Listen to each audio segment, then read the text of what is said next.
Good morning, everyone. We're going to get started as soon as two more show up. And I'm looking to see if they're council members wandering around, because that would count. Perfect. Here we go. We're all set. So, good morning, everyone. We're calling together the October 1st, 2014 meeting of the City Council. This meeting has been properly noticed and posted in compliance with the open meeting law. These proceedings are being video recorded as well as presented live on KCLV Cable Channel 2 and are closed captioned for hearing impaired viewers, made possible this month through underwriting from DOT.Vegas. Please note customers of CenturyLink, they may view this program in high definition on Channel 1002, and some customers of Cox Communication who do not have a cable box may view this meeting on digital channel 89.5. The council meeting, as well as all other KCLV programming, may be viewed on the internet, www.lasvegasnevada.gov. These proceedings today will be rebroadcast on KCLV Channel 2 and the web the Wednesday of the meeting, 8 p.m. tonight, also on Friday at 4 a.m., Saturday at 7 p.m., Sunday at 7 a.m., and the following Monday at 1 p.m. This building is protected by state-of-the-art fire detection and suppression sprinkler system. If alarms should activate during today's meeting, please evacuate using the exits at the back of the chambers out to the mezzanine, proceed out the double doors to the terrace and down the back staircase. For anyone who has difficulty with stairs, please check with our marshals or fire official for assistance. Once outside, please assemble on the northeast corner across the street from City Hall at Lewis and First Street. Employees wearing safety vests or our city marshals will inform you when it's safe to re-enter the building. For public comment, related items on the agenda, citizen participation and public hearing items, we have available a speaker card which you may complete and submit to our city clerk up front.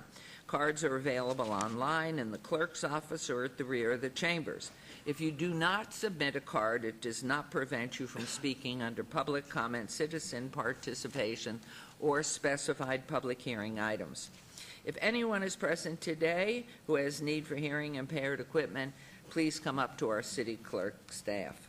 If you parked in the parking garage and did not receive a validation ticket as you entered our chambers, please exit to your right and then see security personnel at the entrance. Before we proceed with the agenda, would everyone please rise for the invocation given this morning by Reverend Charlotte Faust, Community Spiritual Center, and remain standing for the pledge. Good morning. Good morning. We pray together. Divine Spirit, Father, Mother God, Creator of all that was, is, and ever shall be, we come together to do the work of our community. We welcome your infinite presence, wisdom, and peace to this gathering. We ask for open minds and open hearts as we pursue the best answers and resolutions to the needs and desires of our residents, visitors, and leaders. We give thanks for a growing, stable economy and the lifting up of our community and its citizens. May wisdom and understanding guide us all. Amen.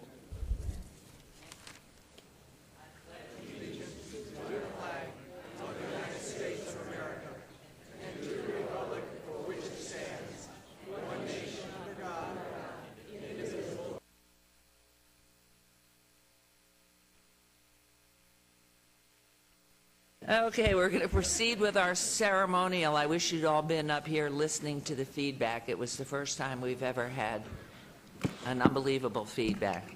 We'll be down right up front with you.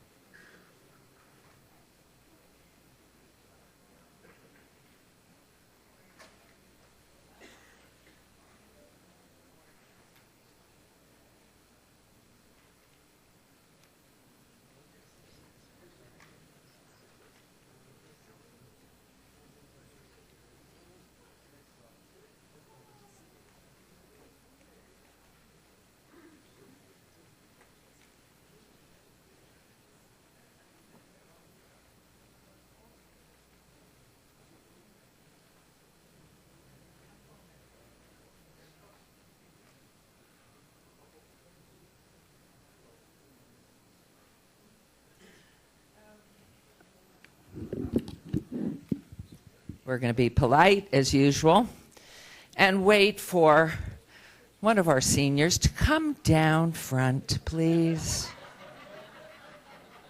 Of course. I'm a proud senior, Mayor. Proud.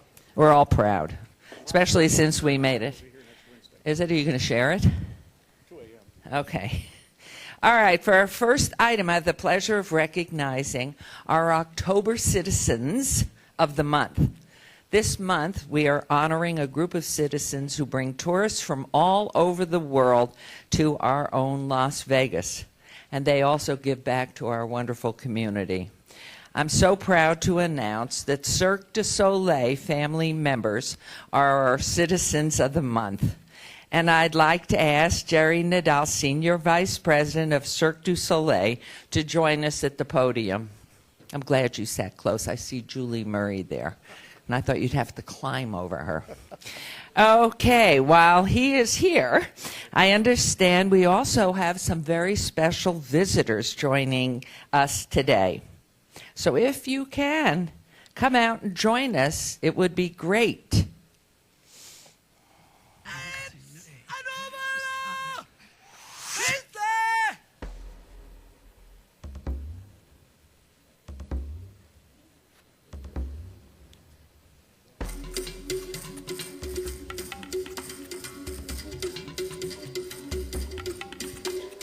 So wonderful.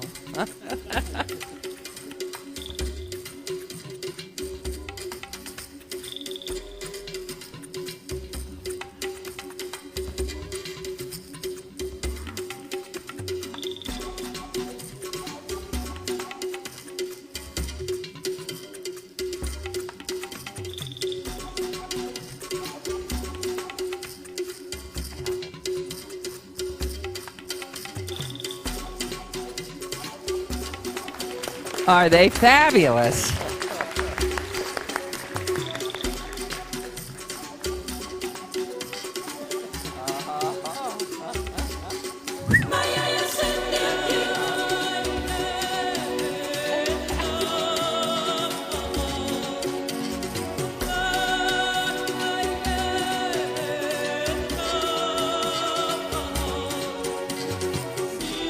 Okay. Is this great or is this great? I mean, yes. So welcome to City Hall to all. This year, Cirque is celebrating its 30th year, but most specifically, its 21st year in Las Vegas as its second home. So we are just so proud. And I remember when I was up in Montreal. Lane Wynn went up to Montreal and saw her very first Cirque du Soleil. And following that, Steve Wynn and she brought the very first Cirque performance down to Treasure Island in Mystere. Correct. And we now have how many shows? 8. 8. But it's been 21 years. They premiered in 1993 and obviously have been a huge community partner. They have been responsible, the entire Cirque group, for bringing in over $20 million in our community. And we are so proud of them and so grateful. This includes, but it's not limited to, organizations supporting at-risk youth. Among them, the Andre Agassi Prep. Oh, you're so sweet. I want to take you home.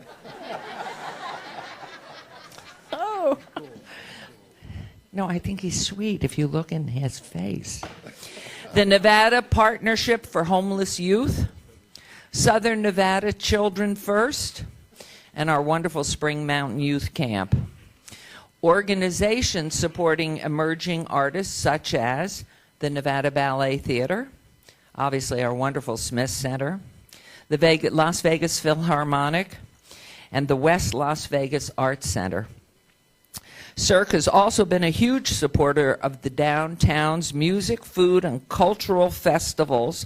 Life is Beautiful, and we thank them and you for that, because life is always more beautiful when you are with Cirque. Oh, my heart is pounding. Cirque du Soleil is also a leader in water access and sustainability with the Springs Preserve and the international One Drop initiative that Guy Laliberté had started internationally. And being in London a couple of years back, as we walked into the convention center of the World Tourism Market, right in front as you walk in the front door was this huge, big blue drop, which has come to Las Vegas because we all know how important it is that we conserve our water around the entire world. One Drop is a nonprofit initiative that Cirque founder Guy Laliberté established in 2007, which dovetails with this city's mission to create a sustainable community for future generations. The Cirque du Soleil company has close to 4,000 employees, including 1,300 performing artists from 50 different countries. Cirque du Soleil has brought wonder and delight to 150 million spectators in more than 300 cities in over 40 countries on 6 different continents. But their unquestioned second home is our home. It's Las Vegas. And since Cirque arrived in Las Vegas in 1993, the group has performed more than 36,000 shows and entertained more than 50 million in Las Vegas alone. So we love our Citizens of the Month in Las Vegas, and we have a sign on Main Street on the southwest corner of this building for our Citizens of the Month. But since this is Cirque and they are larger than life, we've added a little something special to that sign out in front of City Hall. And we have a video, which I'd like to show you now, that we unveiled yesterday. So if the monitors are working, you will see. It's so exciting.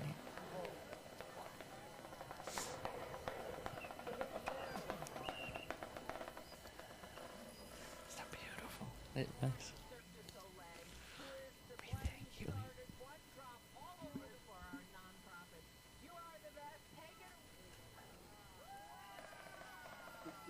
Isn't that awesome? Wow. That was wonderful and a lot of fun. And those beautiful signs will be up for the entire month of October. Jerry, I also have a plaque I want to present you naming Cirque du Soleil the City October Citizen of the Month. Also, we have a proclamation for you that names today, October 1st, 2014, as Cirque du Soleil Day in the city of Las Vegas. We all, every one of us here and in this entire Southern Nevada and Nevada community, thank you for all that the team does. You're coming home with me, so just don't be so cute. We're proud to have you and these amazing artists in our city, and we'd love you, because your hands are full. I'm going to give you the microphone. I'm going to take both of these. But from City Council and me, we're so proud. Thank you. Thank you. Okay. It can't be Cirque du Soleil Day and not have gifts for you guys. And I know you've worn this before, and I don't know if the other city council members would like some clown noses. It might help with the rest of your meeting today. Lovely. Are we lovely? The whole world's a circus.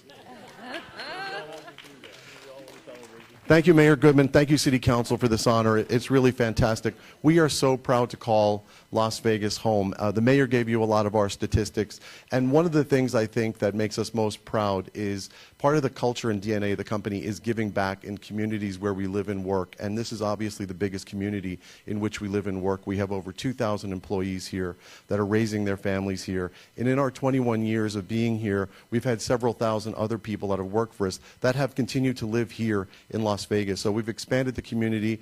We have people in our shows from 40 different countries. I'd like to think we're responsible for a lot of the second language programs in all the schools here in the city with the people we've brought here. No, it's great. It's very good.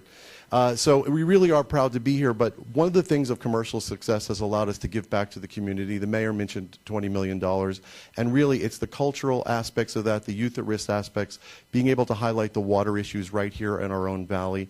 Just in October alone, we have a couple of big community events. We have our Walk for Water on October 11th. We're going from Symphony Park up to Springs Preserve. That's to benefit the One Drop Foundation and to highlight water accessibility and sanitation and hygiene issues around the world and here in Las Vegas. On October 26th, we're proud to be participating in the second Life is Beautiful Festival, and this year we will be performing with the Las Vegas Philharmonic, and part of their Beatles sequence, The Love Show, will be performing live with the Philharmonic. Last year we did Mystere with the Imagine Dragons. And October 26th and November 2nd, we have our 6th annual choreographer showcase that we do in conjunction with Nevada Ballet, and all the proceeds from that go to benefit the ballet company. So it's really a joy to be part of this community. We all call Las Vegas home, and we thank you for the honor and for supporting us over the years. Thank you. Jerry keeps looking and laughing, but we're very comfortable. We're a little clogged like we have. Please put it back on. If I can't breathe, you can't breathe. Come on. It's supposed to be on your nose. See, you're trying. Okay. Anyway, I can't see to read, so that has to come on. There we go. Okay, so where are... I'm so excited. Oh, I did that. So thank you for coming. We just are so appreciative. Thank you. Thank you. You're just a joy to watch, and we're so proud to have you in our community. Thank you. I'm going to watch you. I'm going to take you home. I'll meet you in my garage. Okay? Okay. So play like the normal thing for right now. Okay. Thank you. Thanks, Jerry. Thank you. Julie, thank you. Spearheading One Drop, Julie Murray, done so much for our community and bringing us 3 Square initially. Thank you, Julie. Okay, you know what's exciting, though, too? Goodness, that really affected me. It's fitting because having Cirque here, it's the same time because October is Arts and Humanities Month. We have an outstanding array of museums here, galleries, public art pieces throughout the city. The 18B is flourishing and people are taking note. Just this month, this is incredible too, we have a major article in U.S. Airways magazine highlighting the arts and the cultural explosion in our city.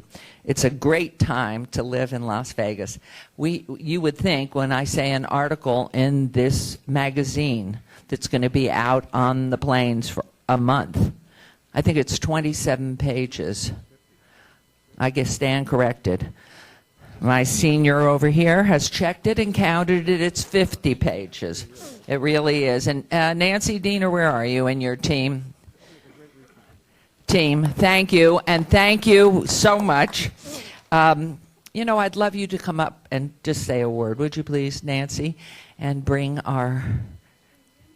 Jim right along, too, to talk to this. We are so proud of this article. It's going to do so much to bring people in and reinforce how we've grown and how we've become so significant. It's not in the script, but we thank you so much. So good to see you. All right, so a few words. And Thank you, Mayor. We're so pleased to be here. We're pleased to have this magazine come out October 1st in honor of National Arts and Humanities Month. So many nonprofits in this community came together to participate and be included in here, and we couldn't have done it without our partner, the LVCVA. Jim, I'm going to turn it over to you for a second. Thank you, Mayor, and thank you for the support of the council. Thank you, Mayor, and thank you, Nancy. It was truly a major progress program that we put together starting in July. And we have, like the mayor said, almost 50 pages. This is going not just on the domestic carrier, but it will be international. So over 4 million passengers will have a chance to see this publication. And not only is it Arts and Humanities Month, but we actually have our first ever Museum Month. Starting today through the end of this month, Las Vegas and the other museums in the rest of Clark County are celebrating Museum Month with discounted admissions, not only for the local residents, but for the visitors in our community, so they could discover what's beyond the Strip and see what else this community has to offer. We've done so much in the few years and looking forward to creating even more. thank you. Thanks, Nance. I'll say that's my copy. Don't you take it. But there's really, just to get a copy, you don't have to fly anywhere, but really get a copy. It's a remarkable display of everything that we offer here. So we're really excited. For our next item, our Mayor Pro Tem Anthony is going to recognize a very special anniversary of one of the great communities in the city of Las Vegas. Mayor Pro Tem.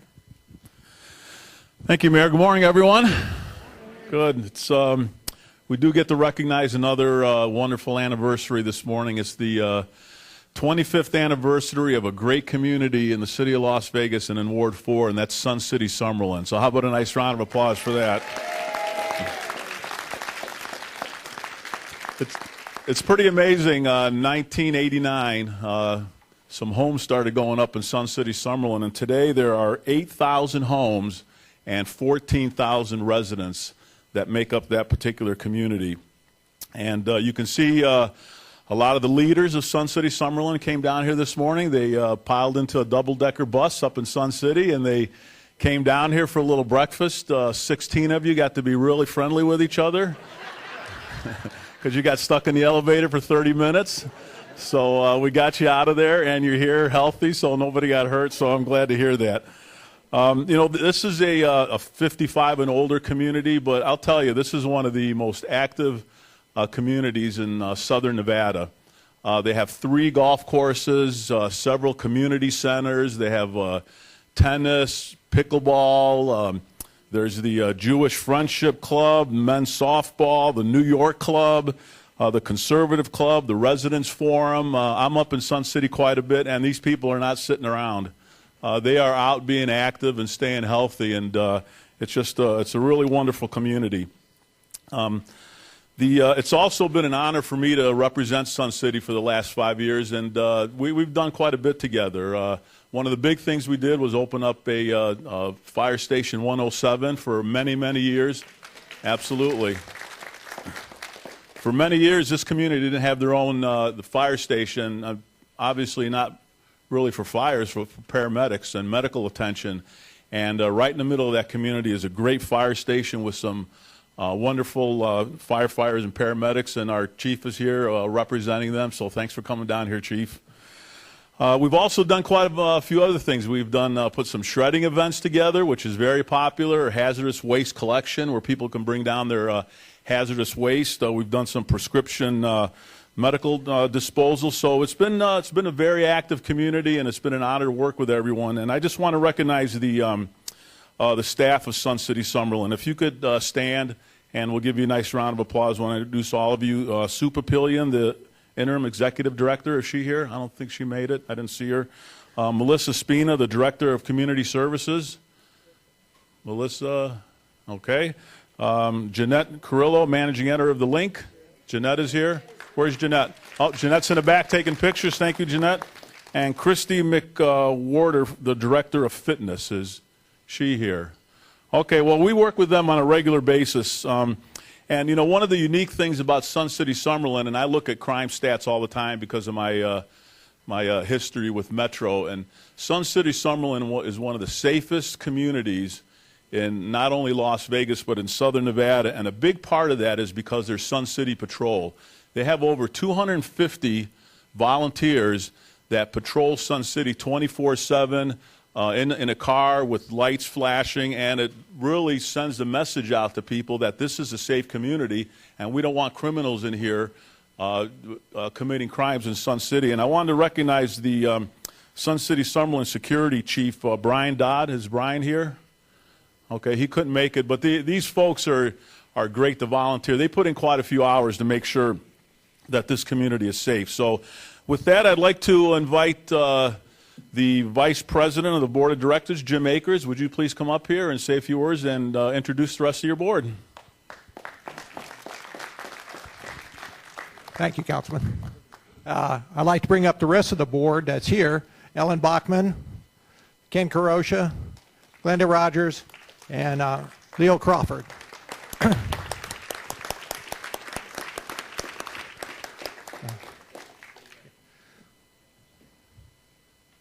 Ken, you got a couple of words you want to say? Oh, I got quite a few.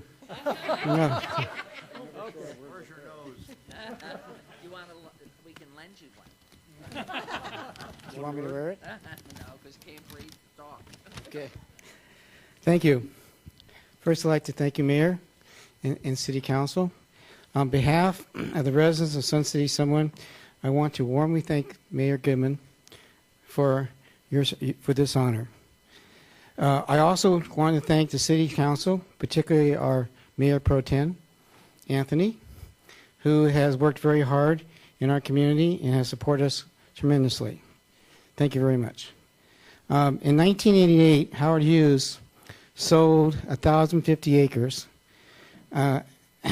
which now is comprised of Sun City Summerlin, to his old friend Dale Webb. Probably Mayor, yes, okay. And Sun City was born. This is a retirement community of 55 and over, and located northwest of Las Vegas. Our community is one of the 10 largest population center in Nevada. We also are the largest HOA in Nevada, in Las Vegas. We have almost 7,000. Well, we do have 7,779 homes, and actually 81 if you want to count the 2 homes that Del Webb still owns. But we have also almost 14,000 residents. We have 73 miles of roads and over 200 streets, and which you allude to the fact that we have security that takes care of us very well. We believe we're a positive asset to the city, the county, and the state. When I retired over 11 years ago, my wife and I decided to move to Sun City Summerlin.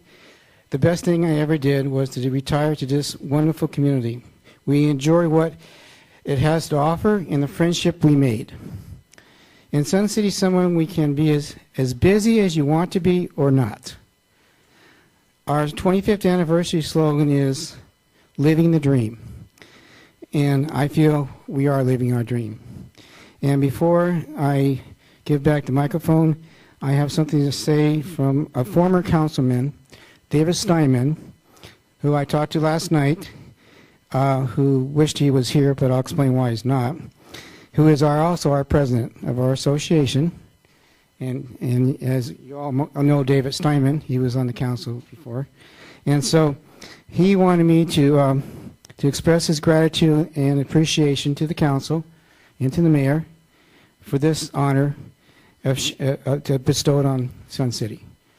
And he also said he's sorry he can't be here, but he's 3,000 miles away on the beaches of Hawaii. And it's a rough job being president of our association. So anyway, I just wanted to convey that, and I want to thank everybody on behalf of the Sun City Summerlin and all the residents. Thank you very much. Thanks, Ken.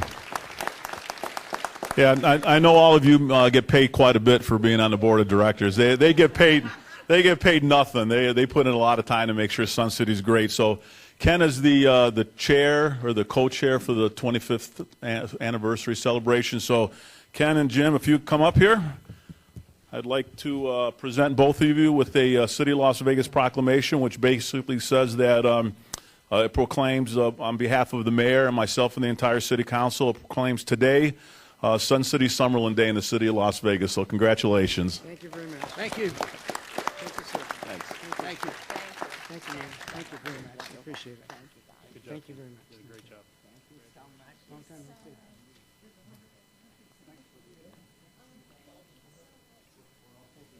Oh, thank you for kind words. You want to get a picture? I think we did that on purpose. Let's all get a picture. Okay.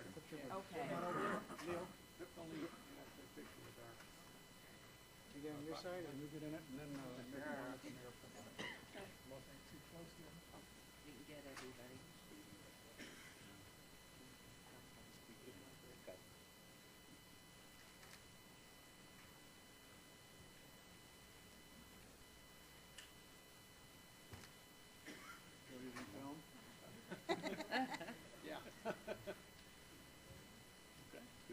Thank you. Thank you so much.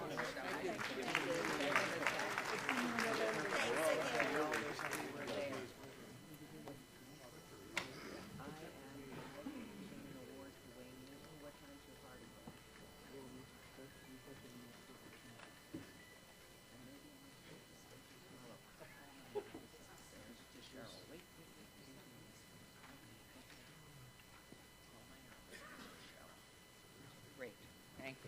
Thank you.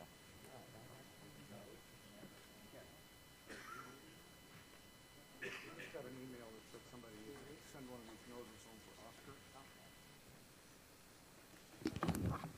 I think the best thing about our senior communities, there's another one in Henderson, and just so rich with education and information, and having gotten to our ages, we know that we've learned so much and we're so wise. But I have to tell everybody else, the cooking out in Summerlin. I have 4 times walked the neighborhood of Sun City, Summerlin, 3 times for Oscar and once for me to be elected as mayor. And on my 60th birthday, all by myself, I was out there walking, alone for Oscar. And I wanted to thank you all for inviting me in to get a little cup of coffee or a cookie or something. You're the very best, and we love you, and you have made our community ever richer because what you bring to our community. So, I will be walking. Okay, so thank you, Mayor Pro Tem. And now, I always love these pages. Jace over here. Where are you, Jace? Right here, smiling. He always makes this so easy for me. For our next item, Councilman Bob Beers is going to give us a history lesson. But maybe we should start with all of us as seniors to give the history lesson. He's a baby.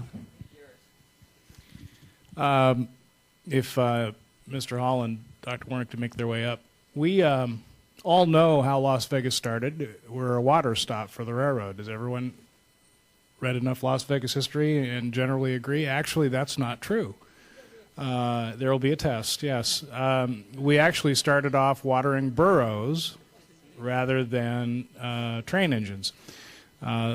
This month, the Old Spanish Trail History Association, of which we are about the middle of, is going to be holding its national convention here in Las Vegas. It's a great opportunity for Las Vegans interested in our history to learn a bit about the earlier history of Las Vegas before Union Pacific. And with that, I would like to introduce Ashley Hall, who is a long-time Las Vegan, former city manager, as a matter of fact, and this year's president of the National Spanish Trail History Association. Yeah, thank you very much, Mayor, Councilman Beers, and the other members of the council. Really a pleasure to be here today. I bring with me Dr. Liz Warren, who is an archaeologist, historian, probably written more about Southern Nevada history than anyone I know. She is the director of the Old Spanish Trail Association for the state of Nevada. I'm the national president. We both live here in Las Vegas. As the councilman indicated, our national conference will be at the Embassy Suites on South Swenson on October the 16th through the 19th. We have some of the greatest lectures you've ever heard in terms of history of the Old Spanish Trail. Now, the Old Spanish Trail was a commerce trail. It was a mule trail only between Santa Fe and Los Angeles between 1829 and 1848. And so we celebrate the history of the Old Spanish Trail. Las Vegas was one of the major stopping points along the trail between Santa Fe and Los Angeles. Between Glendale in north of Las Vegas and Las Vegas is 50 miles of desert. And it comprised the longest stretch of no water on the entire Old Spanish Trail. The Old Spanish Trail was 1,200 miles long. And they would make 2 trips a year, one in the fall, one in the spring.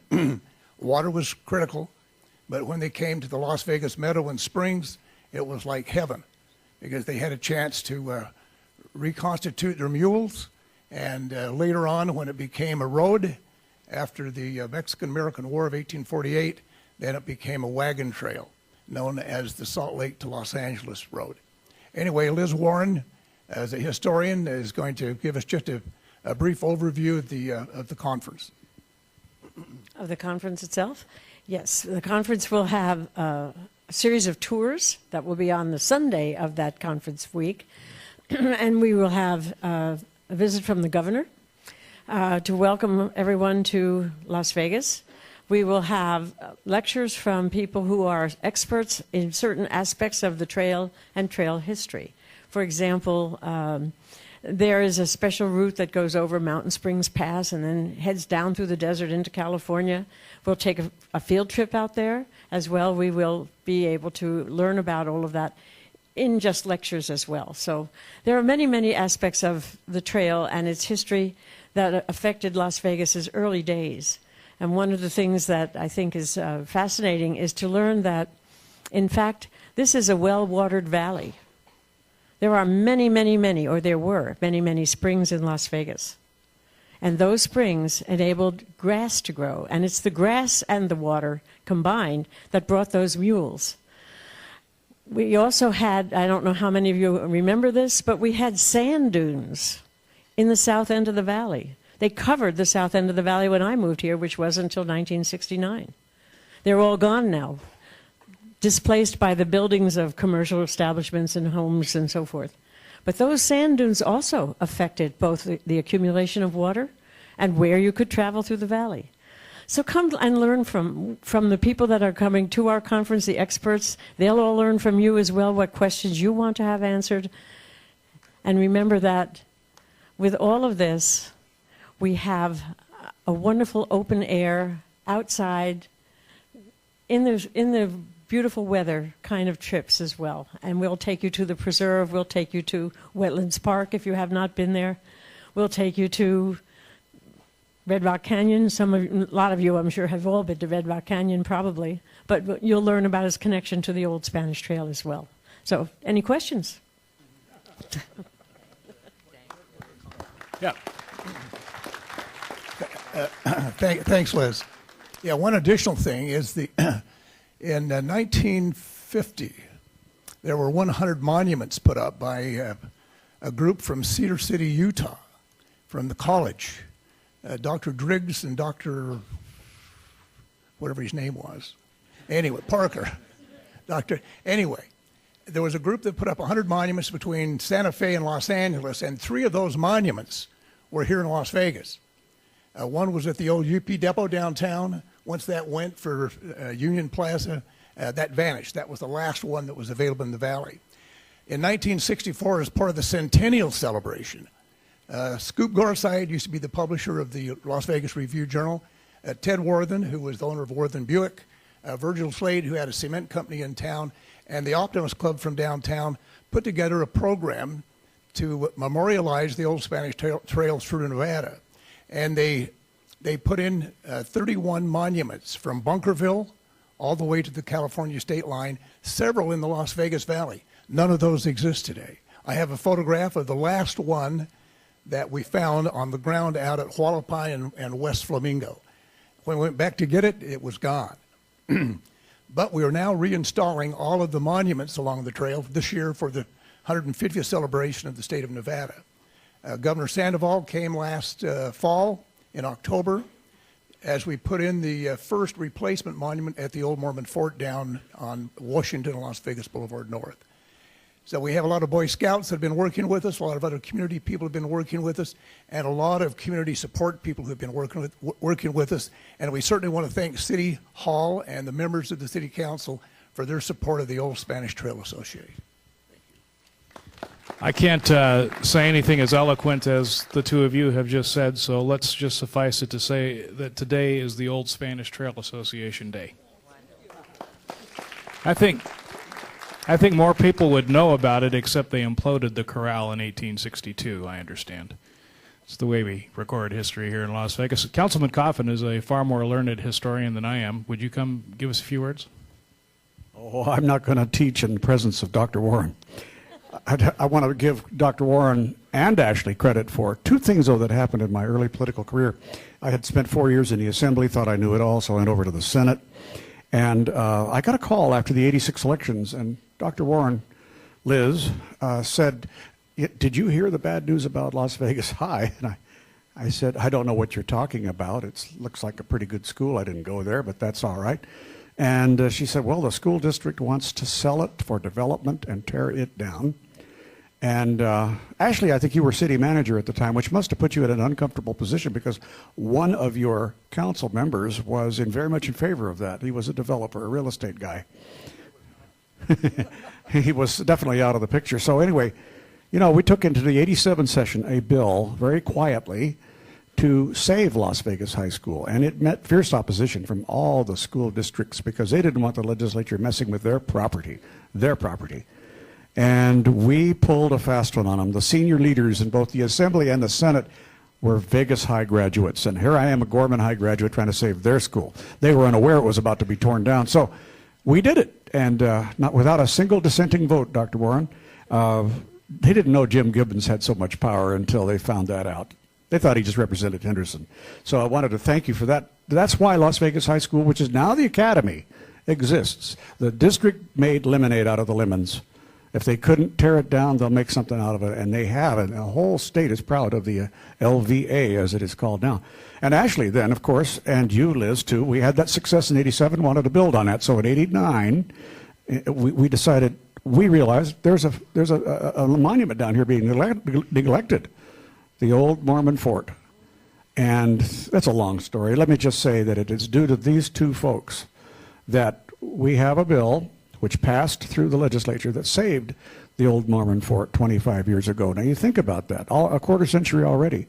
It wouldn't be here, the oldest building in the city. It's now been restored in an archaeologically correct manner, some parts recreated, and some parts restored, and some parts left in their original condition. So I think you all should go visit there. And the best time to go there will be during this association's meeting, because there is a special dinner there that this year, I think, and or other events on the fort's campus. So can't think of a better place to go in the middle of October. Yeah, would you publicize that too? Just real quick. Go ahead. On the night of the 17th, which is, I guess, Friday night, we're going to have a Dutch oven dinner there, a traditional Dutch oven dinner, so you can all come and enjoy that. You'll have to pay a little bit, you know, it takes money. We also will have a demonstration of packing of mules. We have the people coming in from Red Rock who have mules, and they're coming in and going to give us a demonstration of how these mules were packed, which was a very special way in order that the mules could survive that very long trip with this stuff on their back. They carried woolen goods that were made in Santa Fe and in New Mexico and brought them to California, where they were traded for horses and mules. The horses and mules in California were surplus. They weren't going anywhere, those people. So they were rounding them up and simply letting them die, according to Jedediah Smith, who saw all of this happening in the 1820s. So when that word got back to Santa Fe, they decided to trade for those horses and mules so they could further their commerce with eastern United States along the Santa Fe Trail. So you have a very complicated but also very sensible, very understandable kind of connection among them all. And we'll have the Dutch oven dinner, we'll have the mule packing, and I do think we're going to have churro sheep demonstration. Churro sheep are the kind of sheep that were in New Mexico, and their wool is very, very full of lanolin, so when they made garments out of it, which is what they were doing, little ponchos and so forth, took them to California with all that moisture and all that water coming in off the ocean, they were very, very valuable. So the combination is really good, and I always thought the Chamber of Commerce should adopt the Old Spanish Trail because it's a commercial route. It's not a route primarily for emigration and all those things. It's a route primarily to conduct commerce. And I know many of you understand how important those routes can be. So do come and join us. Thank you very much. You can always invite Liz to your home for dinner and engage the next 3 hours listening. You'll always hear something interesting. And by the way, the Old Mormon Fort is the only urban state park in the state of Nevada. If you're interested in attending the conference, the best way is to go online. oldspanishtrail.org is their website, or give us a call here up at City Hall, and any of us can direct you to the application to fill out and register for the conference in about 3 weeks, 2.5 weeks. Mayor, thank you. Thank you. Thank you, Councilman Beers. And so for our final item this morning, this is another celebration, and Councilwoman Tarkanian's going to help us do this, Fire Prevention Week. Thank you, Mayor. We have a proclamation today from the Office of the City Council, and I'm going to ask Tim Samaski and his buddy to come down here.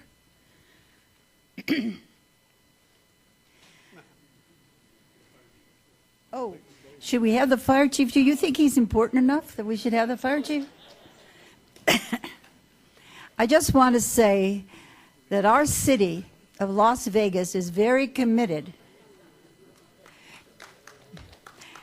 to ensuring the safety and security of all those living and visiting. And fire is a serious public safety concern, both locally and nationally. And homes are the locations where people are at the greatest risk. I'm going to wait a tiny bit, Mayor. Okay, you did a good job there. Now be careful, don't lower your nose, please, Sparky. Roughly 3,000 people die and 350,000 people are injured each year by fires in the home. When a fire starts in a home, it's important that people leave the building and meet at a safe place outside as quickly as possible. And you should have that determined, of course, before you have the problem with the fire. People cannot smell smoke when they sleep. Poison gases and thick choking smoke can cause death in less than 90 seconds within a home if people do not evacuate promptly. So smoke alarms are your first line of defense against fire, especially when you sleep, which is at the time that most fires occur in the home. City residents are encouraged to install, maintain, and test monthly smoke alarms in every home. And the Las Vegas Fire and Rescue Team is dedicated to reducing the occurrence of home fires and home fire injuries through prevention and fire safety education. So the 2014 Fire Prevention Week theme is Working Smoke Alarms Can Save Lives. Test yours every month. And that effectively serves to remind us all of the simple actions, just 5 minutes, that we can take to stay safer from a fire year-round. So our mayor, and our members of the City Council proudly proclaim October 5th to October 11th, 2014 as Fire Prevention Week in 2014. And we urge all the citizens of Las Vegas to protect their homes and families by heeding important safety messages. And I'm going to call, should we have Tim first or should we have the chief first to make some comments to you? You know, you hear this all the time, and you know, I know many times it just goes, quite honestly, in one ear and out the other because we've got so many other things we're doing, but it's important. It saves lives. If it saves one life, one every year, it's just so extremely important. So here you are. Thank you, Councilmember Tarkanian and Mayor and members of the council. I'm Willie McDonald. I'm the city's fire chief. I'm very happy to be here today. I have with me our public information officer, Tim Szymanski, and Sparky the fire dog. And that's right, a smoke alarm can save your life, and it's really easy to check. There's a test button on every one of them. Just push the button to make sure that you hear the alarm. You should change the battery every year, and you should probably change your smart smoke detector or smoke alarm every 10 years. And the newer ones you'll find don't have removable batteries, and that's because the batteries will last 10 years for you. But the smoke alarm should be thrown out after 10 years. I'd like to also invite you all to open houses at every one of our fire stations in the city of Las Vegas. That'll be on October 11th from 10 o'clock in the morning till 1. If you're not sure where your nearest fire station is, you can go on our website and click on find a fire station. You can put your address in and find a local fire station. The folks would love to have you there. They really appreciate when the public stops by, and you can have a tour of the station. You can also learn about fire safety. So remember, October is Fire Prevention Month. Please be safe, and thank you very much. And Tim's the one who sends messages all the time to the city council members, letting us know of fires that occurred, what happened, keeps us up to date with things that occur in our ward. Thank you. Thank you, Councilwoman. This is Sparky the fire dog. He's the icon of the National Fire Protection Association, has been for the last 61 years, promoting fire safety education in the community. Right now, according to the NFPA, it is the second most downloaded app in iTunes right now. A new app just come out for children. They're using it in schools, but what it does is it promotes fire safety education. City of Las Vegas has the most aggressive fire safety education program in Southern Nevada. We're out in the schools every day, at businesses. I did a class for each one of you already this year for senior citizens. Our job is to get out there and teach people from having fires in the first place, and it must be working, because this morning I tweeted out that for 9 consecutive months since the first of the year, we have not had a fatal fire in the city of Las Vegas. But I went back and looked a little bit more, and it actually has been 1 year, and that's a milestone. That puts the city of Las Vegas in line for national recognition. That is rarely done. I want to go back and crunch the numbers. I didn't even get to tell the chief, but I do the morning report, and when I was doing it, I says, I wonder how far back it went. It's been 1 year, so this is very significant, and we'll submit the paperwork that we get national recognition. I also would like to remind us, has anything to do with fires, but we haven't had a child drowning in a year also. So,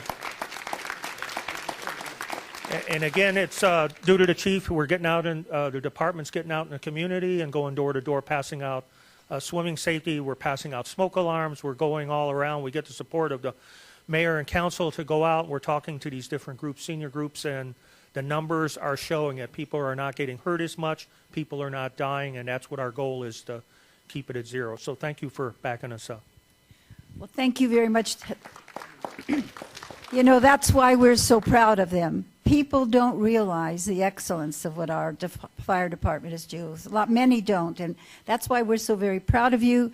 That's why we give you this proclamation, and that's why we have your back all the time. Okay. Thank you very much. Thank you, Councilwoman. And Sparky, I have a good luck mayor chip for you. It's good luck and good health. You keep doing, oh my gosh, you're crossing your eyes because of this. Here you go. Do you have a, Chief, could I trouble you to put it inside his paw for me, please?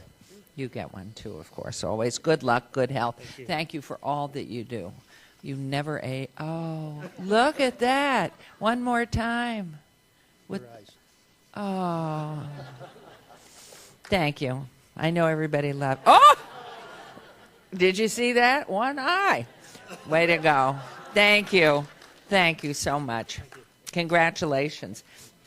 Okay, give us 2 minutes, and we will be getting started with this morning's agenda. Thank you all. Thank you for coming. I don't know, Mayor Pro Tem, is there more food for our seniors? I think they ate it all. Oh, my gosh. Thank you for coming. Thank you, and Happy New Year. Happy New Year to you as well. Thank you. Thank you so much. It was wonderful to have you. I mean, we built this whole new city hall. So isn't it beautiful? And we're just so proud of it. Thanks for watching. You're out.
Okay, we are ready to continue. And for our first item, agenda item number 8, public comment during this portion of the agenda must be limited to matters on the agenda for action. The amount of time any single speaker is allowed may be limited. All comments made will be cross-referenced to those specific items. If anyone submitted a speaker card who wishes to speak under this portion of the agenda, please come to the podium, state your name for the record. No need for an address. And because this is the beginning, we'll set the time at 1 minute. So please come forward and state your name. And just for the record, what agenda item is that? On agenda item 26, later on, Crystal Glass, Richard Ryerson, Michael Turley, Simon Keith, Paul Maradkin, and on agenda item 30, David Sanders, Joe Locatelli, and Paul Maradkin. That does not mean you can't speak, anybody, but or you don't have to submit a card, but we will hold those to make sure we have them. So hearing no one, I'm going to close the public comment at this point, and we're going to move. Pardon? Oh, can you come up to the microphone, sir, please, and state your name. We don't need your address, and if you would just, the microphone's on this one on this side. Yes, please. Okay. And state your name for the record, please. Mario Pollock. Thank you. Okay. I'm going to speak on this matter more later, but nobody cares about your stadium. We want you to take care of our homes that already exist and keep us safe. And don't spend money on a stadium until you can take care of what we might want to call old or existing business, okay? And I'll talk more about that later. Thank you. Thank you very much. Anyone else, please come forward. Oh, my goodness, you haven't been here in a while. Should I leave or what? No, come right on up. State your name. Thank you. I'll throw myself out if I need to. But good morning, ma'am. My name is Anthony Hardis. I just want to talk about the greatness of not just the city, but of our nation. I came west from Ohio, which is a very important state. I just found out that Ohio is the next best thing to the Congress itself. It's one great state. So, as they said, no president has ever been elected in the United States if they didn't carry the state of Ohio. So, you knock on wood for that. Every president that's ever been elected until this day always carried Ohio as one of the states. But anyway, I'm just saying I'm glad to be here. And that Ohio have some of the greatest things, like the Cleveland Clinic and so on, for hearts and you know, brain surgery. You know, you got the Cleveland, the brain tube or whatever over there. What I'm saying is that Ohio is a great state, and I got married there, but that ain't a good thing. They should have never let me in the state, whatever.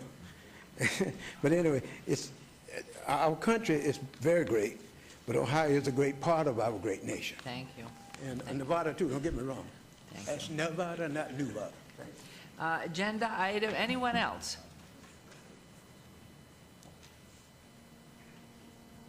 Hearing and seeing no one, we will close public comments at this point and move on to agenda item 9, business items for possible action. Any items that the council staff and or applicant wish to be stricken, tabled, withdrawn, or held in abeyance to a future meeting may be brought forward and acted upon at this time. Councilman Anthony. Thank you, Mayor. I have two items. Item number 15 on the consent agenda, award of contract number 150027, blanket service contract for the Chemical Accident Prevention Program related consulting services at the Water Pollution Control Facility at 6005 East Vegas Valley Drive, Department of Public Works, awarded to Angela Newton. Staff has asked that item be stricken. And item number 34, variance 53482, applicant owner BM LJHL 2011 Trust, appeal from the denial by the Planning Commission, 2010 Homeview Court. The applicant has asked that item be withdrawn, and that's my motion. Thank you. There's a motion. Please vote. And please post. That motion carries. Thank you very much. Move on to agenda item 10, for possible action to approve the final minutes by reference of the regular city council meetings of July 16th, 2014 and August 20th, 2014. Is there a motion to approve those minutes, please? Move for approval. If there's a motion, please vote and please post.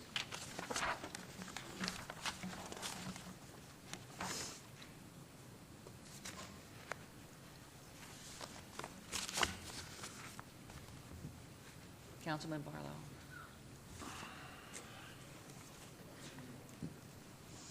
The motion carries. Thank you very much. Agenda item 11. Items 11 through 25, minus agenda item 15 that was just stricken, on the consent agenda are considered to be routine or recommended for approval by the departments and may be enacted in one motion. Are there any items the council wishes to bring forward? Okay, Councilman Coffin. Thank you, Your Honor. I would like to pull forward for discussion item 23, Public Works, Okay. railroad crossing improvements. And anyone else bringing forward a motion? An item, excuse me. Okay, Councilman. Mayor Pro I'll make a motion to approve the consent agenda items 11 through 25, except for 15, and bring forward item number 23. Thank you. This motion, please vote. Please post.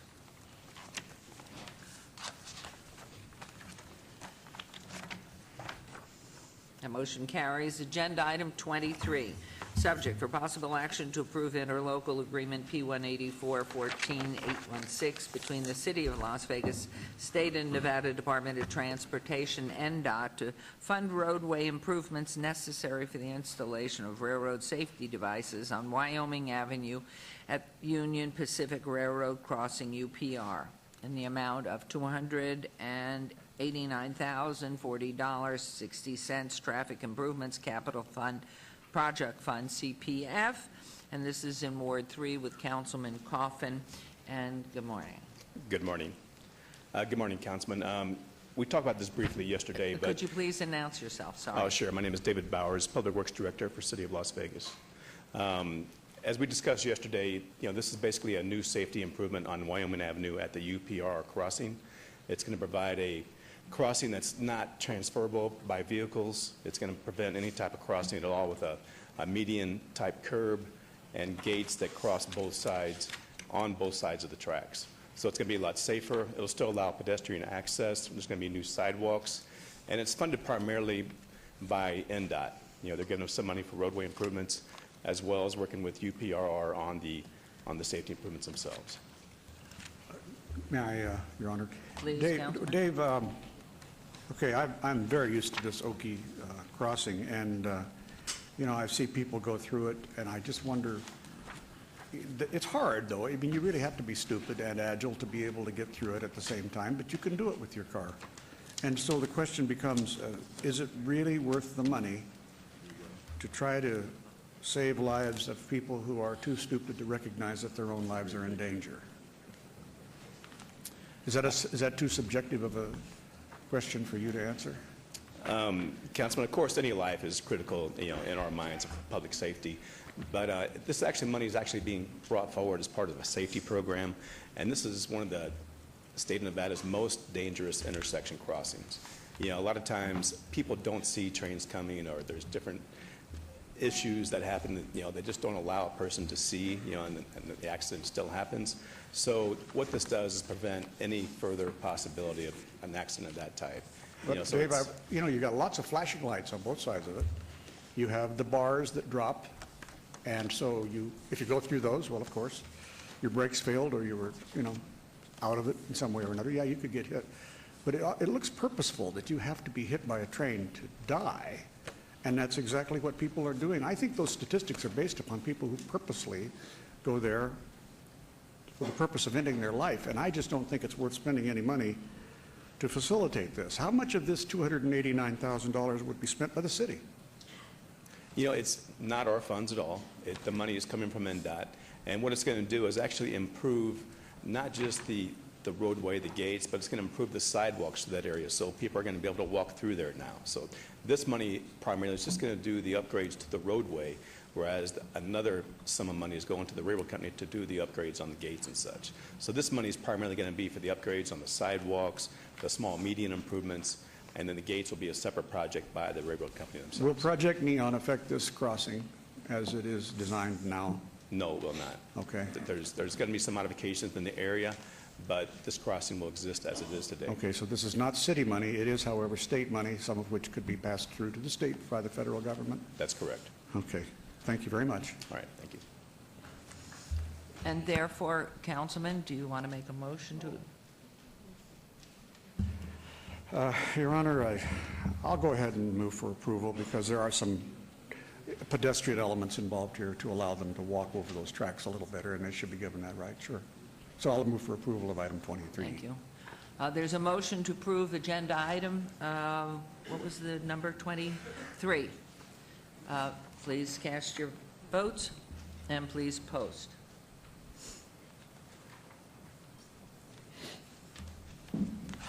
Motion carries. We'll move on to agenda item 26. And Luann, please keep me honest here, watching numbers. This administrative item, abeyance item, discussion for possible action regarding the non-binding term sheet by and between the City of Las Vegas, City Parkway 5, the Cordish Companies, Findlay Sports and Entertainment LLC for the exclusive rights to develop parcels in Symphony Park located north of Bonneville Avenue, east of Grand Central Parkway, south of the Ogden Avenue underpass, and west of the Union Pacific Railroad. This is in Ward 5. And Councilman Barlow. Good morning. Good morning, Mayor, members of council. For the record, Bill Arntz, Director, Economic and Urban Development. As you had indicated in introducing the item, Mayor, this is an abeyance item of the discussion that took place on September 3rd, and we're here before you essentially for the same item. In introducing the item, I just wanted to kind of lay out logistics. I'm going to be speaking about today's action. David Abrams, who is an advisor to the City of Las Vegas under contract with the city with Strategic Advisory Group, is going to speak briefly, answering some questions that arose as to funding for soccer-specific stadiums in other communities. And then I'm going to turn it over to Justin Findlay of Findlay Sports and Entertainment, who has a few brief remarks, as well as Zed Smith of the Cordish Companies. In introducing today's item, I do have a revised term sheet to put onto the record. I have 8 copies here, one for the city clerk and one for each of you. In putting this on the record, I also would state that this term sheet was reached last Thursday, and there was a press conference discussion about it. Subsequent to the press conference, our communications team put this term sheet on the city's website. So it has been on the City of Las Vegas website on the stadium landing page for the last few days. So today I'm going to really be talking about 3 things. Updating you on the term sheet, referencing where we were at on September 3rd when we had the last discussion, and then finally where we're at today, talk about the business terms, what's the same, what's changed, and then also, second, update you on the town hall meetings. You directed our city staff to hold a number of town hall meetings, and I'll talk about that. Wanted to kind of give you some context as far as in considering this item and this opportunity. Where are we at today in Symphony Park, and where are we headed? And then finally, the action for today. So update on the term sheet. Again, this is the term sheet which you have before you. It also, again, is on the City of Las Vegas website. Most of the financial terms and the business terms are the same. There are a couple of changes, and I'll outline those. Our city funding commitment is still the same. We're still proposing to use a funding source that we have available annually at $3 million per year and bond that and use that over a period of time to generate funds for the project. What's changed is the amount of risk related to this money. On September 3rd, we proposed to do senior bonds, which would either be general obligation bonds, certificates of participation, or the potential of private bonds in the amount of close to $115 million. We heard a lot of feedback at the September 3rd meeting. We also heard a lot of feedback at all the town hall meetings about risk. How much risk is the city taking? How much risk should the city take? And so we worked very closely with our partner, and we believe that we've come up with a model that has significantly reduced that risk point for the city, reducing our financial risk on those bonds from a potential close to $115 million to an estimated $46 million, but in no event exceed $50 million. This created some consequences to the overall deal. One of the consequences is now with this new funding structure and financing structure, the private sector is funding a majority of the project. In other words, they're funding well over half, 59% of the construction, the actual construction cost of the stadium. So the consequence of that is the private sector, because they're funding it, needs an ownership position. The city will still own any improvements that it finances with our city bonds. And so what we're looking at is a split of ownership where we'll own a distinct piece of the campus and the private sector, our development partner, will own a piece. This structure has been successfully used in other cities. And again, Mr. Abrams is here to speak to that, should you have questions about that. The other funding that is public funds, the Tourism Improvement District funds and the infrastructure funds, is still the same. We haven't changed that. We're looking to do a bond of $22 million using the TID funds and $14 million in cash from infrastructure through City Parkway 5 Inc. So that's not a debt risk for the city. That's a separate bond, that's a revenue bond, and then cash. And then finally, this point's still the same, but I wanted to highlight it. Our development partner is covering the cost of any capital replacement and upkeep. An example would be replacing the field every so often, dealing with the mechanical systems as they need upgrades, the scoreboard and what have you. They're also covering operations. That means covering operating costs, but also funding an operating reserve. So this is a graphic just showing where we've ended up. It kind of shows the before and the after. On the left, you see the deal before, and on the right, you see the deal after. The size of the pie is still the same. It's a $200 million project. The funding sources are the same, except you see the introduction of a new red piece of the pie. That's $68.75 million, almost $69 million. That's private debt that our partner, the Cordish Companies and Findlay Sports and Entertainment, will undertake. And what they're going to do is they're going to use the team rent and the stadium income that we were going to bond and have that repay the city bonds, and they're going to go out and get debt and help fund a bigger piece of the project. So what you see there is the blue on the left being greatly reduced, and that shows the reduction of risk for the city, the lower financial exposure from the city. Practical terms, bottom line terms, that city bond, that senior bond that we looked at September 3rd, had a ramp-up payment of as much as $8 million per year. Our now city bond on that $46 million to $50 million bond is a fixed payment of $3 million. So we've gone from 8 to 3 on the bond. What that means, it's a lower bond, lower risk. It also means lower reserves. So we don't have to fund as much reserves out of our bond. Town halls and public outreach, we've done everything that you've asked us to do, and we actually added a meeting at the request of a local constituent. We had a town hall meeting in each ward. The attendance was pretty strong. On behalf of the city and as a resident of the city of Las Vegas, I'd like to thank every citizen that came out. It was really good, honest dialogue that I think took place at those town hall meetings. We met with the business groups and the business community. We met with the Downtown Alliance. We met in a joint setting with the Chambers of Commerce. There were some private discussions with all our gaming partners downtown. We had an open public meeting here in this chambers with organized labor, which included our culinary union as well as some of the building trades. We met with the development community, the ULI and NAP, and then we had a lot of social interaction. Mr. Riggleman, as well as Melissa Warren from Festival Warren, coordinated that. We heard a lot of passionate feedback on both sides of the table. And it was a fairly even balance. Mr. Riggleman has the tallies as far as the totals of who weighed in for and weighed in against. But we did get a lot of feedback, and that was really informative on what we wanted to see as far as the risk profile for the city. Current projects in Symphony Park, we talked about this in the town hall meetings. We have two buildings that we think are not only wonderful buildings, but wonderful partners in downtown, and they generate a lot of activity in downtown. The Smith Center for the Performing Arts recently celebrated its 1 millionth patron. And on the right, the Lou Ruvo Center for Brain Health recently celebrated 5 years of treating patients that have neurodegenerative diseases, and is really changing the conversation about healthcare and medicine in Las Vegas and in the state. We have some future projects. We've talked about these over the years, but I don't think in some time we've had all the projects on a single slide. We have 5 partners, each one of whom we think are world-class partners.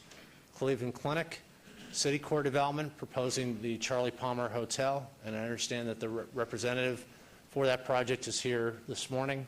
Newland Residential, new residential in an urban environment in downtown. Citra Mixed Use Medical, new mixed-use medical office building, which would feature assisted living, skilled nursing facility, office, and retail. And then finally, a proposed hotel casino by Forest City. With that, I'm going to turn it over very briefly to Mr. Abrams. He wanted to update you on some additional work he and David Stone of AECOM did on looking at the cost of the stadium. This is the exact same slide you saw on September 3rd, with one revision because of the public funding that Orlando has agreed to essentially kick in more public funding to help make that project work. So with that, I'll turn it over to David. Hi, good morning. I'm David Abrams with Strategic Advisory Group. Thank you. Good morning. Thank you. Thank you, Mayor and City Council members. I appreciate you having me here.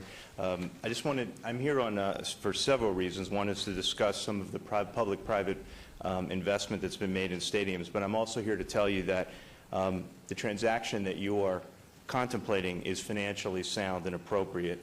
It may be very transformative to the city, and the risk, in my opinion, is very low compared to other transactions that I've seen and worked on around the country. I've reviewed the stadium and team financials, and I feel very comfortable with the operator's ability to succeed and execute on their plan. I have 29 years of experience with projects of this type and negotiating key business elements. I've worked on with experienced and inexperienced cities, owners, developers. I've seen excellent and troubled projects, and I know what to head toward and what to avoid, and I feel that the city is headed towards a very successful project, and the elements that are in the term sheet before you and that we will proceed upon have the foundation for a very, very positive transaction for the city of Las Vegas.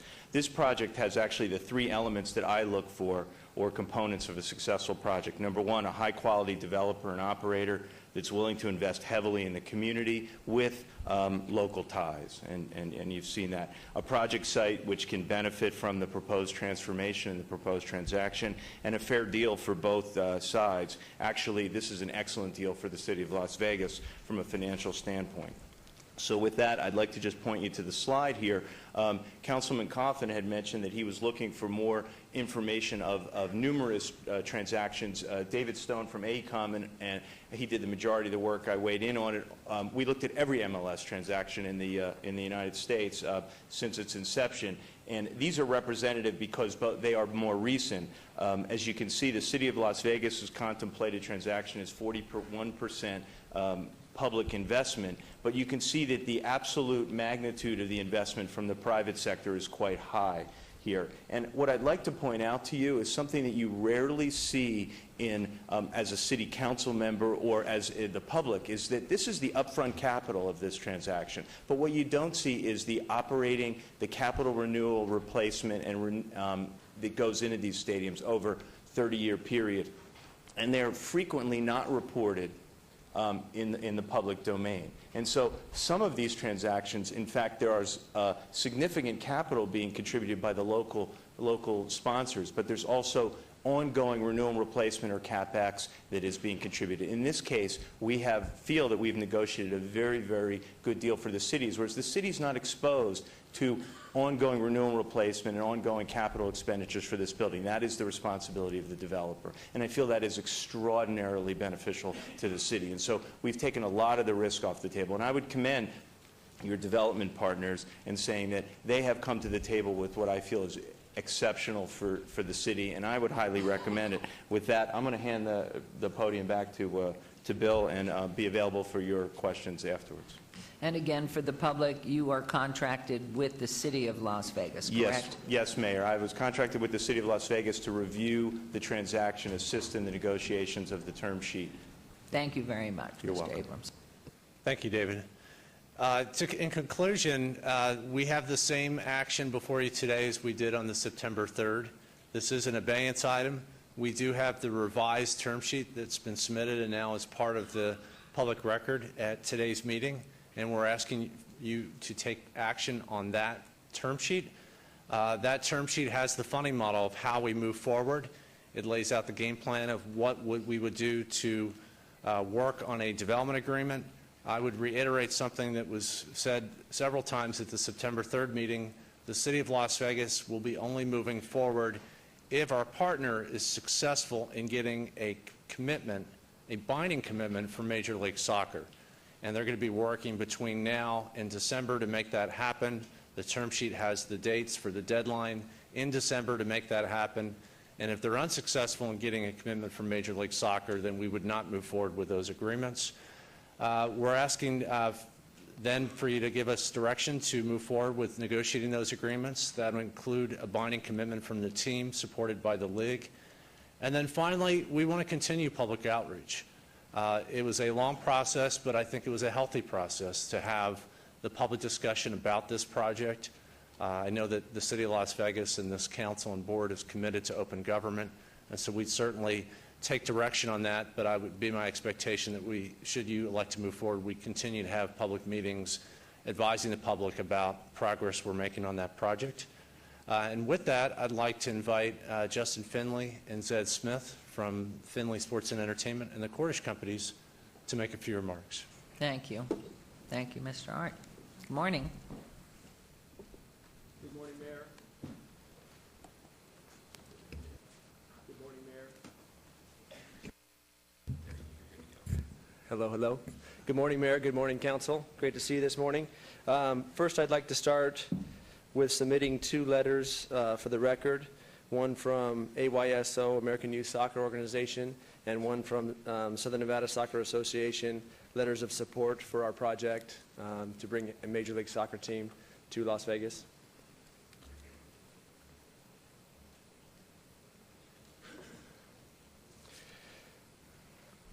So I want to start, and we'll be brief. I know everyone's heard a lot from me and maybe a little sick of hearing from me. But I just want to recap, and I want to rewind to May 21st, which happens to be my youngest son's birthday. That was the first day we came before you as a council, and we asked you to pivot from the idea of an arena and to allow us to join with Cordish and bring this idea of Major League Soccer and a downtown soccer stadium back before you by December. And you know, at the time, the arena had a lot of concerns. In many people's minds, it was competitive with other venues and a new venue that was going to be built and is underway now. It was raising taxes. There was a gap that existed. It did not require a team. You know, the communication wasn't great. The connectivity to the rest of downtown was not present.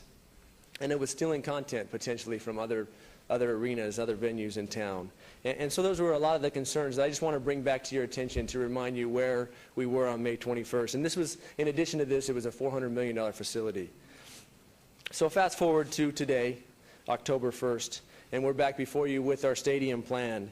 And this is a unique complex. This is a sports complex that really, you know, doesn't have the competition that the arena would have. We're not asking for additional taxes. There is no request for additional taxes from anyone in our plan. We don't have a gap. There's not a gap that needs to be filled. An MLS team is required. We cannot move forward without an MLS team. And the events that we will get, they're new events. We're looking to bring new events to this stadium, new events to Las Vegas that, don't currently exist. And this is a $200 million, stadium. This is not a $400 million stadium. So really half the price of what was initially being asked. And so you asked us a month ago, and it was a great request from Councilwoman Tarkanian to really get more feedback before the decision was made. You asked us to go to the public. And you asked the public to show up, and they did. And more were in favor. They were not all in favor, and we heard feedback both positive and negative, and we made adjustments from those meetings. But we were thankful to have that time to go out and hear from the public and adjust.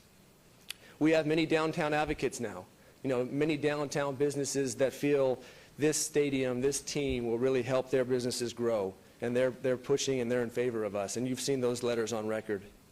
We have a plan for connectivity. That's been a concern, but we have a plan for connectivity, connecting both sides of the tracks, which currently isn't happening. We have future development commitments.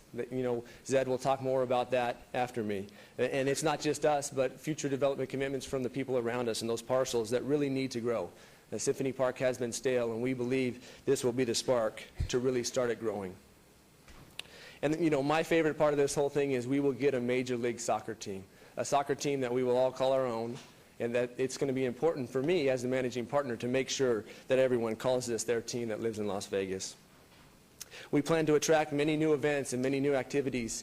One recent development, we're talking with UNLV Soccer, and UNLV Soccer is growing and they're doing well, and they have some national exposure right now, and we plan to have them playing in our stadium, and so that's a new development as we talk through things.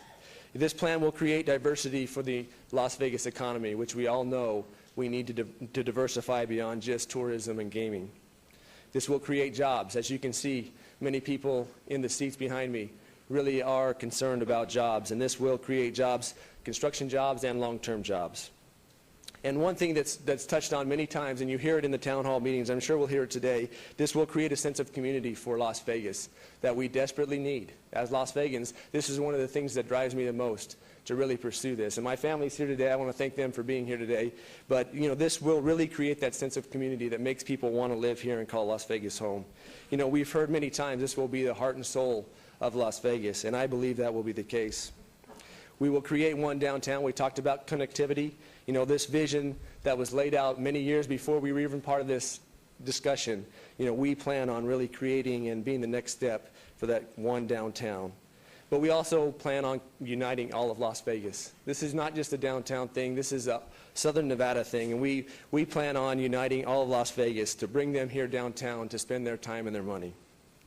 And we plan on also attracting tourists, not just locals. Locals are key, but we plan on attracting many tourists too for all of our other events and our visiting fans that will come to Las Vegas because this is a great place to visit. So with that, I want to end. I have a few more things. The city and the city staff and the council, you guys have been through some tough times. And Mayor has talked about it at some of our meetings, but you weathered some very tough times. And you got on the defensive, and I know Betsy was a key in that, and you got through it. But now is the time to go on the offensive. Now is the time to make a big step forward and be offensive-minded. This is not time to fear success. Sometimes we fear success. One thing for me, you fear success, and in the past I would have been afraid to get up here and speak before you, but this is not a time to fear success. A no vote today will ensure that Las Vegas remains insignificant in the world of sports. Our community doesn't need to be insignificant in the world of sports, but a no vote today will ensure that. We've heard from everyone on council that they believe in Las Vegas soccer and a downtown soccer stadium. We've heard that over and over. Everyone believes that should happen. And I want to say that Major League Soccer is waiting right now. They're waiting for our phone call.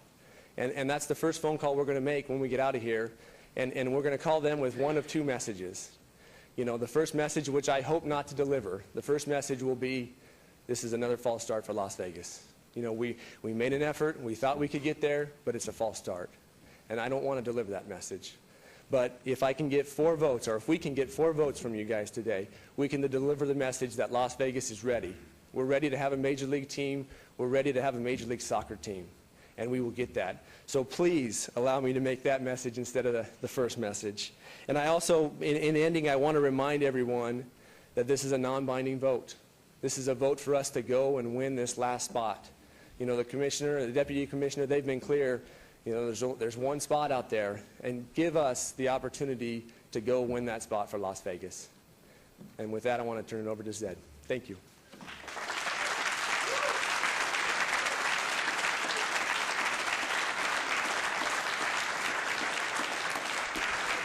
Good morning. Good morning. And I ask you again to repeat your name for the record. Certainly. Thank you, sir. Zed Smith. I'm the Chief Operating Officer for the Cordish Company. That, Madam Mayor and Council, that was pretty passionate, Justin's comments, and I just want to thank him for the passion that he's brought to this endeavor. This whole endeavor is something very unique for us as a company. We've done developments all around the country, and the introduction of this idea, you know, we've been here since 2009, and we've been working very hard. There's been a lot of ebbs and flows and a lot of movement in what we've tried to accomplish here. But we are where we are today, and we are deeply committed, it's just as Justin is, committed to this project. I want, if I may, if I can get some slides up, I'd like to show you the kind of work that we've done and the kind of work that we've experienced over the years, because there's a lot of similarities to what we've done in other cities to where we are today. The image that you have before you is the power plant in downtown Baltimore, right on the waterfront. This is how the project looked 15 years ago. It was abandoned for 15 years.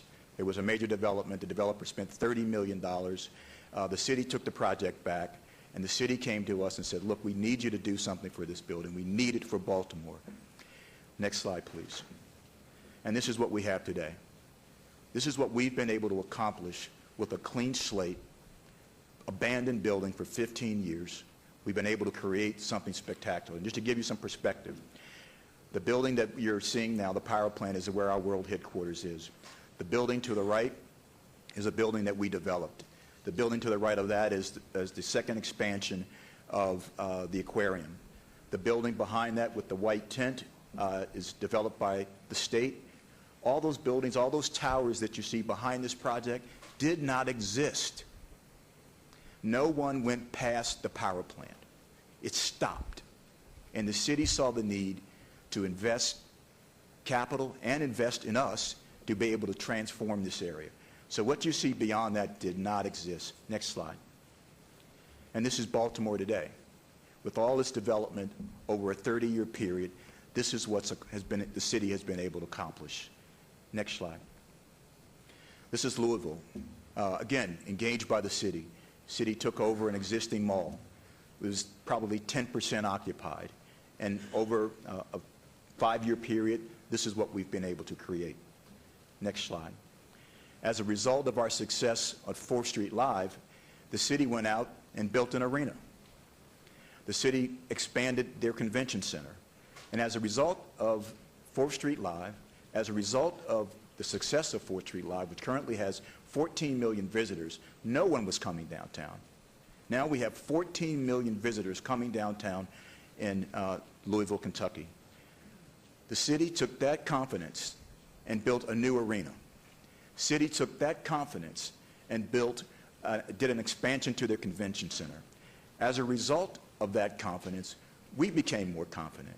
And what you see highlighted here is a phase 2 for 4th Street Live, which includes a 400-room hotel, 300 residential units, as well as retail. And that retail is very specific. It's grocery stores, it's drugstores, it's lifestyle retail that makes a city livable. Next slide, please. This is downtown Kansas City. And as you can see, absolutely nothing exists. The city acquired the land, all the abandoned buildings, all the old liquor stores, all that stuff was shut down. No one came downtown after 5 p.m. The city was totally dark. Next slide. Excuse me, can you hold that, please? I want Sure. Councilwoman to see that, please. Sure. Okay.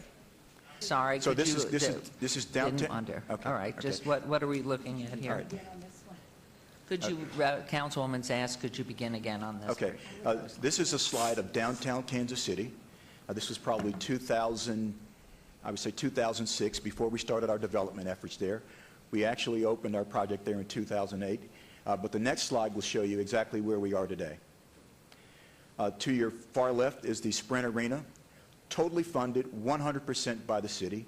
To the right, where you see the canopy that's over, that's a Kansas City Live. We've developed that project. That's a live entertainment district. But all around there, there are restaurants, there's a movie theater, there's a live performance venue, and just to the right of that is the world headquarters for H&R Block. And I just want to share with you just a minute here the story about H&R Block. Before we came to town, H&R Block had no desire to be downtown. Once they found out about this project and this development, they came to us and said, look, we want to be downtown. This is our hometown. That's where we want to be, and we want to work with you to develop our world headquarters downtown. So that's the spin-off that we're talking about here, the opportunities that come along with great development. We've seen it in Kansas City, we've seen it in Louisville, we've seen it in Baltimore. Next slide, please. And we've seen it in other cities. Excuse me, Councilman, yes? Thank you, Mayor. Yes. Mr. Zed, would you go back to that previous slide, please? Yes, sir. Who did you say financed the state, this arena here? The city financed the arena. 100%. 100%, yes, sir. Thank you. Thank you, Mayor. Please continue. Next slide. This is a shot of the interior of the live entertainment district. Next slide. And again, just as H&R Block came to us, part of our development agreement gave us the rights to develop residential. And what you see here is we're underway right now. We've started construction. We've broke ground. This is a 300-unit residential unit that we're building in downtown Kansas City. We have the right to develop 3 more towers in downtown Kansas City. The reason I share all this, for 2 reasons. One is to give you a sense of time. We started downtown Kansas City in 2006. We opened in 2008. Couldn't have been a worse time. So now we're recovering. These projects are tough. They take time. And I just ask the council to just understand that these developments don't happen overnight. They really take a lot of time to develop, and they are market driven. Next slide. And finally, this is where we are in St. Louis. We were very successful in partnering with the Cardinals. And to give you some perspective, this is a live shot. To your far left is what we call Ballpark Village. It's a sports-anchored facility. The Cardinals have their museum there, their world-class museum there. You can see the bleachers overlooking the field. And what the Cardinals were after was something very different than what we are after here. But it does speak to the longevity of how we get a deal done. We've been working in St. Louis for 8 years, and we're just finishing this project. Not because we haven't tried. It's because the market conditions weren't right. So all this is to say that there are moments in time and where you have to seize that moment. So where we are today is that you've given us an opportunity in September. You gave us 30 days to make some adjustments. 2 things I heard very clear. One is risk. The city was very concerned about how much risk they were taking on. Number 2, you wanted community involvement. I think we've addressed both those. We've created a situation where we've reduced the city's risk. And number 2, I want to thank the staff, as Justin has said. The public outreach has been tremendous. And we want to thank them for that. We're very pleased with the overwhelming support that we have for this project. But also what we've learned over that period of time is that what we've accomplished over that period of time is that we've reached out to labor. We're committed to an agreement with the Culinary Union. We're committed to an agreement with the trades. And we put that in writing to the trades, that we are committed to an agreement with them. We've also accomplished just the opportunity to have other soccer games here with UNLV. That wasn't even talked about 30 days ago. So these windows of time create opportunity. And so that's where we are today. We're asking for you to cast a vote, to give us a window of time, and what will happen? More opportunities. Another example here is, we're hearing from other developers now that have commitments on the Symphony Park site. They've picked up the phone. They've called City Hall. They've called us and said, look, this is important. If this deal comes, maybe we'll start. That's very significant. That wasn't a conversation that was being had 30 days ago. I think people in this community, the business community, the public, views this as a real opportunity, a real shot. This is not smoke and mirrors. This is a real opportunity to deliver something very special for downtown and for the citizens of Las Vegas. In closing, I just want to say that this is a brief window. We've heard from Major League Soccer. They made it very clear. Now is the time for us to make a decision. You know, these public-private deals are tough deals. I know it's a tough call for you. It's a tough decision. But cities are required to make tough decisions. Cities are required to make strategic investments, investments that will pay dividends. When you look at what this project can bring to the revitalization of downtown, you've made a great commitment in the private sector at $350 million by Zappos. There's other rounds of investments to come here.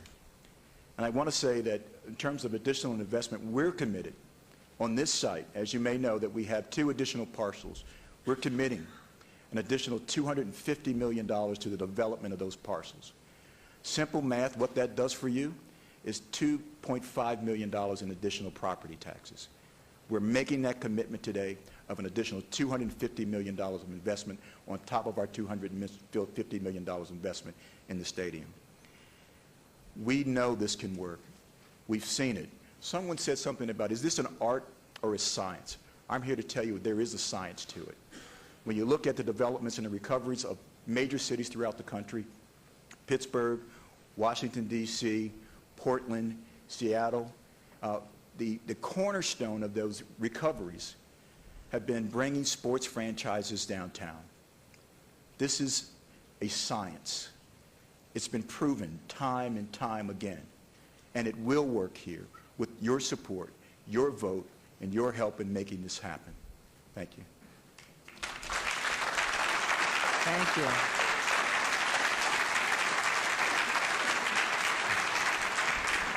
Thank you. Mr. Art, I'm sort of turning to you on this, as to the speakers that are part of the project, that's information for us all. Before I open it up for the public comments, please. Certainly. So that concludes all our speakers for this morning. We're glad to take questions, but I know there's many in the audience, some of whom submitted cards, some who would like to speak or make a comment. So I'll follow your direction on I'm going to ask the council to stay specifically with what's been presented, and then we'll go to public comment for any questions they might have. But Mr. Smith's comment, I would like to call you back, because I think I heard something. You said that the private entity is making a commitment, again, would you say, for additional? As we've expressed all along here, the margins for the stadium are thin, and that's in part why we're here. But the real opportunity for us as developers is the outlying parcels. And I just want to be very clear. We've made it very clear that we're not doing an entertainment district. Would you repeat that one more time, please? I just want to make this very clear, and it's in our term sheet. We are not doing an entertainment district here. What we're talking about is the opportunity to do hotels, office, complementary retail, such as a grocery store, those components that make downtown livable. And that's what you see over and over, time and time again, with urban development. Without those ancillary retail components, cities don't work. People don't move there. Offices don't come in. Hotels don't get built. So we believe in this project. We're putting up $200 million today. We're committing $200 million today, and on top of that, $250 million as we proceed. I thought that's what I heard. Thank you. Wow. Okay, what I'd like to do at this point now is turn to council, let them ask questions, and then we'll go to the public comment. Well, nobody's asking anything. So with that, since there are no questions at this point, we'll go to public comment. So what I'd like you to do, I'm going to take the cards first, and we'll go from the cards that I have, and then we'll take from everyone else. I have Paul Muradkin here. Please, are you here?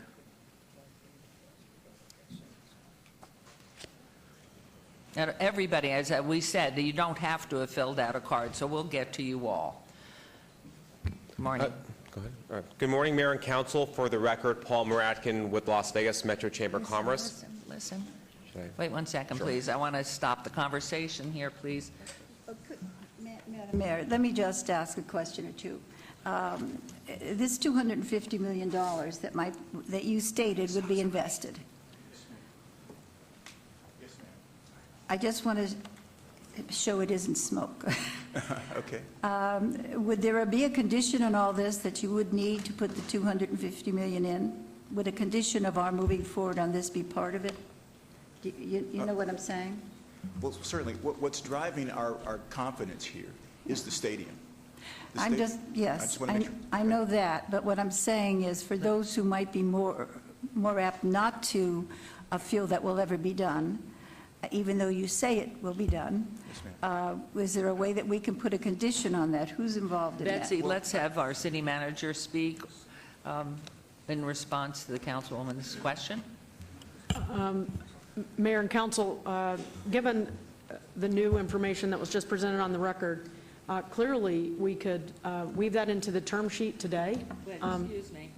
Let's stop the conversation so we can hear the response to Councilwoman's question. We could handle it that way if that's what you'd like to have happen. Or, based on that representation, should we go forward today, we will weave it into the final development agreement, which is a binding document. And when you talk about this, would this all be in Symphony Park, or would it be in other places also? Mr. Smith may want to elaborate on this, but what I heard him say is that on the parcels that are part of this transaction that are adjacent to the stadium, they would be committing that level of development of $250 million. As you will recall, there's about 13 acres that are part of this transaction, and there's 5 different parcels.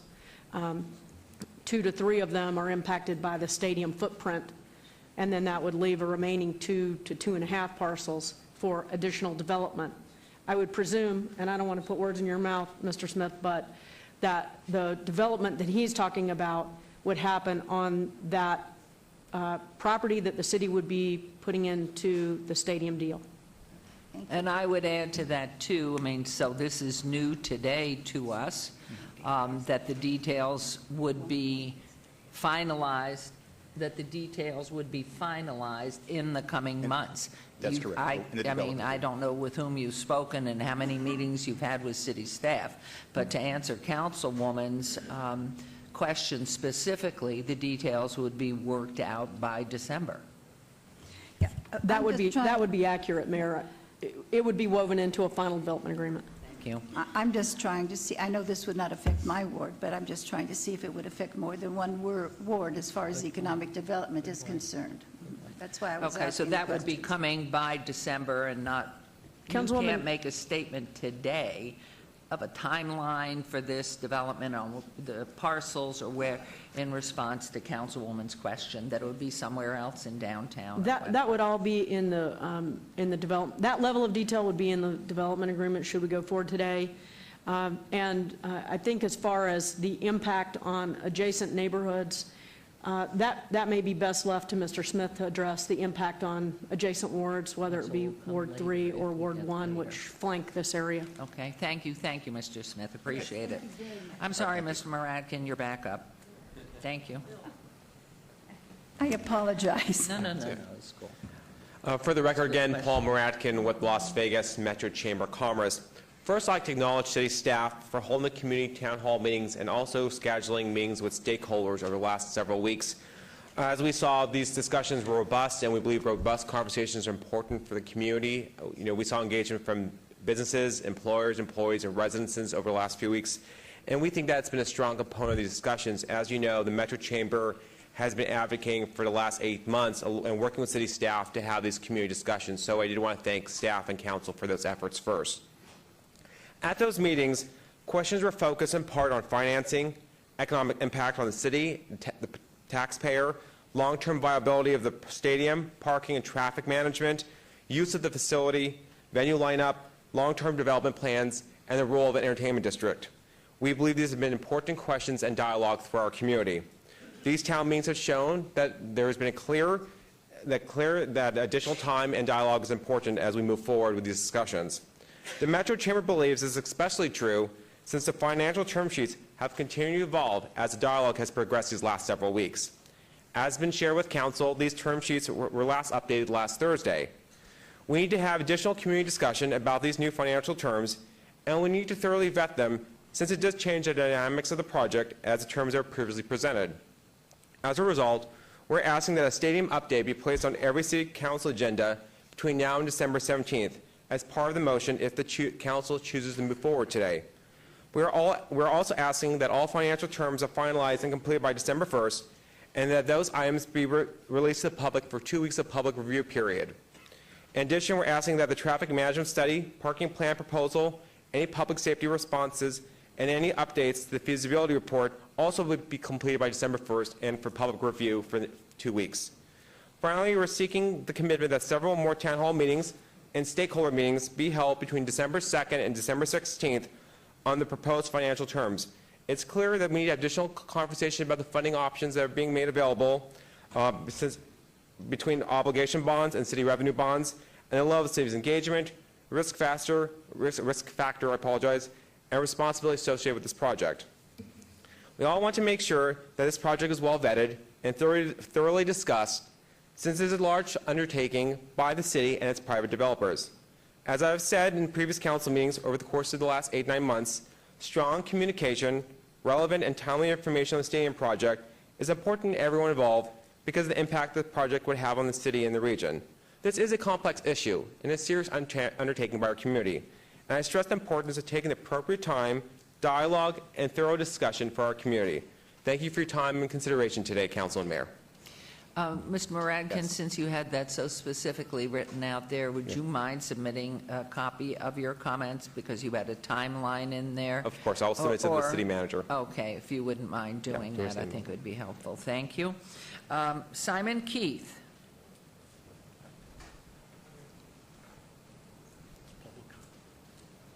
Pardon? This is all the public oh, you have a comment, please? Yeah, I do. I was advised that maybe I didn't answer Councilwoman Tarkanian questioned about spillover. And what we've experienced, Councilwoman, is that... Can you speak closer to the microphone, please? What we've experienced in multiple cities is that there is a spillover effect, that development does happen around these projects, and it's a very organic process. For example, in Kansas City, there were office buildings developed. There were other types of retail developed. Retail started moving closer to the project because we had the residential components that were there. So it is a very organic process, but it does in fact happen. Okay? Thank you. And now, Mr. Keith, Simon Keith, please, good morning. And again, state your name for the record, even though I did it. Good morning, Mayor and Council. My name is Simon Keith. Thank you for allowing me to speak. I have lived here for more than 30 years. I first came to Las Vegas to play soccer for the UNLV Rebels under Coach Bartow.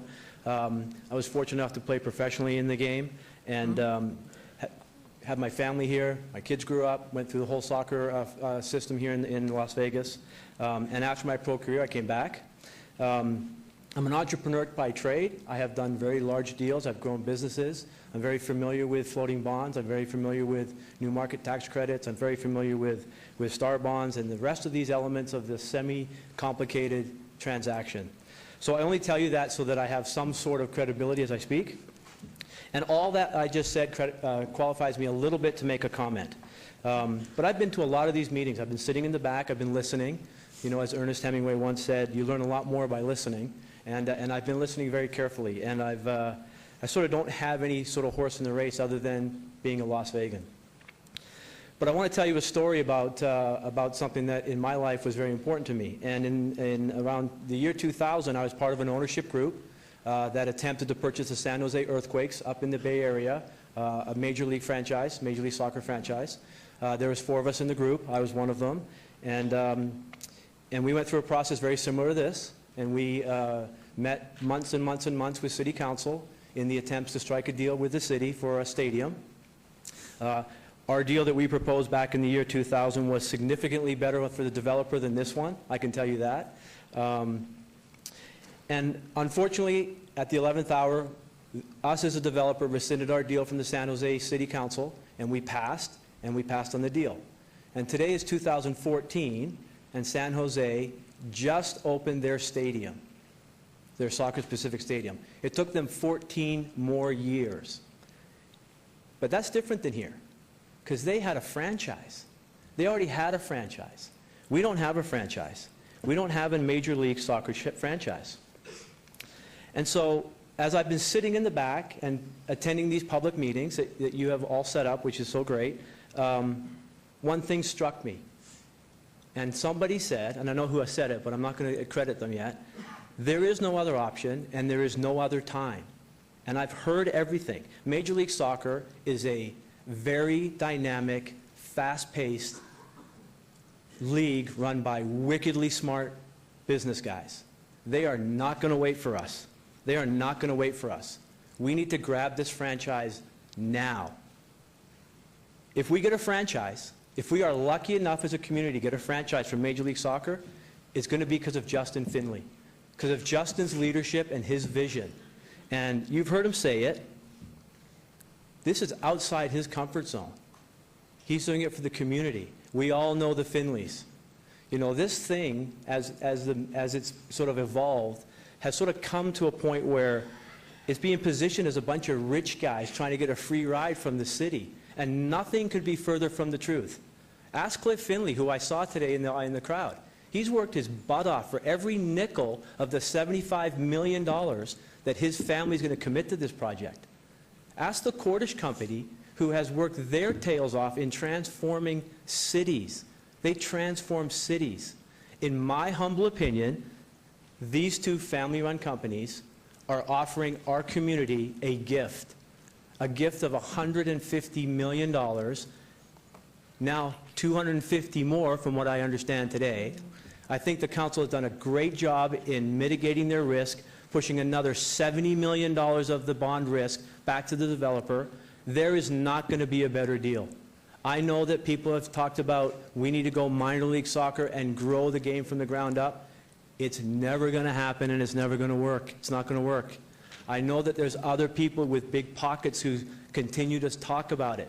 These families are standing in front of you, offering you hundreds of millions of dollars. I hope as a community and as a council and as a state, we take them up on it. Thank you. Thank you very much.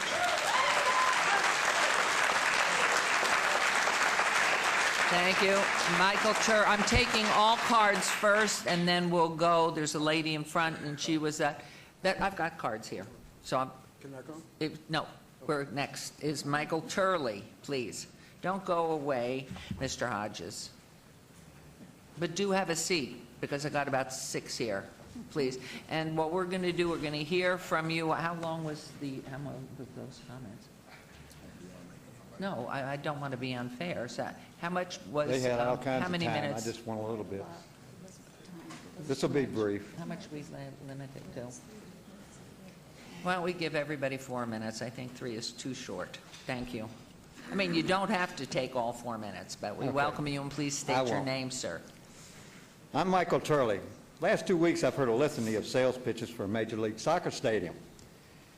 Some feel robbing Parks and Recreation funds would be a fair use of taxpayer monies. But what becomes of the hundreds of kids of our community who will be unable to afford to actually participate in the sports on the fields that depends upon that funding? I've heard they need role models. Yes, teachers, firefighters, the ones who build this community, their parents, our military, and if they behave like role models, our community leaders. Parks and Recreation fields and facilities keep these kids off the streets, keep them out of trouble. I'm sure Councilwoman Tarkanian should understand that all too well. having been a teacher. Mr. Barlow, you of all the council should oppose this abuse of taxpayer dollars, since so few of the kids in your district will be able to afford to play sports on the parks and recreation fields, and even fewer will be able to afford to ever see a game in the stadium for professional businessmen. Real sports are the youth leagues that encourage healthy activities for young people and that keep them from being regulated to spectators. This is wrong for our young people. It says Las Vegas is more concerned about commercial interests of a few as opposed to the best interests of all of our young people who will suffer lack of healthy activities. I have no problem with the stadium or the MLS team, but it should be financed by private investors. The real crime is robbing our young people who cannot afford to pay to play a chance to participate by parks and recreation funds. That is where your members of the board should place your highest priority. Thank you, Mr. Turley. Richard Ryerson.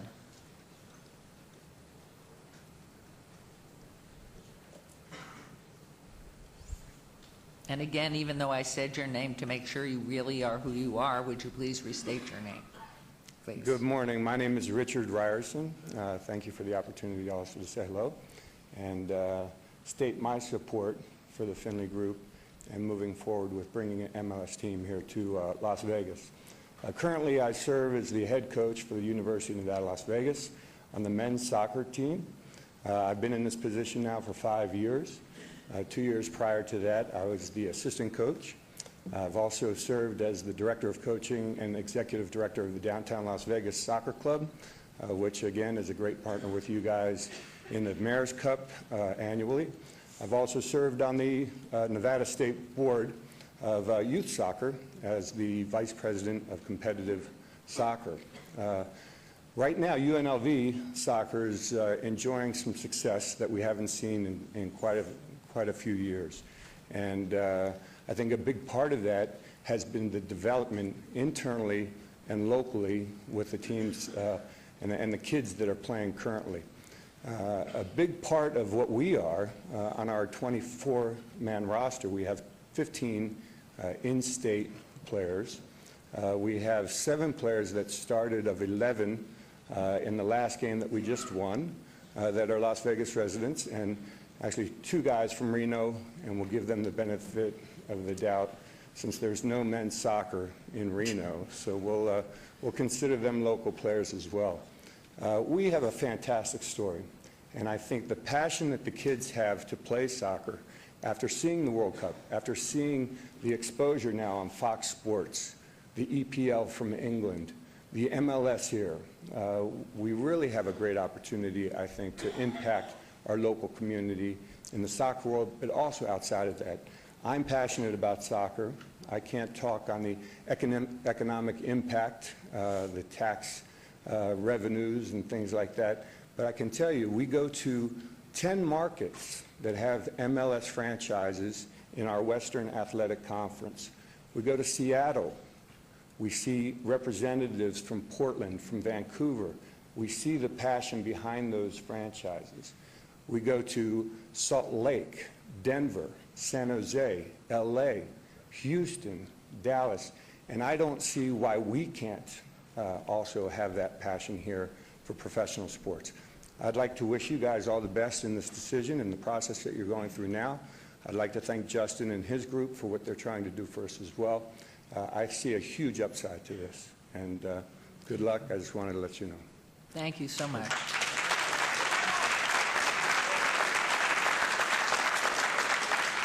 Crystal Glass.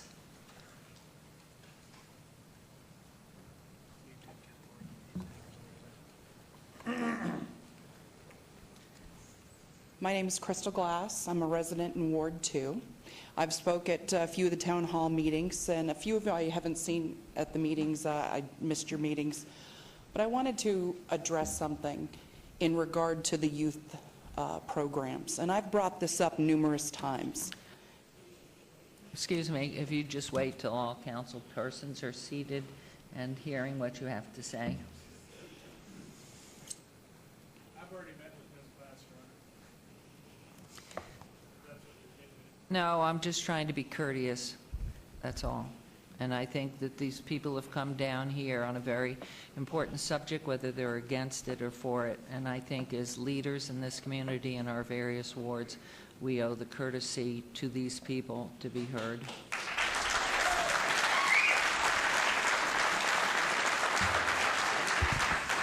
Your Honor, if I may say something, periodically conversations come up, and sometimes while you're trying to run a meeting, they have to happen. In other words, things you're not aware of will occur. Okay, so, let me, excuse me so if I for may. example, a Excuse little me. while ago I was... You know what we're going to do? We'll take a recess so we can meet. Well, let's have, I'm sorry. Well, it was urgently, Ms. Glass. I was urgently requested by Councilwoman Tarkanian and by my good friend to the right here, Councilman Barlow, to caucus real quickly while you were speaking earlier on the subject of the $250 million, which had suddenly exploded. And sometimes the moment happens that you just have to Okay, do it. let's I'd do love to this. step Could back you and just let you sit have a down? chance to Just speak sit. about that, We'll 'cause take a then few And I minutes. read They might your really- note. Excuse me, I got Ms. an Glass, email. if you'll just have a seat, we'll wait. Yeah, I think I got an email from Crystal. I did read something from you, Crystal. It's all right, but Yeah. just don't go far because we'll pull you back up. So sometimes things are happening at a fast pace here.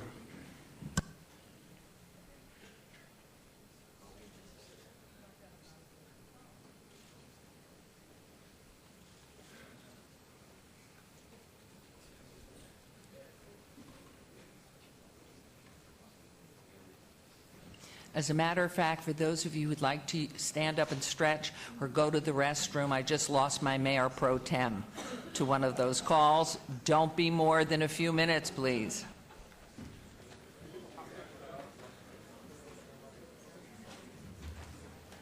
And then I am calling a, let's say, a 5-minute recess here for conversations, and then we'll reconvene. Thank you. 5-minute recess.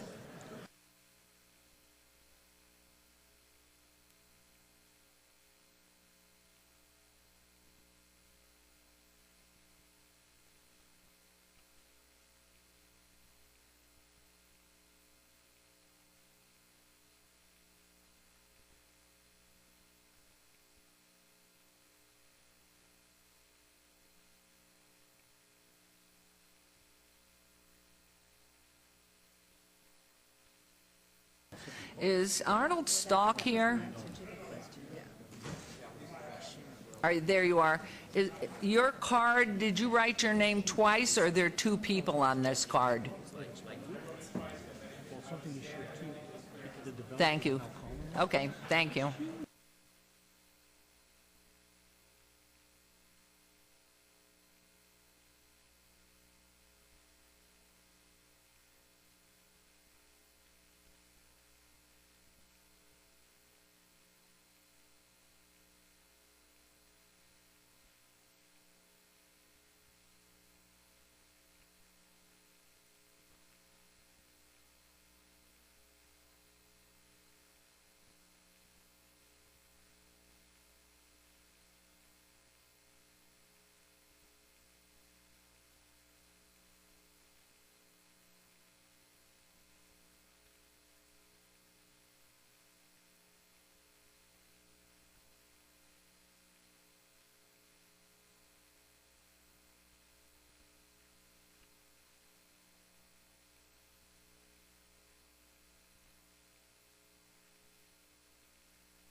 Okay, city clerks, we need you back so we can reconvene from the recess. Sorry about that. Okay, everyone, let's get back and have a seat. Give you a couple of seconds to do that. Thank you. Okay.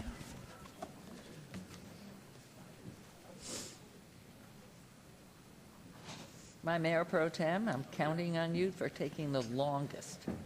So you're the measurement here. Okay. Well, but we need everybody back at this time. So we're calling on all council persons to return so we can go forward. We all have to hear everything.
Okay, we're just waiting for Councilwoman and Councilman Coffin to come back, if you would, please.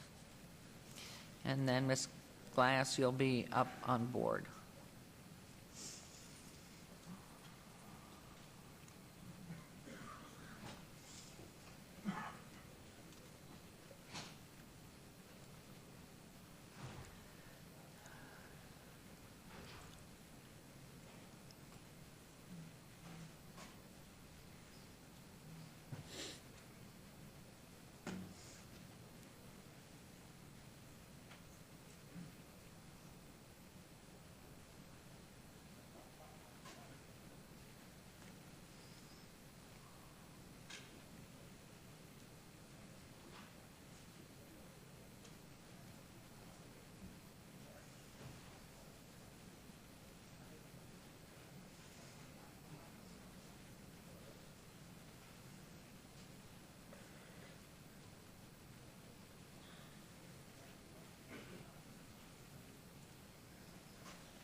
Excuse me.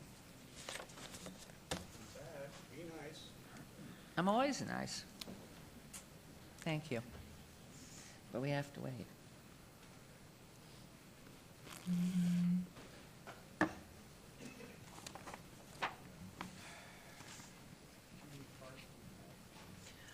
Well, and we have people that want to speak, but I have 1, 2, 3, 4, 5, 6, 7 cards, and then others who've indicated they want to speak to.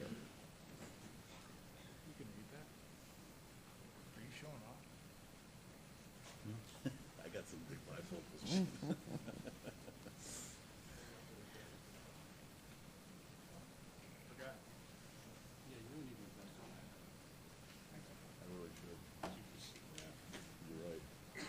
Except you can't put it in your pocket.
Okay, Ms. Glass, wherever you are.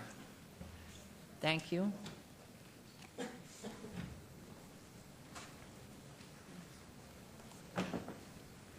Thank you.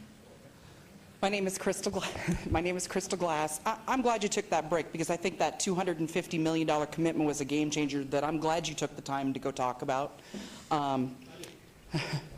Okay. I want to point out something. There has been some misinformation. People have been wondering why I've been showing up all these meetings and voicing my support. Do I work for Findlay or Cordish or the city? And most definitely not. I work for a private mortgage company. I'm a soccer fan. I'm a huge sports fan, and that's why I'm here. And you're talking to someone who has been to numerous U.S. men's national team friendlies and women's team friendlies and qualifiers, as well as Major League Soccer matches all over this country.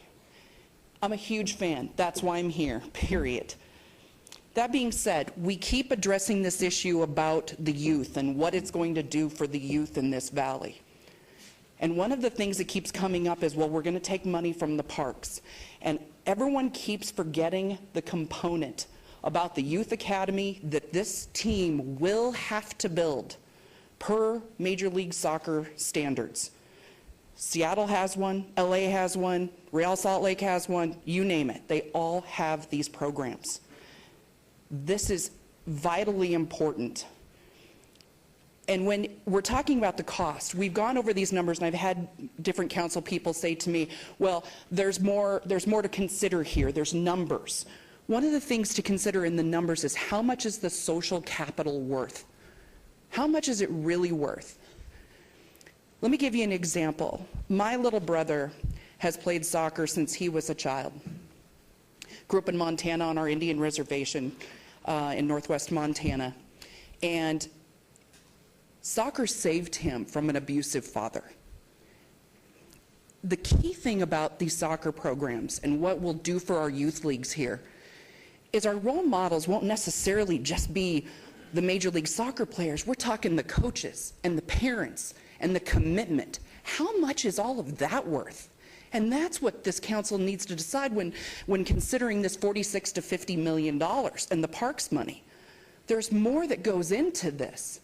There's more to consider. That has a lot of value. Now, I understand, Councilman Kaufman, I know that a lot of your district is Latino, and a lot of them are very much in support of this stadium. And I'd ask that you consider that part, please. Councilman Barlow, Councilman Tarkanian, you and I talked about this at your meeting, at your ward meeting.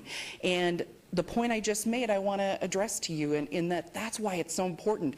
As someone who's very familiar with sports and what they can do, that's what I'd love you to understand.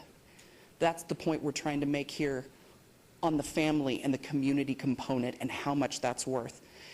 And Councilman Anthony, I know a lot, you are on the board of a few different retirement community HOAs, but you have a lot of people in your communities who are not just retired. And with all due respect to people in their twilight years, my mother is an elder on our reservation. I would like to say, in 30 years, I want to be proud of this sports team and remember this day and remember opening day.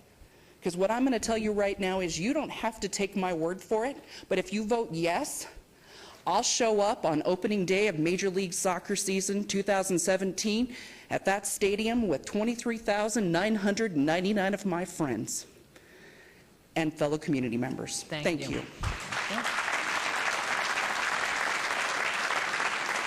Thank you. Maury, I think it's Rigg, Maury Rigg, R-Y-G-G.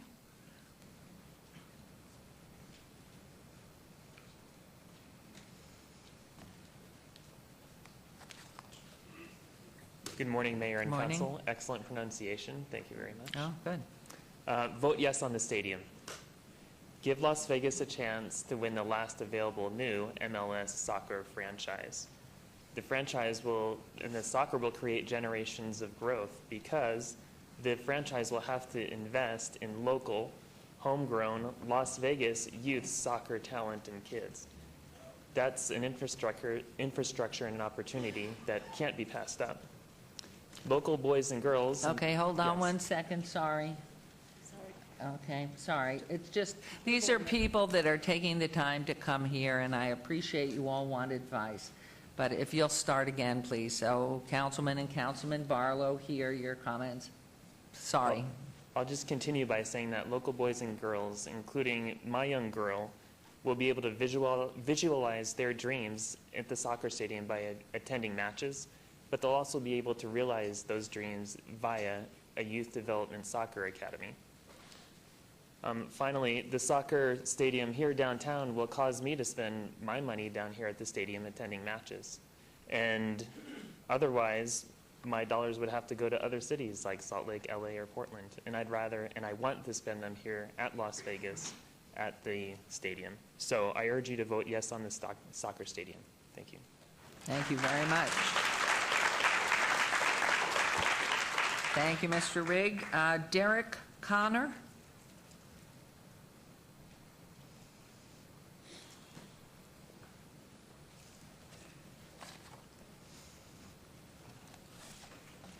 Good morning, Madam Mayor, members of the City Council. My name is Derek Connor of the law firm of Connor & Connor, but I'm here today on my own behalf. I'm not on anybody else's clock. Can you speak close into the microphone? For some Yes. reason it doesn't Sorry, these things are very project. low, Thank you. as I recall. So I'm here today on behalf of myself, mostly as a father. I've reviewed the terms of this deal, and I'm a very fiscally conservative man myself. I spent time in the military, and I watched how our tax dollars can be wasted on, foolish government programs. I don't think this is one. I think the terms of this deal are sound. I think it's fiscally responsible. I think it's a good investment for our future. Now, I know there's a lot of history with the development of this area, and I think there's a lot of history with the family, the Finley family as well. They've done a lot for our community, and I think they deserve an opportunity to try and bring a team here, which and I think they deserve it. about the history, I'd also like to talk about the future. I think a vote here is a vote for the future of our community. As everybody else has said, there's going to be a youth development academy as part of this team. Other cities have numbers, such as Dallas, I believe, has 1,800 kids in their youth development league from ages 7 to 17. This is quickly becoming an opportunity for kids that might not otherwise have a chance to go to college just based on playing soccer. My own son, and I can promise you I spend at least 6 nights a week at the soccer field here, would love to have an opportunity to do this. And as Mr. Riggs said, this is an excuse for me to come downtown. I want to be season ticket holder #1 if they get a team. I want to come down here for every game. I want to bring my family. I want to bring clients. I want to bring tourists from out of town. I want to be a part of this team from the day one. And I think a vote today really is a vote for the future of our community. Thank you very much. Thank you very much. Tice Heldenbrand.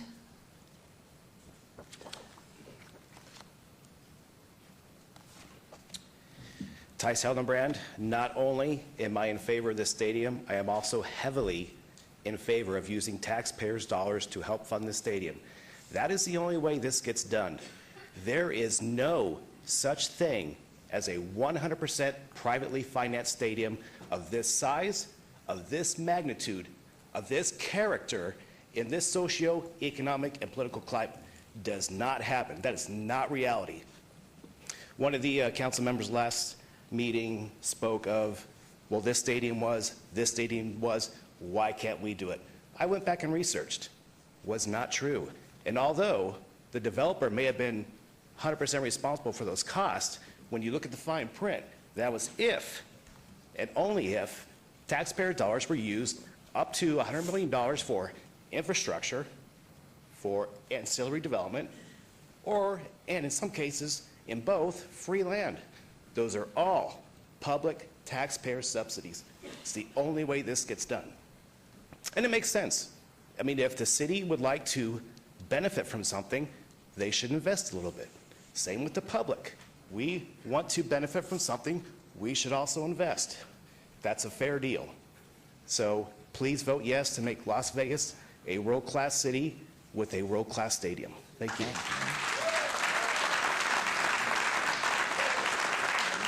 Lisa Mayo.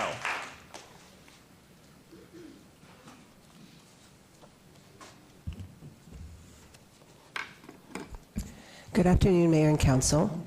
I'm Lisa Mayo Jeriso, representing the Nevada Youth Soccer Association, but you know this, and you know that I'm asking you on behalf of the 10,000 youth who play soccer in Nevada and the 7,500 in Southern Nevada to please not commit the $3 million in park and recreation money to the stadium deal as part of the public funding. I submitted to Council packets that show you the overcrowding on our fields and practice fields, and the trash and bathroom duty that we're expected to perform that frankly should be services we receive as part of use of the fields. But today I want to talk to you about risk and reward. Mr. Arndt talked about risk. Anytime you put money into an investment, it is a risk, and risk and reward are direct relationships, meaning the more risk, the greater the expected reward. Banks have been charging interest rates as this rule of economics forever. And MLS is risky regardless of the glowing reports we've heard in the community meetings.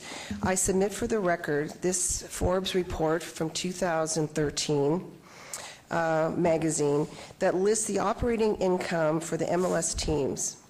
Of the 20 teams, 9 lost money, lost money. And 3 have made less money than the projected revenue for this team. And that is for this team. 12 of the teams underperformed. They didn't make a single dollar, and 3 of them didn't make what they were going to. The City of Las Vegas taxpayers and our kids can't afford this risk. Mr. Simon talked about the Jose earthquakes. They lost $4.5 million in 2013. If they fail, if the team fails, we don't have a youth soccer camp.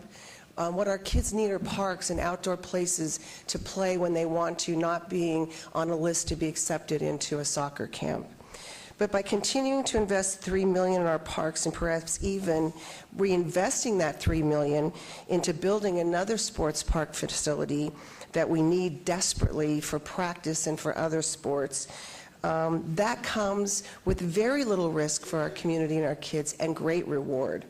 The rewards are the national championship Las Vegas Neon Boys team, who just brought to Vegas the first ever national title.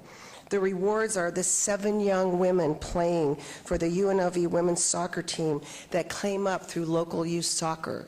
The rewards are the 15 players that we talked about on the men's team who came up through Nevada youth soccer. And the rewards are our kids who are fit, safe, and happy, playing outside, learning the life skills they instill by playing this great game of soccer.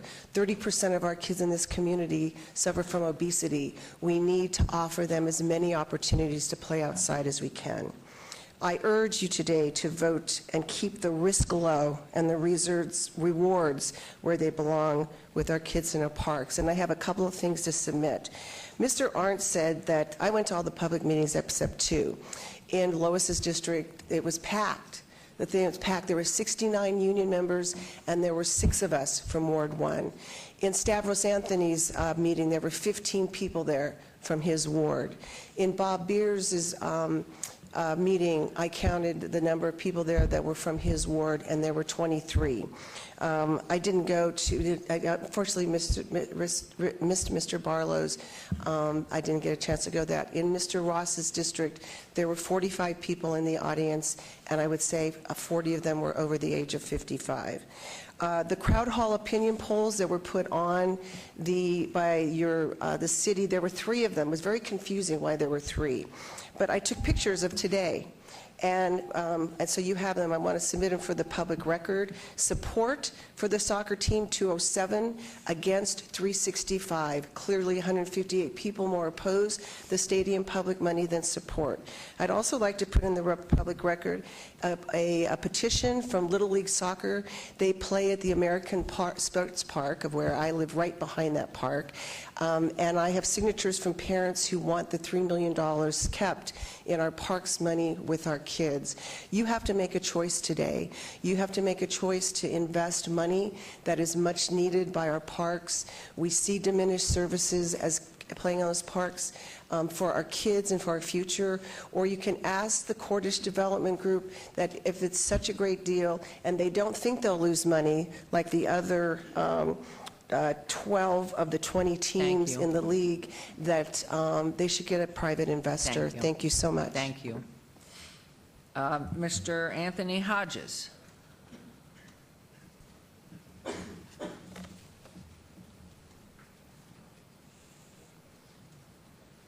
And walk slowly, Mr. Hodges, so Mr. Barlow can get back to his seat.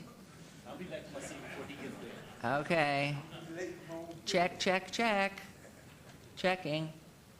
I'll be there before he gets to his seat. Okay. Oh, no, it was to the microphone. Give me a half a chance. Okay, you're on. You've got 4 minutes. Yeah, half a minute? Thank you. But on this subject. The stadium, right? Correct. Okay.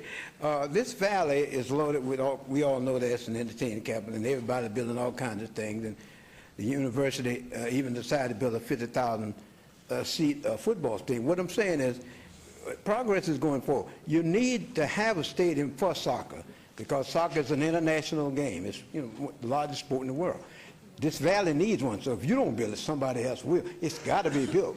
So if you want to step up and be the one to do it, the head of the class, I wish you all the best. Thank you. Thank you.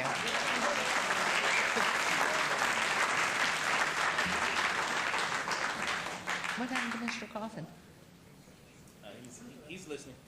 He's listening. We'll wait. Next up is Arnold Stock, but walk slowly till Mr. Coffin gets back. Right. I'll be back to my seat before he gets back. What is this? Slowly, Mr. Stock. Would you like to entertain us with whatever venture you're into before we get to the business at hand?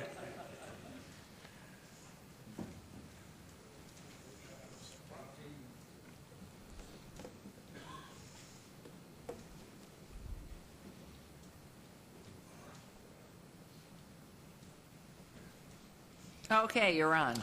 Thank you, Mayor Goodman and council members. Arnold Stock, 2701 Alta Drive, Las Vegas, Nevada, 89107. I'm not here representing anybody. I'm not paid to be here. I'm here as a citizen, and I am here as a different kind of stakeholder. We hear that term tossed around a lot, but I'm here representing community, those people, those men, women, and families that have no voice. I have 4 minutes, so I'm going to make the most of it. I want to credentialize myself, having an expertise in redevelopment going back 40 years from the city of Los Angeles when I was a very young intern. I was part of the group that put together what is now the Staples Center. Very similar footprint to what's going on now in Las Vegas. They said taxpayer money is going to be used, they're going to close it down, they're going to move the franchise, they're going to take it somewhere else. Probably one of the most successful sports franchises in the history of the world is the Los Angeles Lakers and now the Los Angeles Clippers and the Los Angeles Kings. All seeded with redevelopment funds, all seeded with public bonds, all seeded with matching or a formula that was given that made the project go, that made the banks come, and let the banks come to the table. I really appreciated the Cordish's and the Finley's presentation about other examples. And I really think that we should take a few steps back and think. Stop again. We'll take another recess later to allow conversation on the dais. We're multitasking. And not today. Please go ahead. Well, for myself, I'd really like This is to. a little more important than what goes on at the Meadows. For Thank you very myself, much. I was director of housing in the city. I have a lot of invested in this community, and I'd like to be heard. When I get up to this podium, I show the utmost respect to council, to mayor, to staff, the staff that works hard to put this together. I know what it takes to put this kind of deal together, because I was in City Hall, and I worked directly under a mayor in this town, and I'd just like to be heard. I'll take 2 more minutes, if I can. I consider myself a community, nonprofit, for-profit business person. I'm a multitasker myself. Successful redevelopment projects across the United States all have one thing in common: investment by the city. Risk. Everybody, if you're afraid to use the word risk, there's going to be risk in a project like this. But 23 years ago when I got here, downtown Las Vegas was a ghost town. We couldn't even attract a developer down here. It took an amazing amount just to get the few things that we got done here. And so fast forward now to today, it's really hard, it's really easy to get caught up in the moment, but I urge you to please take the vision, take the step, look at the examples that the Cordish Company used, look at Los Angeles, New York, all the major cities in the United States that took that step to get facilities built. Because the rippling effect, and the people I represent are working people, are our veterans, are our families that are struggling, our union workers, the folks that don't have a voice and don't have really the time to show up to wonderful forums like this. Please take the risk if it makes economic sense, and take the plunge, and let's get this thing on and get a major sports facility in this town.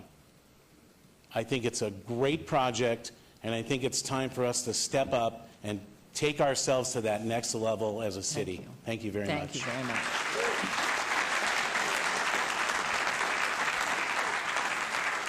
Jason Weinman.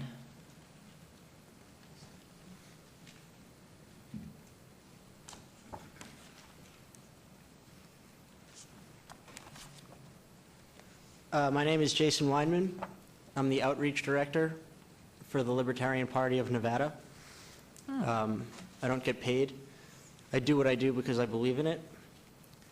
I believe that if this gets passed, all you're doing is taking money from people like me, who are not soccer fans, people like me, who don't make a lot of money, people who are not going to benefit from this program, and giving it to people like the Finleys and like the Cordish Corporation, who are independently wealthy as it is.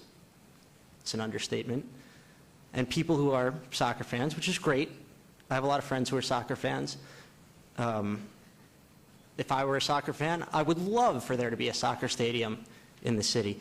In fact, I'm not a soccer fan, and I would love for there to be a stadium in this city.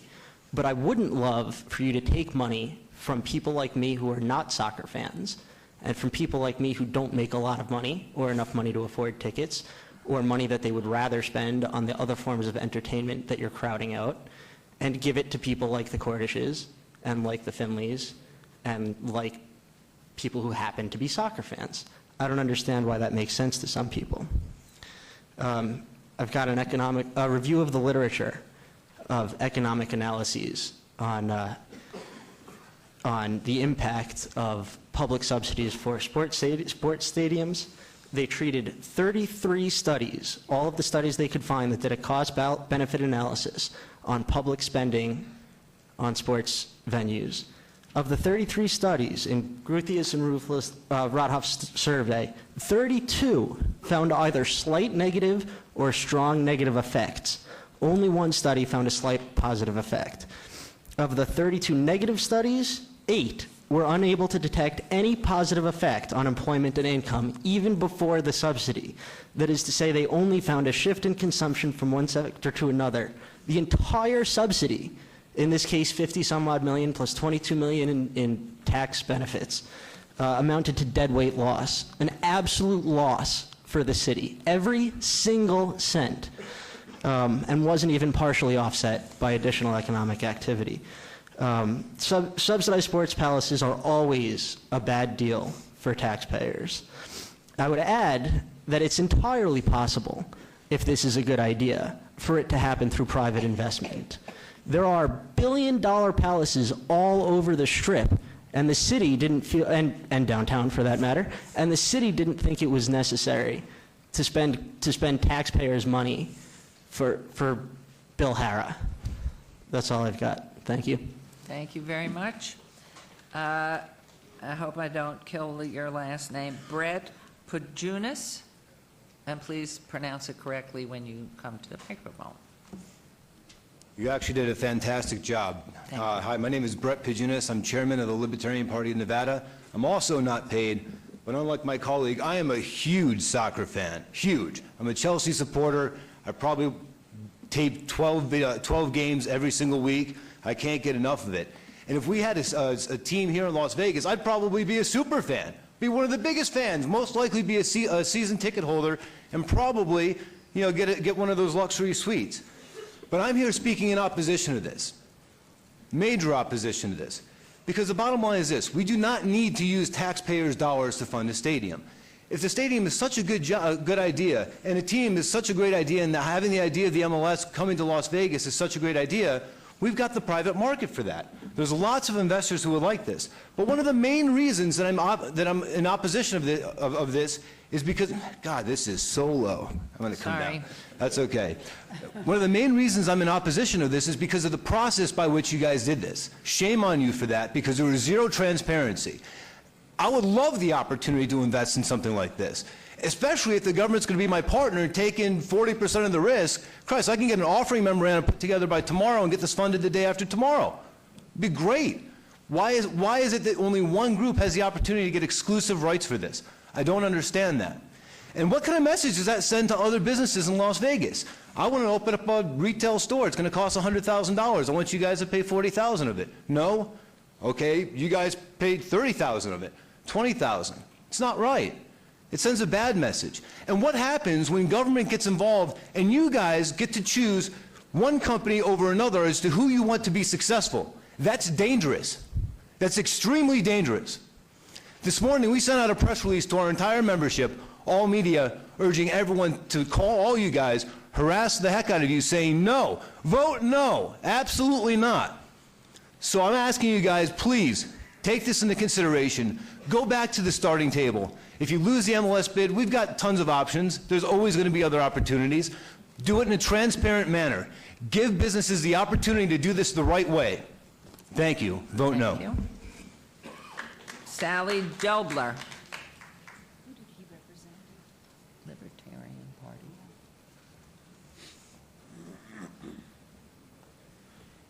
Good morning. morning, Mayor and Council. And I'm Sally Dobler, and I'm representing NAIOP Southern Nevada this morning.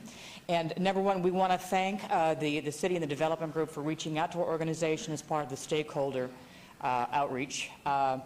We have a lot of soccer fans within our board. We also always support responsible development. We appreciate the fact that we had concerns about the amount of public money that was being invested, and that was greatly mitigated. We're always in favor of responsible development and careful planning.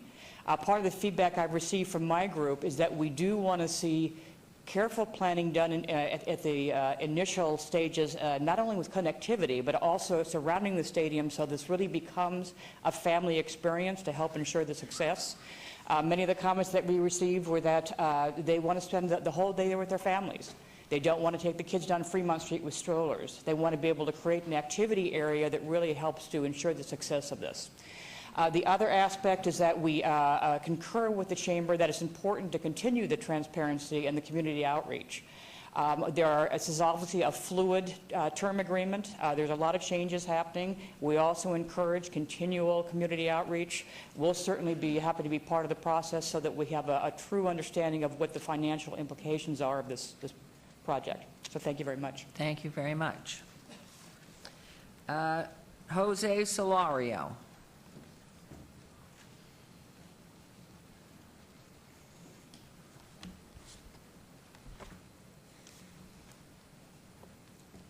And if you would, repeat your name for the record.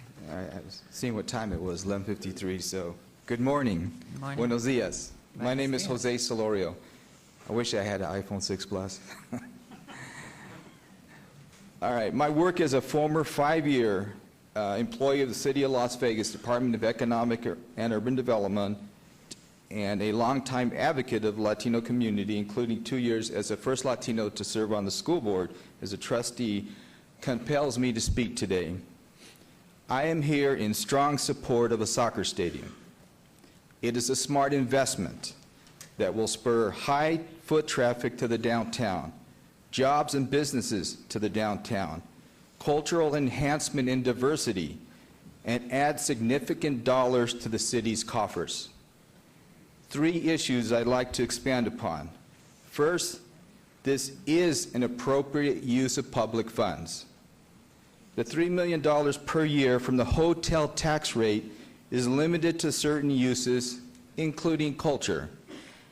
Soccer is culture to all Las Vegans, especially Latinos, who comprise over 30% of Las Vegans and over 45% of students in the school district. Soccer is central to the Latino culture and is also a growing culture to all Americans by virtue of our USA participation in the World Cup. Soccer is a culture that will bring us all together. Okay, I'm going to have to stop and wait. We'll have another 5-minute recess. I'm sorry, but I can't condone not having everybody here. So, Mr. Solario, if you'll have a seat, I'll call you back up. I'll come back, Mayor. I tried to explain to you, but I'll come back. No, it's fair. It is, there's a conversation you want to have. I want you to have it. But these are people who have taken time from their days to... Mayor, I know Jose very well. I heard him speak at the Ward 1. I know his feelings very well. That's why I thought this would be a good time, Jose, to be able to step out. I'm adding a couple new things, but I can come back if you want. What did he say? Would you repeat that, Jose? I'm adding a couple of new points to what I spoke about. You have new points? I have new points, yes. Well, then I'll listen. Okay, thank you. All right, so anyway, I was talking about soccer is a culture that brings us all together. And the Latino community, including youth soccer players, overwhelmingly support this project, as evidenced by their participation in your council meeting, as well as Councilman Coffin. And stadiums nationwide are generally funded with some public funds. It's hardly ever been privately funded. And even our local convention center, Sam Boyd Stadium, Thomas and Mack, have had public funding for construction. I even remember attending UNLV basketball games as a student. when Jerry Tarkanian coached the great teams that he did. So public funding works and is necessary. Second, the issue of taking money away from local parks is misguided. The hotel tax was not meant to solely serve as a park fund. New parks can be built by developers who build new housing communities. Increased city coffers due to new development downtown could be used to improve and build parks in older neighborhoods. And third, the stadium opens the door to other conventions and events to be held downtown. The possibilities of other uses of soccer stadiums are limitless. So Mayor and City Council, I applaud you for your neighborhood meetings, and thanks to these discussions, including concerns over risk expressed by Councilman Beers and Coffin, there is significantly less risk now. Now let's open our downtown to our families so they can bring their children to celebrate the culture of soccer and to appreciate the diversity of culture. The heart, the soul, the growth of our downtown can be born with your leadership. In closing, my two questions to you, Mayor and City Council, is, of those who speak today, who do you side with? Those who are misinformed, or those with a passion for culture and those with a vision for revitalization of downtown? And finally, at election time, do you want to be remembered as a councilman or councilwoman who voted no on soccer, or one who voted yes? I say vote yes. Yes, we can. Yes, we can. Si se puede. Thank you.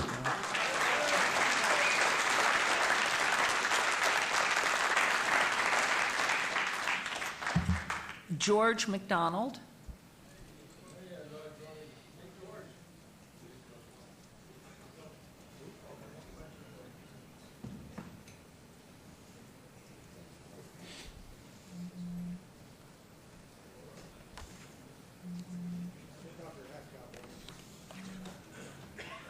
Good morning. Good morning. Yes, I like to vote yes on the soccer. Could you say your name for the record, George please? McDonald. Thank you. Yes, I believe it's a good idea to have the soccer built and use the public funds and the private funds too. And also, I believe it's going to work. And then when the revenue comes in, I would like to see some of it put into the needs of the parks, if there is, because I see a lot of parks that there's hardly anybody in these parks. You know, parks are almost empty, but I know there is a lot of parks out there, and there's other stuff that the city has for seniors all over the place, like the YMCA and other ventures that are out there for the seniors. So once again, I would like to request that the revenue, when it does come in, that we continue to invest in our city, because our city does need a lot of developing.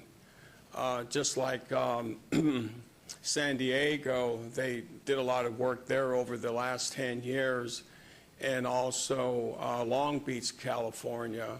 So it does work when the city gets involved and starts working and re-putting money into the community. So that's all I have to say. Thank you. Jennifer Lazovich.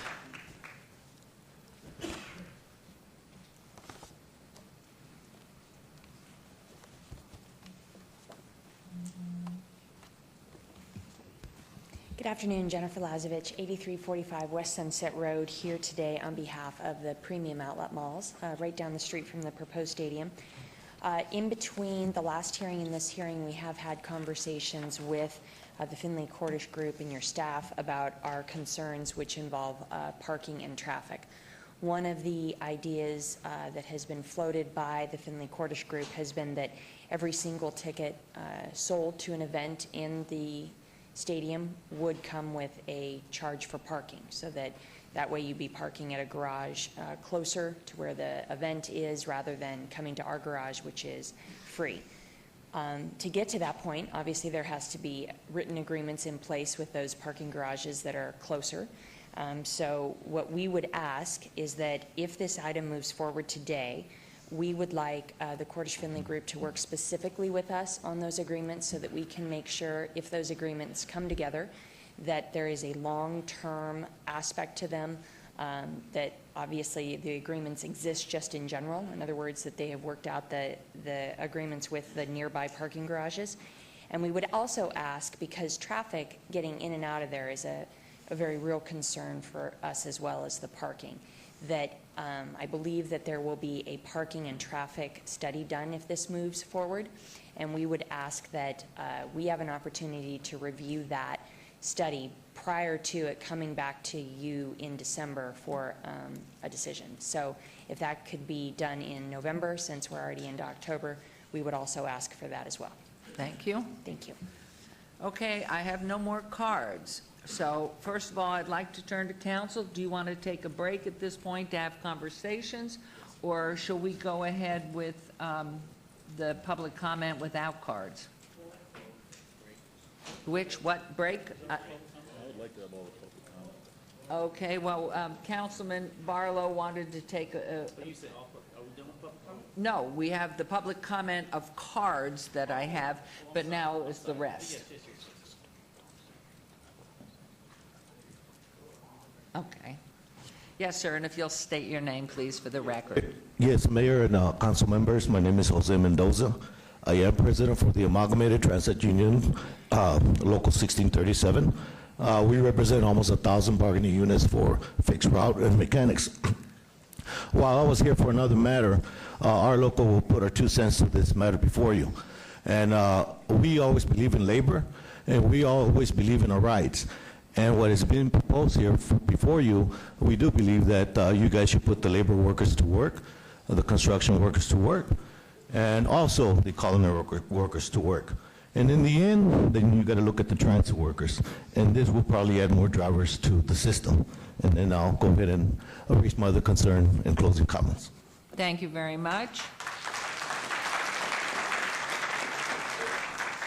And please come forward, state your name, and we'll continue the comments at 4 minutes, please. I believe it's afternoon now. Good afternoon, Mayor Goodman and council members.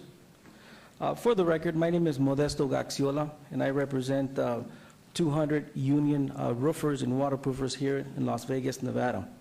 And as an organization, we're also part of the Southern Nevada Building and Construction Trades Council. So we're one of the smaller affiliates. First and foremost, I'd like to start with thanking you, Mayor Goodman, for allowing everyone to speak, whether you're for, against, or neutral on this project. As I understand, some of the council members are on the fence because of some of your constituents, or you're having a mix of your constituents either for or against this project. As a labor organization, we're also on the fence. What we would like and our ask is that we're asking that a project labor agreement be included in this deal. Earlier, I've heard the Cordish Group and the Finley Group make a verbal commitment.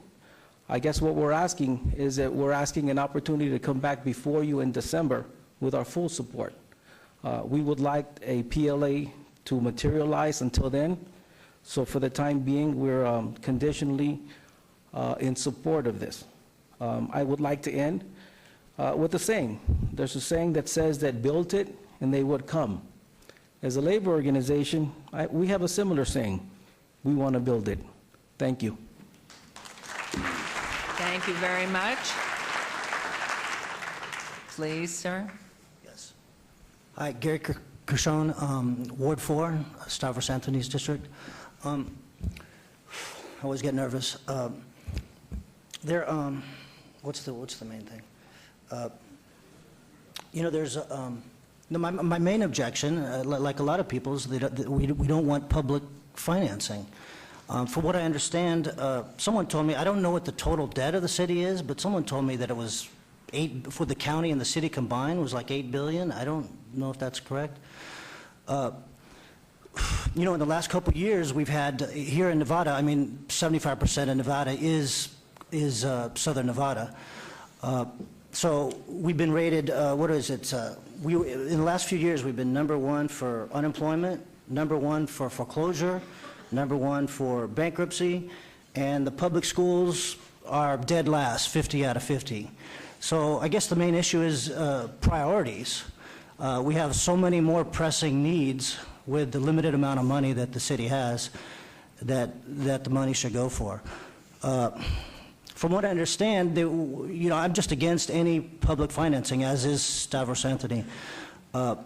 From what I understand is we want to borrow money from banks to give it to multimillionaires, which is, what would you call that? That's,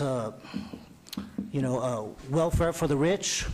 It's crony capitalism, and it's not right.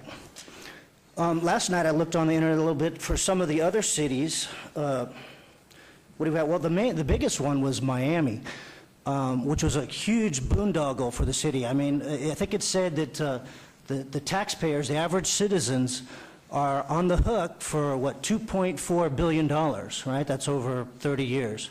And it's a big, I think it was also something on Frontline about that, a year ago or so, that it's a big albatross on the neck of the taxpayers of the city. I mean, here, and then also, what else do we have? I learned, at Stavros Anthony's meeting, that the city said that the city paid $32 million for the existing land already, which is $2.5 million an acre. And then the city put another $30 million into with the improvements and getting out the benzene, which is another $30 million. That totals $62 million, which is about $4.7 million an acre. I don't know if there was, I'm sure there was an appraisal, but that seems awful high for the land that we paid for that land. Another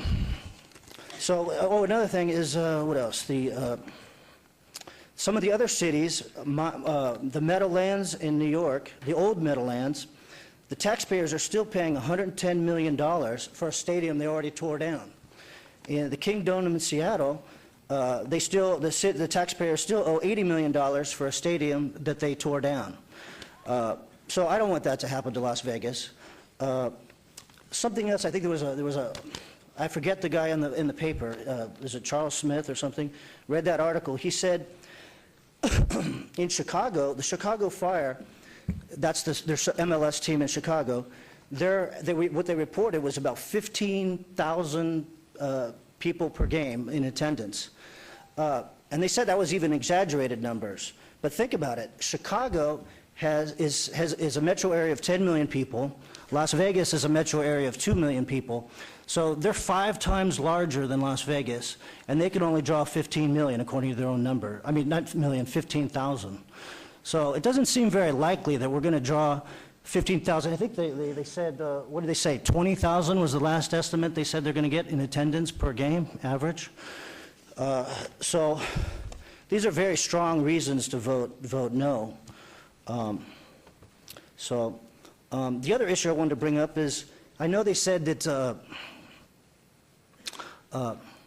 Mayor Goodman, your husband, your predecessor, he has the, what's it called, the Oscars restaurant right downtown. And it says that he's not an owner, he's not a manager, but he does have close connections to the managers and owners. Don't you think that you should recuse yourself from voting on this issue? I mean, I think that would be a good idea, because that is a strong, you do have strong connections to... Our council says no, but thank you. It would be a conflict of interest, I think. We appreciate your comments. Thank you. Please vote no. Yes, sir. And your name, please.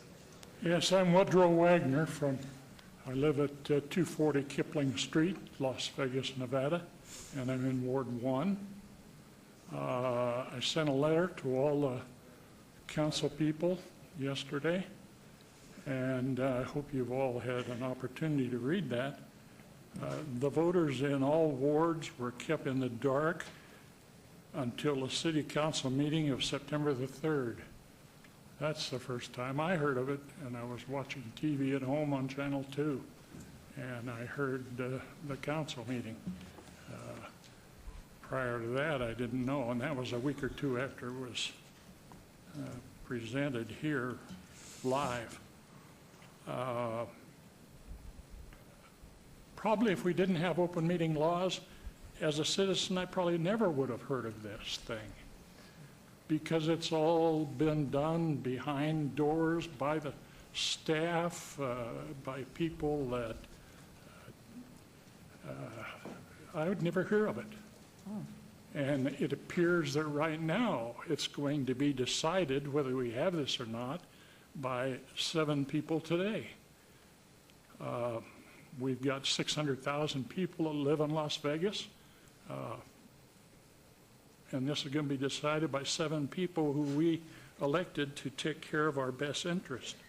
And I feel like our best interests haven't been particularly looked after, because as these sides have gotten together around a table, citizens haven't known anything about it.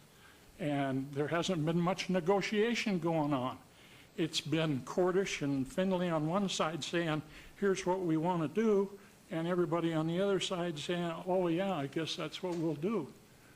There hadn't been any back and forth, no negotiation that I can tell about, not that I read about or see about on TV.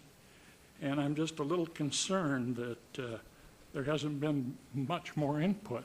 I appreciate Lois Tarkanian's wanting to have ward meetings about this. That's been a good thing. That's how the word has probably gotten out. Had it not been for that, we probably just wouldn't hear of anything. It's a known fact that when government gets into anything, into a government project, whether it's federal or state or here in the city or the county, whatever, there's cost overruns on every program that's ever built. I'll bet you a dime that this building that we're sitting in costs more than what they said it would in the beginning. And we look at the sheriff's department over here, it costs more than it originally started out as. And I see that in about everything. And I've been around here since 1960 and been a businessman in town since '66. I've retired, fortunately, now. And I don't have to put up with all the ins and outs of things so much. But we've had a lot of things that they're just not right. I've heard a lot of, and I hate to be a wet blanket on it all, but I think we need to get back down to earth. And as we talk about some of these things, there's a lot of negative influence.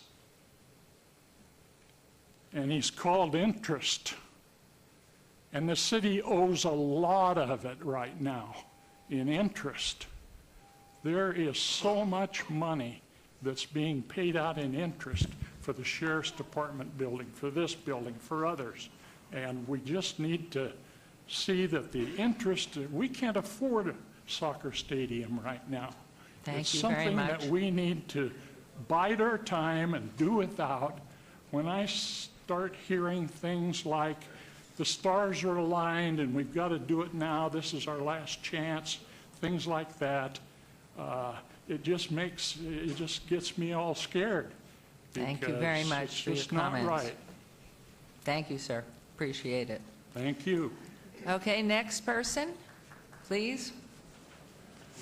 Good afternoon. My name is Jason Smith. I am the Vice Chairman of the Libertarian Party of Nevada. I am a current candidate for Clark County Commissioner, District F. And some of you may have seen my huge A-frame billboards on Huffington Post or the Ralston Report. He's got a big WTF with a question mark. Where's the funds? This is a county issue that I'm running for, or a county seat I'm running for, but I have to wonder when it comes to spending $200 million some odd dollars on a soccer stadium, what comes first? The essential needs of the city or a soccer stadium? When I started a business in January, the city found it necessary, because I wanted to start small, out of my home, to charge me extra to not have an office building or a warehouse. if small businesses are footing the bill for city and county budgetary items, and the priorities of the city and the county are not to put the people and the small businesses first, but rather special interests, some kind of look what I did, re-elect me type of thing, I think that's just deplorable. And I hope other people run for office against those of you who vote for this. And Mayor Goodman, with all due respect, please do not recuse yourself. I think that should go on the record if you support this. Now, aside from all of that, I gotta wonder at the end of all of this, what's more important to the people that represent the people? I'm running a small grassroots campaign. I'm going door to door, knocking on doors and making phone calls. I got a phone call this morning. Come down to the city. You got to speak out against this. It's worth it. So I took the time out this afternoon to come down here and speak to you, and I appreciate the opportunity to have my voice heard. I hear from a lot of people when I knock on doors. I'm asking questions. What's important to you? I'm running for office. I want to know what the people care about. Our schools are horrible. Yeah, but if we had a soccer stadium, would you care as much about the schools? Yes. The soccer stadium is not a priority, and anybody that makes $200 million investment in something like this, go to Apple. They've got hundreds of billions of dollars in cash that they're not using in capital. Go to Google. Go to Under Armour Sportswear. Go to Nike. They have capital to invest. If they're not investing in this stadium, maybe it's a poor return on investment, and our money should not be used for this. Now, if a private company is not willing to do it, why are the backs of the people being taxed to do this? I think you really need to ask yourself that question and wonder, is that what you want on your record when you're running for re-election? That's all I have. Thank you for the time. Thank you. Morning. Good afternoon, Mayor, City Council. My name is Richard Williams. I represent the Southwest Regional Council of Carpenters and Carpenters Local 1977 and 1780.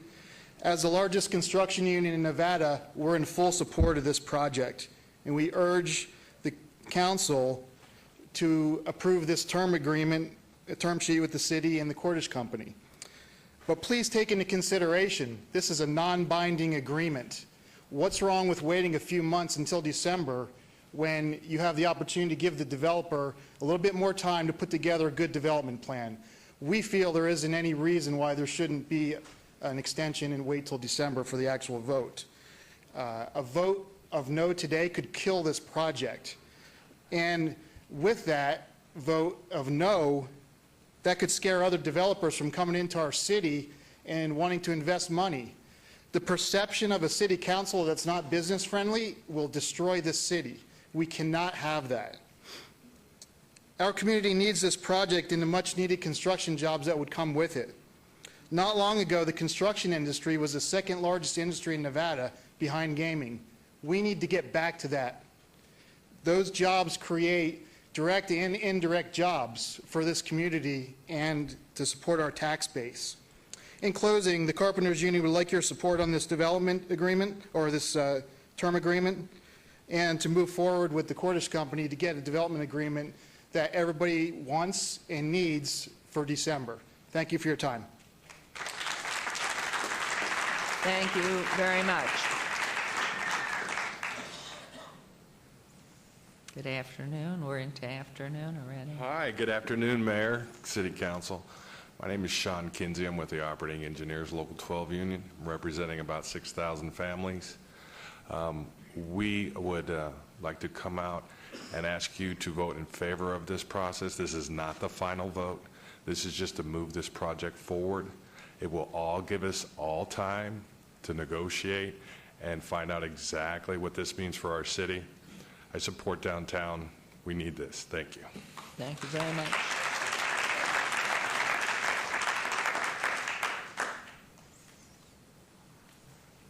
Good morning, Mayor, City Council, City staff. Richard Feminella, Palmer City Core Hotel, CFO. I'd like to speak from two voices this morning. One is the CFO of one of the shareholders companies at Symphony Park, and then also as a citizen of Las Vegas. First, I have a brief statement from our company.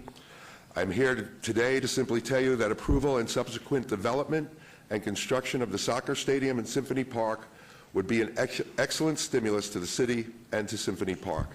Having the stadium built will provide us with significant encouragement to the financing community and believe in Symphony Park and proposed hotel project. Having the arena stadium parcel in limbo does not help anyone. Having the project here helps everyone.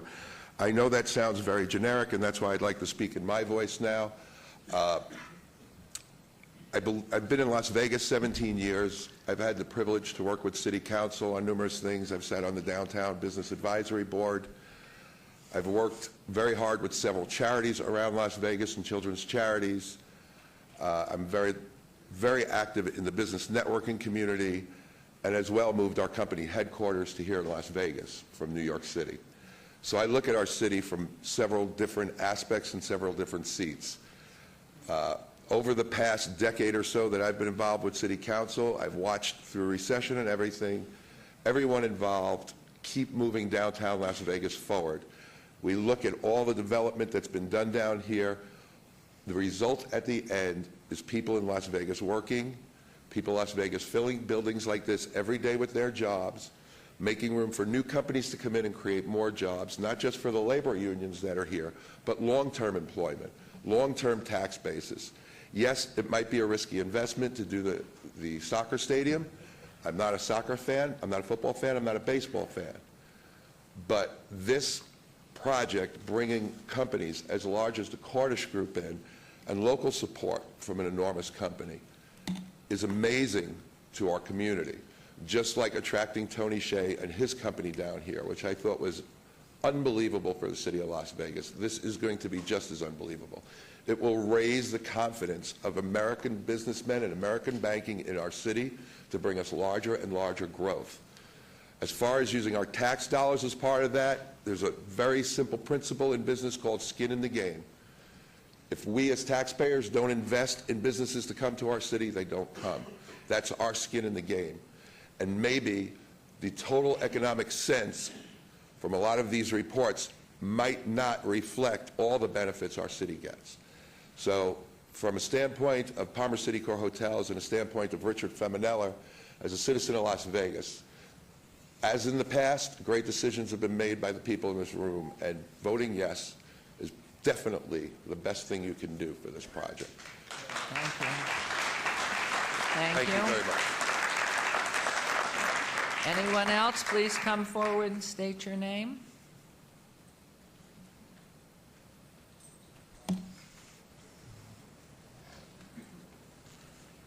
Good afternoon and good morning. My name is Celeste Guillory, and I am a union member of Local 872. I currently moved here, I've been here since 1999. My residence was Seattle, Washington. From the age of 6, I was on a soccer field all my life. My parents coached me. They participated in the things I did. By middle school, I was able to go to ballets, operas. By high school, I had plenty of diversity of different cultures and activities within the city, and it was all through the school district, Seattle School District.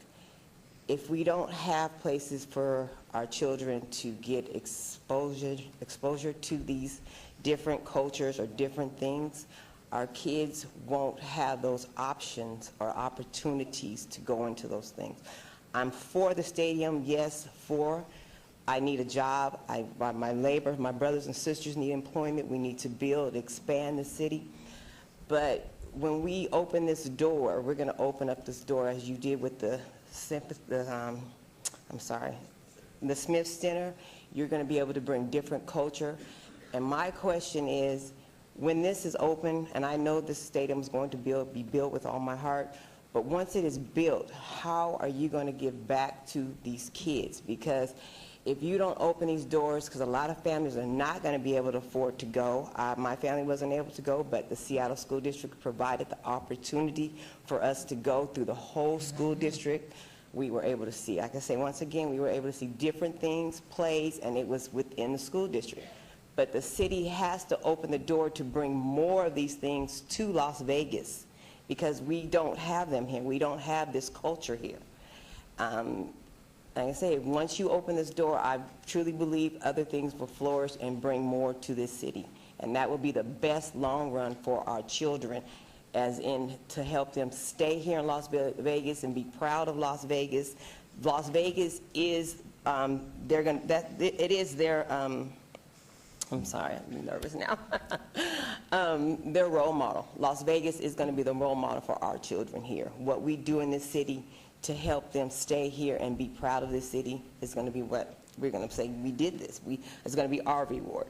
So please continue to build and please continue to expand in Las Vegas. Thank you. Thank you.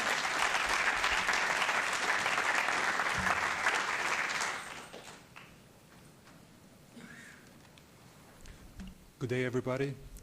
My name is Rade Milutinovic. I know it's kind of a hard name to pronounce. I live here in Vegas for the last 6 years. I am a former professional basketball player. I'm originally from Europe.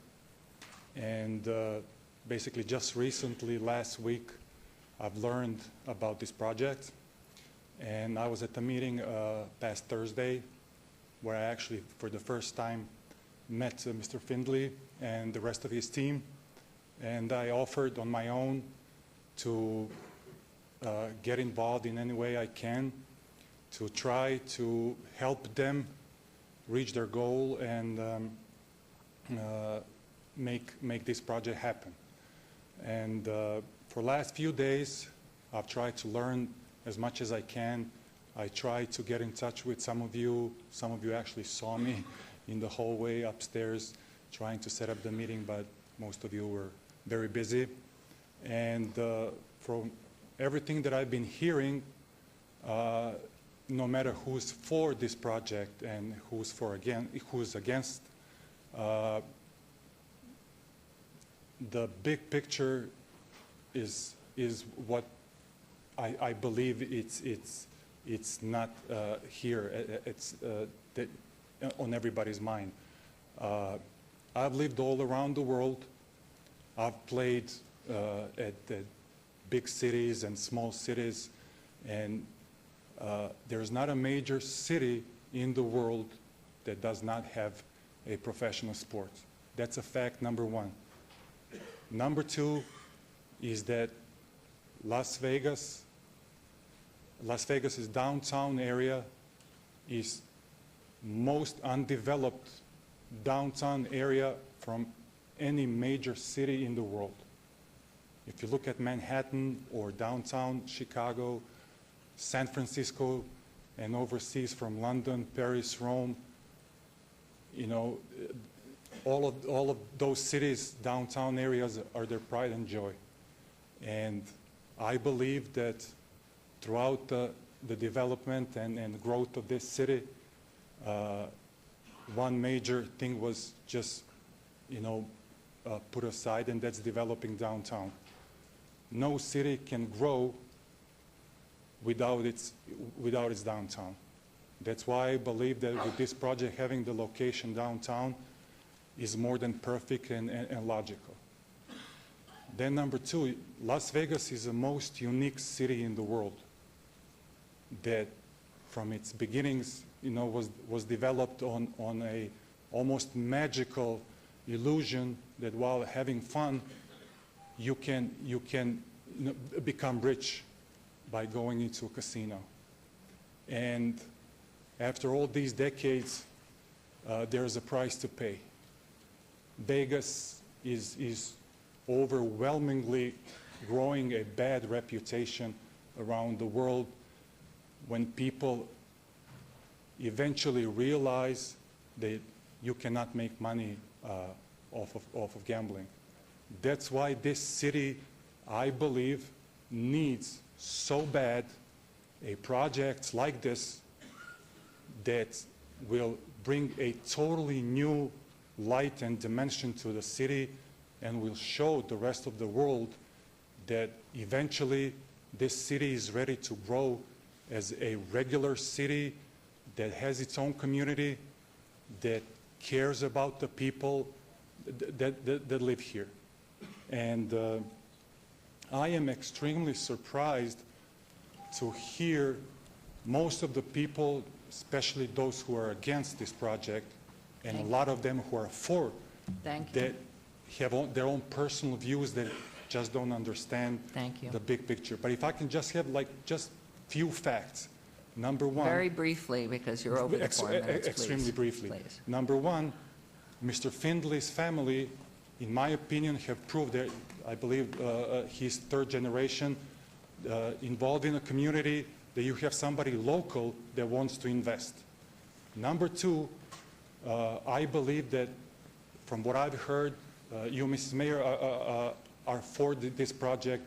I look at the mayor of every city as a coach of the team or a CEO of the company that is our leader. And if our leader of this city says, listen, I believe this is good. As much as I'd love to hear you praise me, time's up. Thank you very much. Oh, okay. Appreciate Thank you. it. Thank you. Anyone else, please come forward.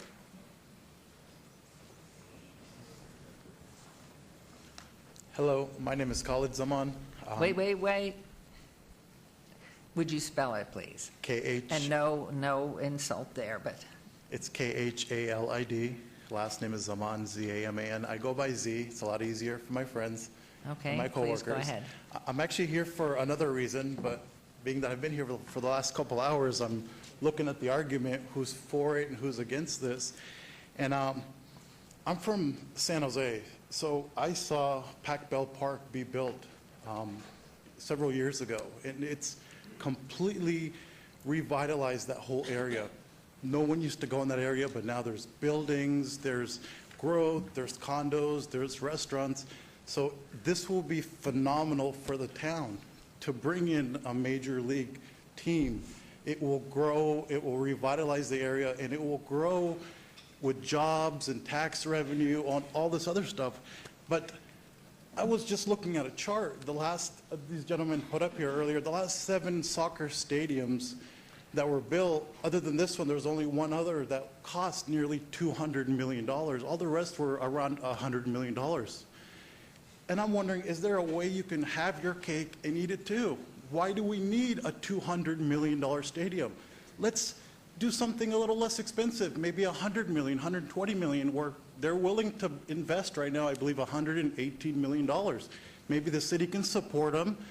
Both the city can gain from it, and they're willing to take the risk. Let them take the risk and take the taxpayers off the deal. Don't let the taxpayers get involved in the risk and the debt. As we all know, we're all in a lot of debt, and it's not something that you know what's going to happen or not happen. All of a sudden, this thing is built, and you got 10,000 fans that are coming at a game. What are you going to do then? But this could be a good thing. Let them take the risk. You guys support them. And maybe this can open the door. The Oakland A's are looking for a stadium. Maybe this can open the door for MLB or something else and something greater. But as Las Vegas, I think it is a good idea. But at the same time, maybe we can look at having our cake and eating it too, instead of just going one way or just the other way. So that's all I have to say. Thank you. Thank you. Thank you. Anyone else? Last chance. Okay, pardon? I am going to close the public hearing then. And so what we will do, it is 25 minutes of 1. We will reconvene. Is there any food in back for these starving council people? There is. If you would give us till 10 minutes of 1, 15-minute break, we will be back here at 10 minutes of 1. We are recessing. And come back.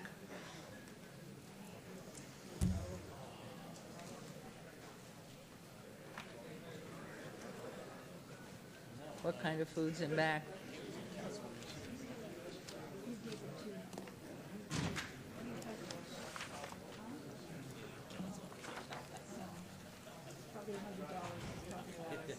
What kind of food's back there? I don't know. I just wanted to tell you, I was trying very hard to get some dollars.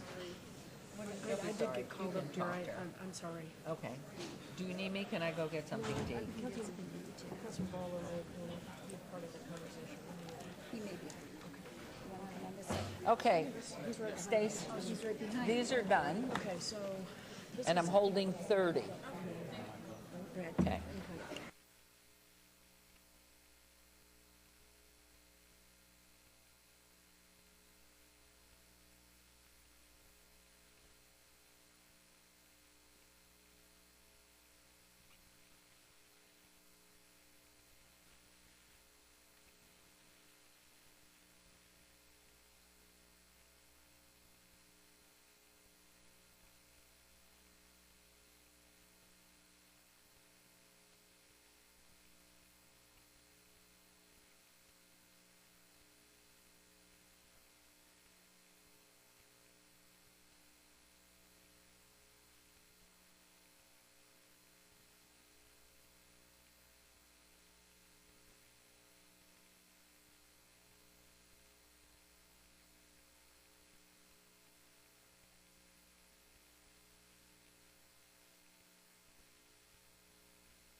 Calling all council persons in the back, come back to the dais.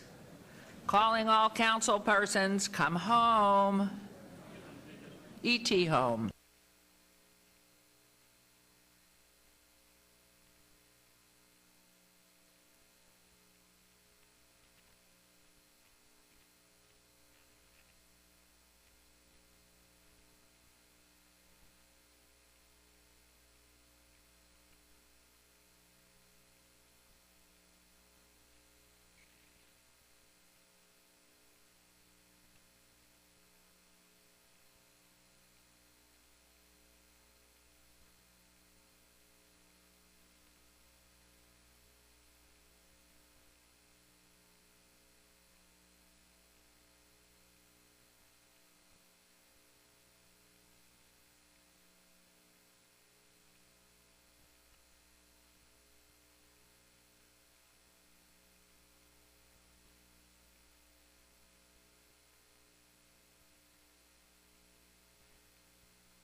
Okay, I think we're back.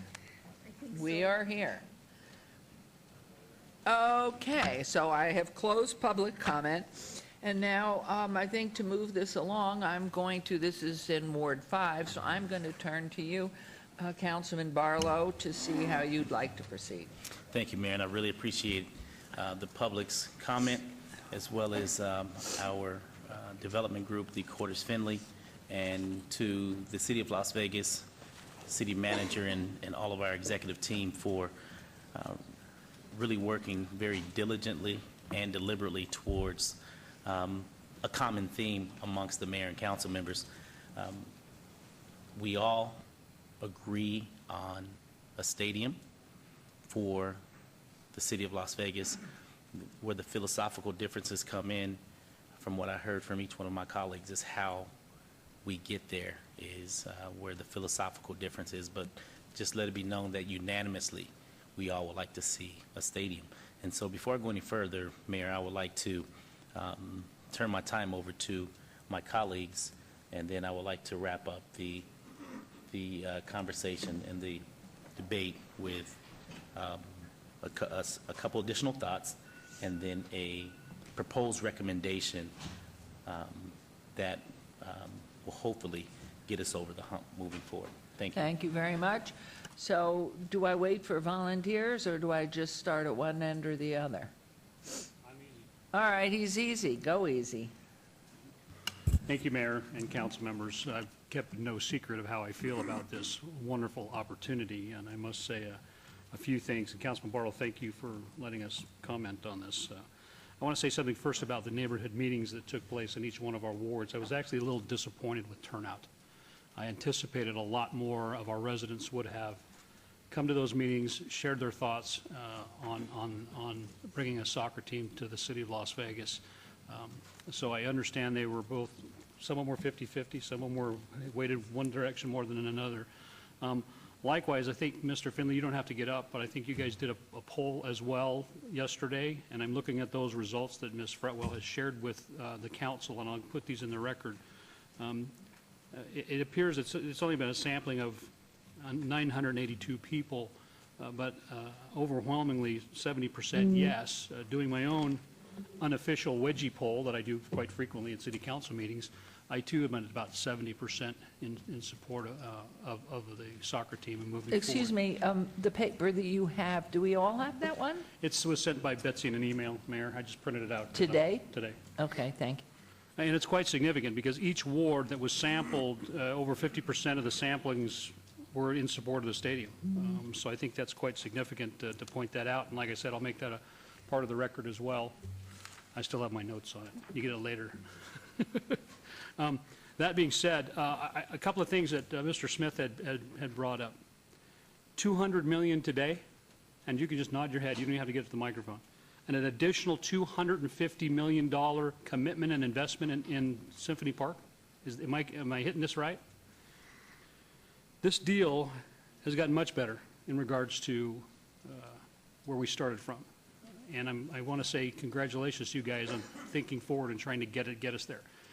These folks would not be in this room, we even brought this to this, if this wasn't a real deal. And Mr. Finley's passion that he shared with us as he spoke to us a couple of hours ago was real. And I know that, Mr. Finley. I see it in your eyes and I can hear it in your voice. And your family's here to support that. I mean, that's awesome to see that. I do want to say a couple of things about robbing parks, because it's a fantasy, it's fiction. Mr. Vincent, you can answer this question for me. The $3 million we're considering using to pay the debt, that is room tax money?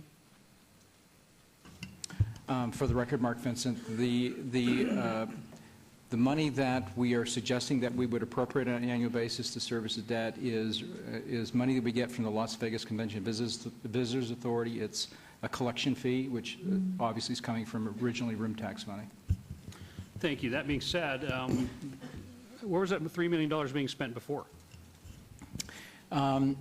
We have, for a while, we've had overlapping 10-year bonds that we've been using those revenues to service those bonds. The one was paid off last year. The last one's being paid off this fiscal year. So starting in fiscal year 16, we'll have $6.5 million in revenue. So roughly for a while there, about 8-9 years, we had about $4.7 million, and that money was tied up with debt service. Okay, see, because the people that are screaming at us that we're robbing our parks and our children, it's absolute fantasy. And I want the public to understand that, where these dollars have been being spent. To my knowledge, our parks funds are fully funded. Our parks are doing well. Yes, there's a lot of people that use them. Sometimes there's very few people that use them. It's just the nature of the beast. Now, again, I think that was misleading to the community and trying to get this stadium and discussion of a team off track.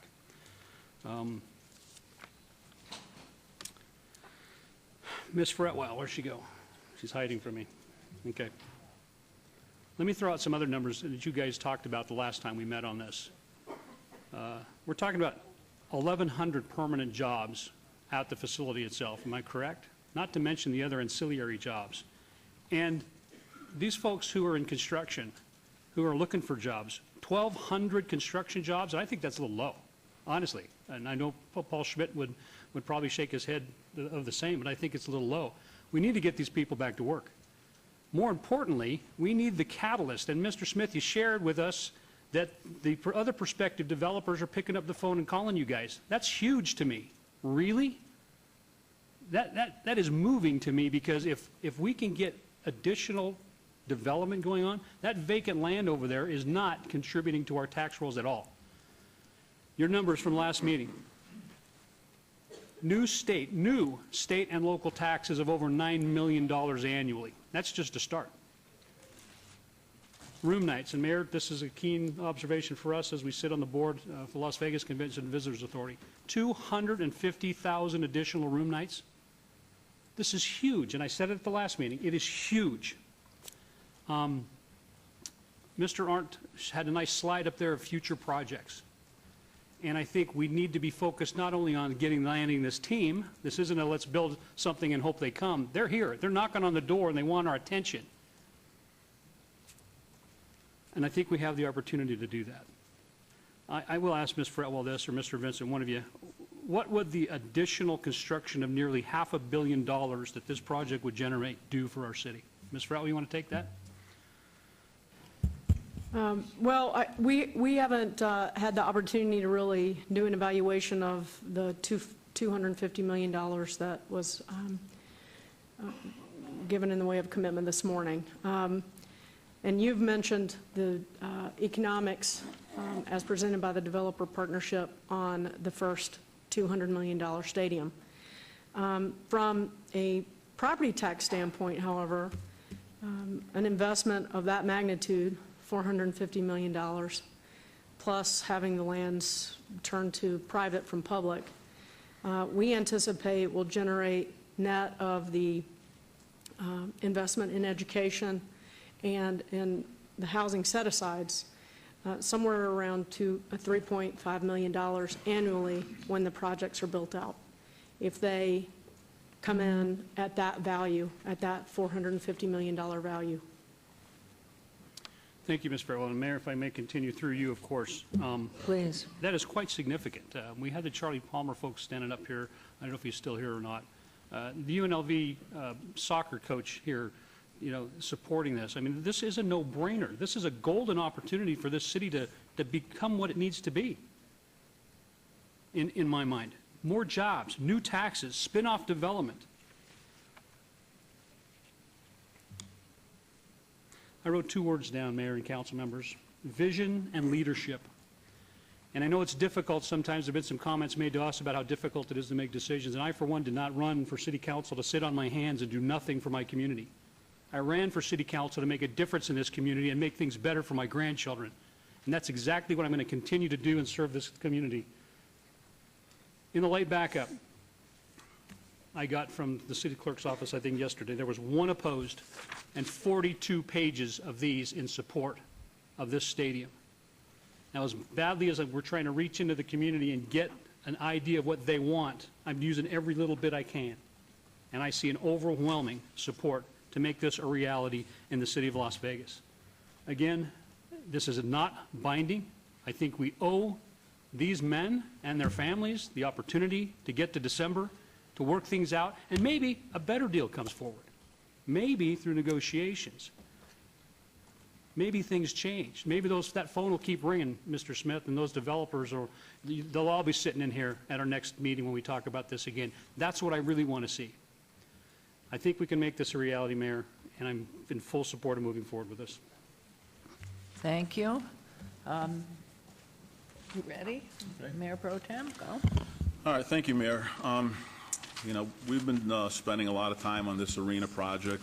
We've been with the Cordages for, I don't know, 4 or 5 years now, talking about kind of a vague concept for an arena. I supported bringing the Finley Group on when something specific finally came around for us to kind of put our arms around.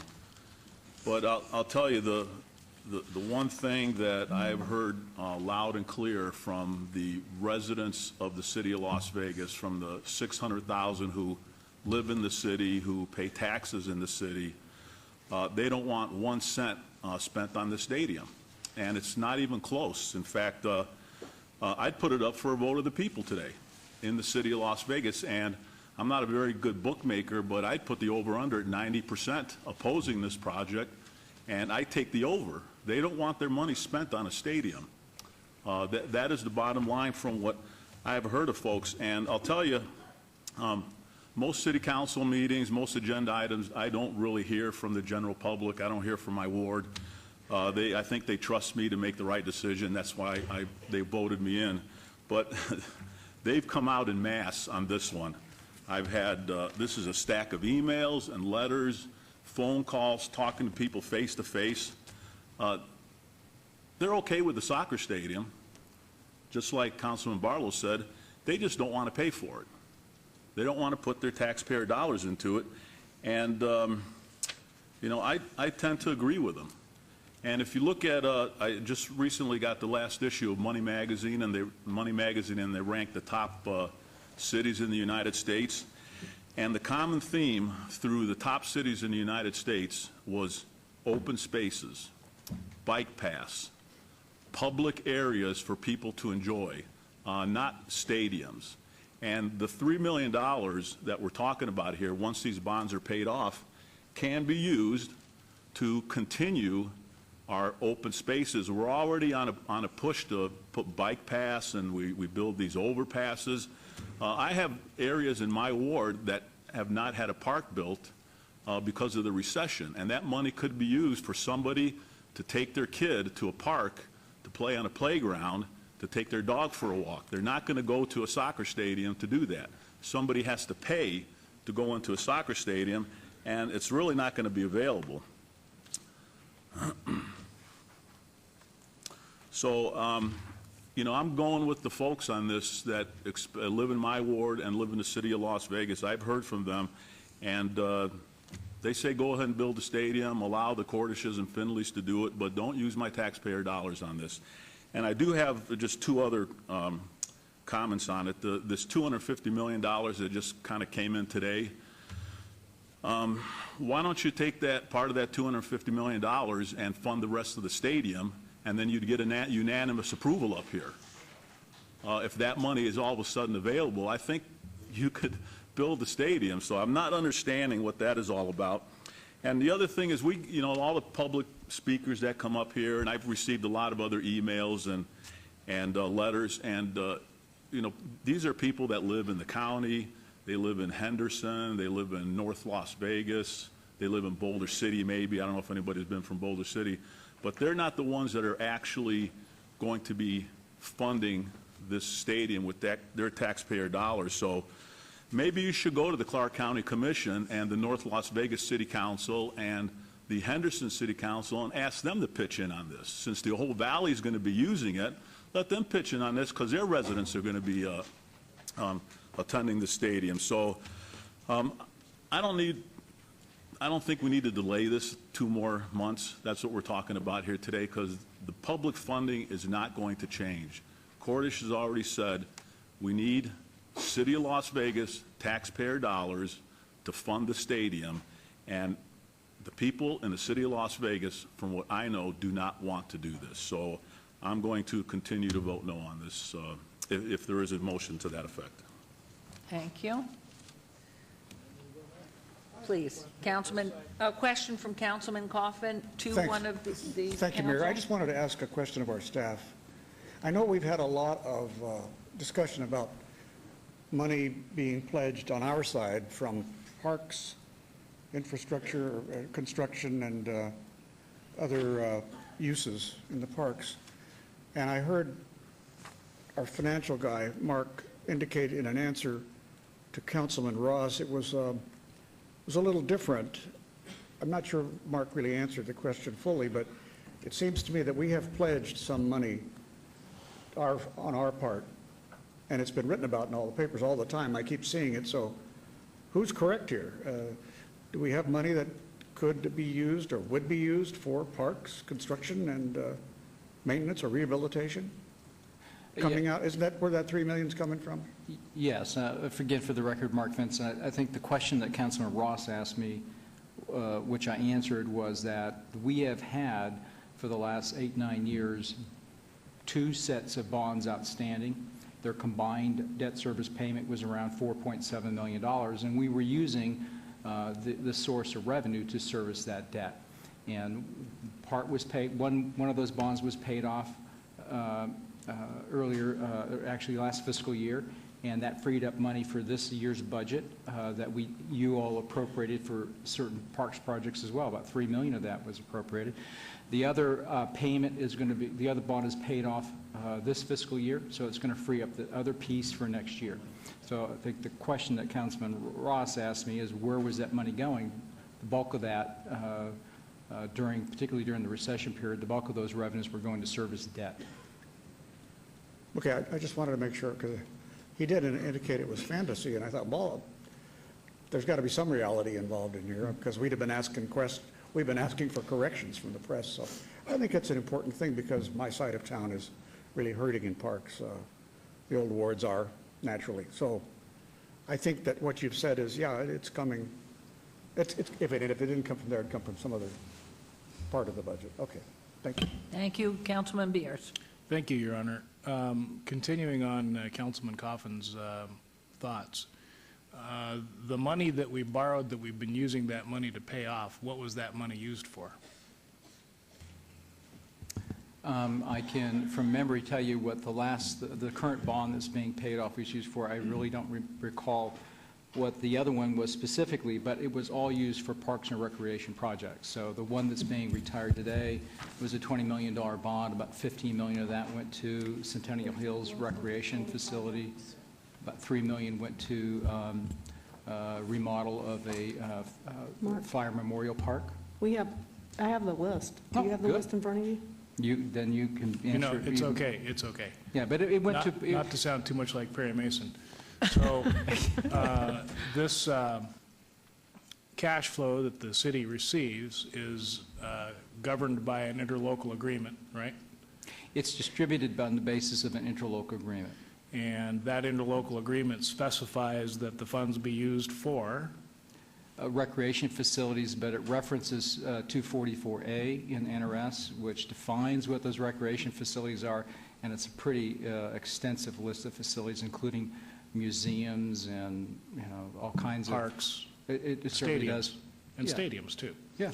So it is, in fact, it sounds like this is a cash flow coming into the city earmarked for parks and recreation. 244A says that's what it has to be used for. Yeah. Okay. And cultural, just, there's a whole list. Yep. Since that poll that was distributed this morning was entered into the record, Your Honor, let's also include that it was conducted, for those of us who received it, with a fairly leading question, and quite likely a carefully selected subset of people designed to skew the results. I believe that's why it was done at the last second, and in fact, after the close of business yesterday evening, if you pressed either number to speak to your councilman, you got our front desk, which had closed for the day.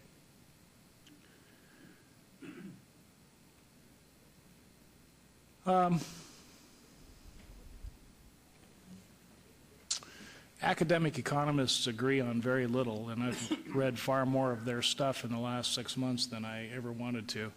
But they do seem to agree that professional sports stadiums benefits to the cities in which they're built are not economic. The argument is often made, but in fact, now that we've got 50 years experience, 60 years experience with publicly financed pro sports facilities, they seem to agree that there is no economic development benefit. It is instead quality of life that we're talking about, intangible psychic benefits of sports fans being able to have pride in a team. And that's not anything to sneeze at, but we have to weigh the cost. And right now, as this proposal sits before us, the cost is very real. As I counted up, it's the $50 million we're being asked to borrow and pay back out of this $3 million a year for 30 years. So the $21 million tourism improvement district, if we can even get that on, $14 million of infrastructure funds, $25 million of new market tax credits, which we hope to fire sale for $5 million in cash. So depending on how you value the new market tax credits, we're up over $100 million. And that is before we get to adding in the value of the land. So it comes down, I think, to a judgment call whether each member of the council, based on the discussions they've had with their constituents, puts a higher value on that money and the services we could provide with it. That's what economists call the opportunity cost, versus the benefits, the psychic benefits of having a team to have pride in. And I have to come down on the side of the opportunity cost. It would be a far different story if Councilman Anthony's suggestion that the $250 million pledge could be directed in a manner to take much of the city cost out of this. I think you get 7 very happy yes votes on that kind of a proposal. But for now, I'm still a no.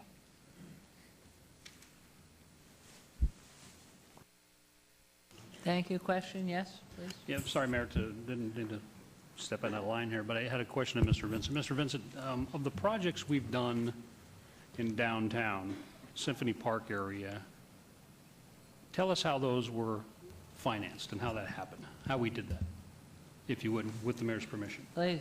And name those projects. I mean, the World Market Center, if you could do that for us, I'd appreciate it. Well, again, for the record, before we talk about our ability to do our own financing, we did some projects that we partnered with that were what we call tax increment note financing, where rather than put money up front, we reimburse them on a note basis. And so that process allowed the World Market Center construction of those facilities, which I think we're over 5 million square feet of space there. Same thing with the downtown outlet mall, same approach to that facility. They participated on tax increment financing for that, as did the Mulaski Corporate Center. So that was sort of the catalyst that got, all those projects are right around the Symphony Park area. And then probably the next project we launched into was the almost simultaneously the new City Hall project that we're in today, and the Smith Center, what we call the Performing Arts Center project. The City Hall here was financed through certificates of participation notes backed by a lease. So we don't have any general obligation on this facility, but our lease agreement, that's subject to your annual appropriation, is what funds that. This building here, I think, is roughly $150 million construction cost. The Performing Arts Center, we financed through several means, a large contribution from the Reynolds Foundation, as well as general obligation revenue bonds we sold from the 2% car rental tax. That still wasn't sufficient because we were on the front end of the recession, and so the redevelopment agency kicked in some of its bond proceeds from its tax increment revenue bonds. So that project, I think, construction-wise, was close to $250 million, and most of that predominantly funded from city sources, whether the car rental tax or the redevelopment agency.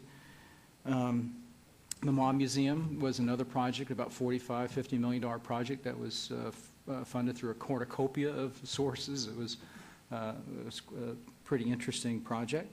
When you look at those, the three big ones that I think in terms of public projects, even though we may have private nonprofit operators in them, whether it's the Smith Center, the City Hall itself, or the Mob Museum, that's close to $500 million worth of projects there. And most of them got started just on the front end of the wave of the Great Recession.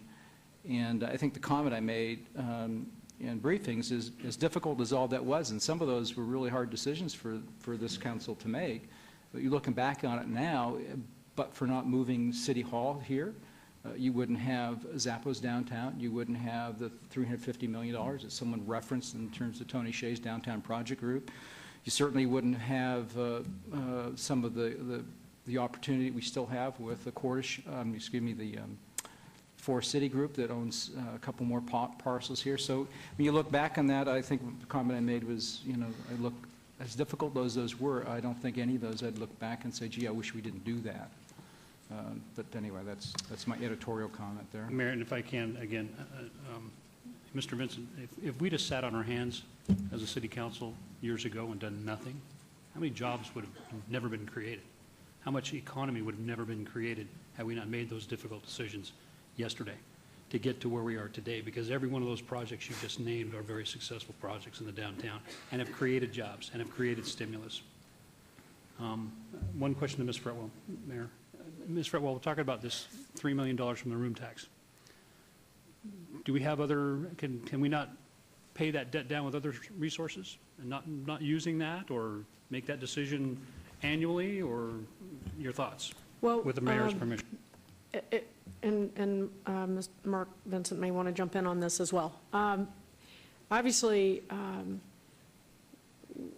it's a little bit easier to have a conversation about when you retire debt to replace debt with debt versus taking funds that are already back into operational costs, whether they be capital replacement or turf replacement or reinvestment in existing facilities, et cetera. So the room tax, the second tranche of bonds in the room tax was a likely source of repayment for a bond that would help fund the stadium construction. So the way this would work is that if the council went forward and you did determine to sell a bond to contribute, we're estimating around $46 million in net proceeds from bond sale to the stadium construction, then you would, in that process, basically be using our sales tax to assure that those bonds are repaid. Now, any source of funds that obviously doesn't have restrictions against that use could be used to repay that debt going forward. And in fact, that's what we've done with things like fire safety initiative bonds. They're backed with the city's, credit worthiness, if you will, and then we pay them back with fire safety initiative proceeds to pay for whatever it might be. Could be rolling stock, could be new stations, et cetera.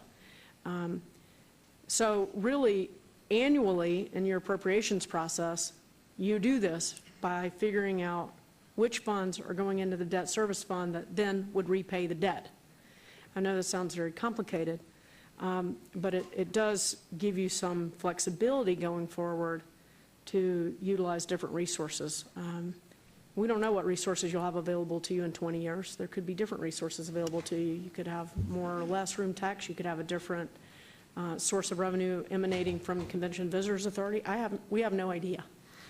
So you have the flexibility as the governing board through that appropriation process that we go through every year in the budgeting process to be able to identify the funds and the sources that would be used for the bond repayment. I don't know, Mark, if there's anything you need to add. No, I think Betsy described it pretty accurately. We will need to make a pledge of revenue that will be ultimately the source we would be forced to use. But on an annual appropriation basis, you can designate whatever funding you want to put into the debt service reserve. You just have to do it on a timely basis to satisfy the bond covenant. So if I can, Mayor, then we just have to commit. So we could either use, CTAX. or the room tax, or, in my mind too, something that's looming out there that's coming our direction like a freight train is medical marijuana. I mean, there are lots of other revenues that we could be looking at on an annual basis to get this thing funded, or to get this debt paid, correct? Yes. Thank you, Mayor. Thank you. Councilman Coffin. Mayor, are you looking for comments then, or? Well, yes, and I'm going to make mine too, but I Okay. was just, didn't know if you wanted to go yet, or you want to wait a little bit, or what you'd like to Well, I'm do. enjoying listening. Okay. It's entertaining, and Okay. I find it, Okay. very, very interesting. Okay. Well, I'm going to be very brief, and I know that Councilwoman has had an awful lot of publicity lately, and I don't think she's slept in a while. But she looks pretty healthy up here, so I'm sure she's fine. She's got broad shoulders. But, you know, I'm going to be extremely brief. I think the process has been great. I'm sorry for those who really felt they've been left out of the loop since May. May, it has been moving. That was a whole new project and a whole new plan, and everything before May is passed. And so as we've moved forward with this, there have been timelines.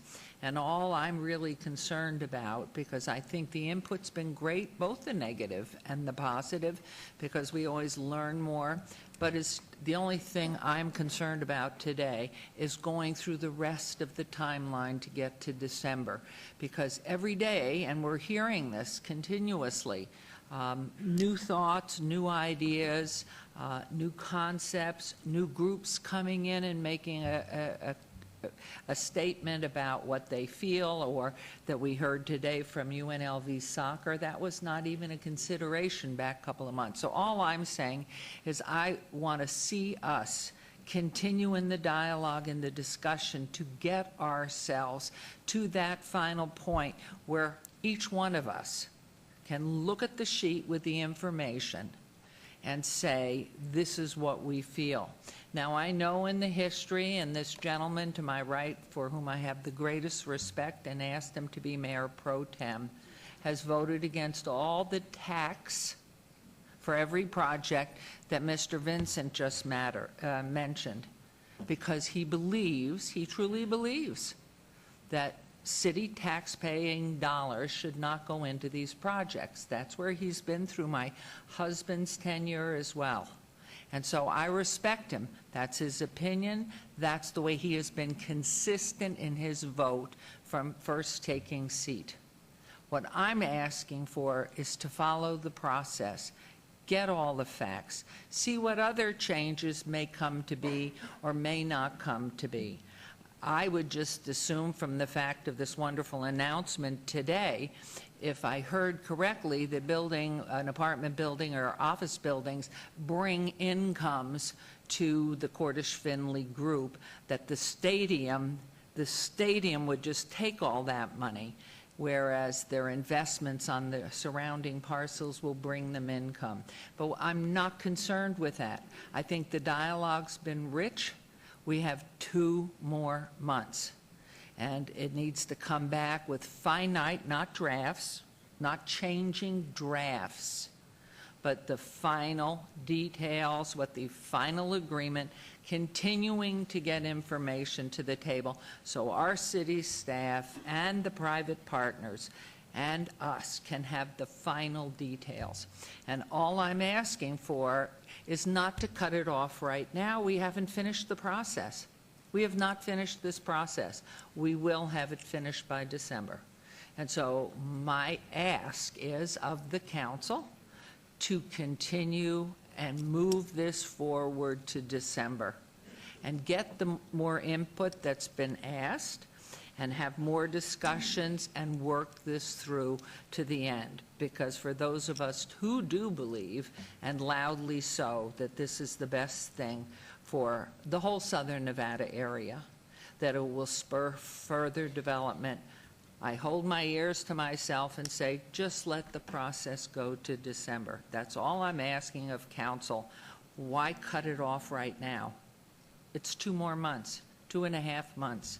We've gone this far. why not go the whole way? So those are my comments, and we'll turn them over to Councilwoman and to Councilman Coffin, I see. Thank you, Your Honor. I really don't have much to say either. I think I've said a lot, maybe too much over the last 6 to 8 months, but I think it's important to remember some things do come up at the last minute in any discussion and negotiation. If they were serious, they usually would come up earlier. But in any event, I find there's a couple of oddities and humorous things that occur. I am half Mexican, and therefore I must support the soccer stadium. I've heard that. And we have a lot of, well, I guess we have about 65% of our population east of the freeway, which is Ward 3, is Latino in some way or another.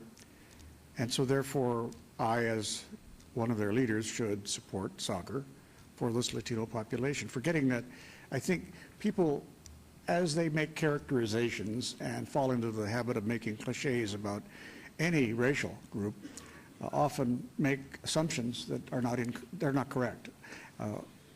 You know, you've got the fastest growing population in Nevada right there in that class of people, and the fastest growing entrepreneurial portion of our population by far in that group.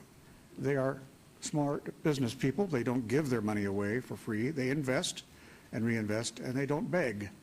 You don't find them on the street corners there asking for money for nothing. So I really think that sometimes we have to get past these things. This is a world sport. It is true. It's a sport I really love because 2 of my 3 children, I've raised and financed all of their soccer activities through their lives and really enjoyed it. I enjoyed the practices too. So yeah, it's something that I really love. And I would say, as I've told everybody else, I'd love to see a stadium downtown. And I can see public participation, because even if they paid the entire bill financing, and even if they could eat that $3 million or so that's currently being used for parks, I could support it, because there would be some public participation in the cost, a discount cost in the land and the investment you have to make for infrastructure. So all those things, they would be agreeable with me under certain terms, but not because I happen to be half Mexican, you understand? That's the funny thing. If you were German or French or Italian or, the people from anybody in the Iberian Peninsula, the Danes, the Dutch, the Norwegians, they're all soccer nuts. So it's like people are forgetting that as a world sport, Latinos are only half or less than half of those who support this project. And they're playing soccer on these parks in Ward 3 all the time, sometimes with the lights out. And the parks are run down, and I know our staff are doing the best they can with the dollars they have, but they aren't enough. Again, I have to state this again and again, because I want to make sure, as my good father Devereaux told me at Gorman High School, repetitio et mater studiorum. Repetition is the mother of learning. Hear this again and again from me. We don't have enough parks on the east side of town. The parks we have are old. They are in need of repair. They were not built by developers. They were built organically as the city grew. Happenstance created what parks we have on the east side. On the west side of town, with the fabulous growth, our regulators, not just the city, but the county, were always able to muscle a lot of acreage out of a developer in exchange for permission to build by guaranteeing so many acres for parks, for planning. And it's a wonderful side of town. Here we have towns the way they are in most places in the country. Not very well planned, but efficient and full of life. And yet, everything is running down. And I am happy to have had the support of the council in my efforts to bring back the east side. It truly, truly was neglected for a long time. And so I am appreciative of the fact that you've been there, and I know if this passes in its present form, it will not help.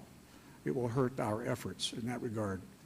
And so that's the story I will take back to my constituents, to all of my friends, that at the present time, even though I love soccer, that I would love to see a stadium, it's going to be at your expense. So you should know that. Money that could have been spent to help your kids have a safer place to play and safer place to take a fall and not break your legs. You know, those are things that are important. So everybody will understand that. I fear not my vote against it, Your Honor. Nor do I question anybody's motives for it. Never have.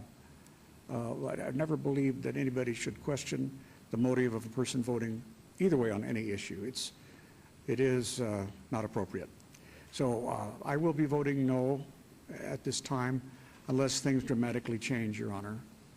And I appreciate all the efforts that the Findleys and the Cordish people have gone through.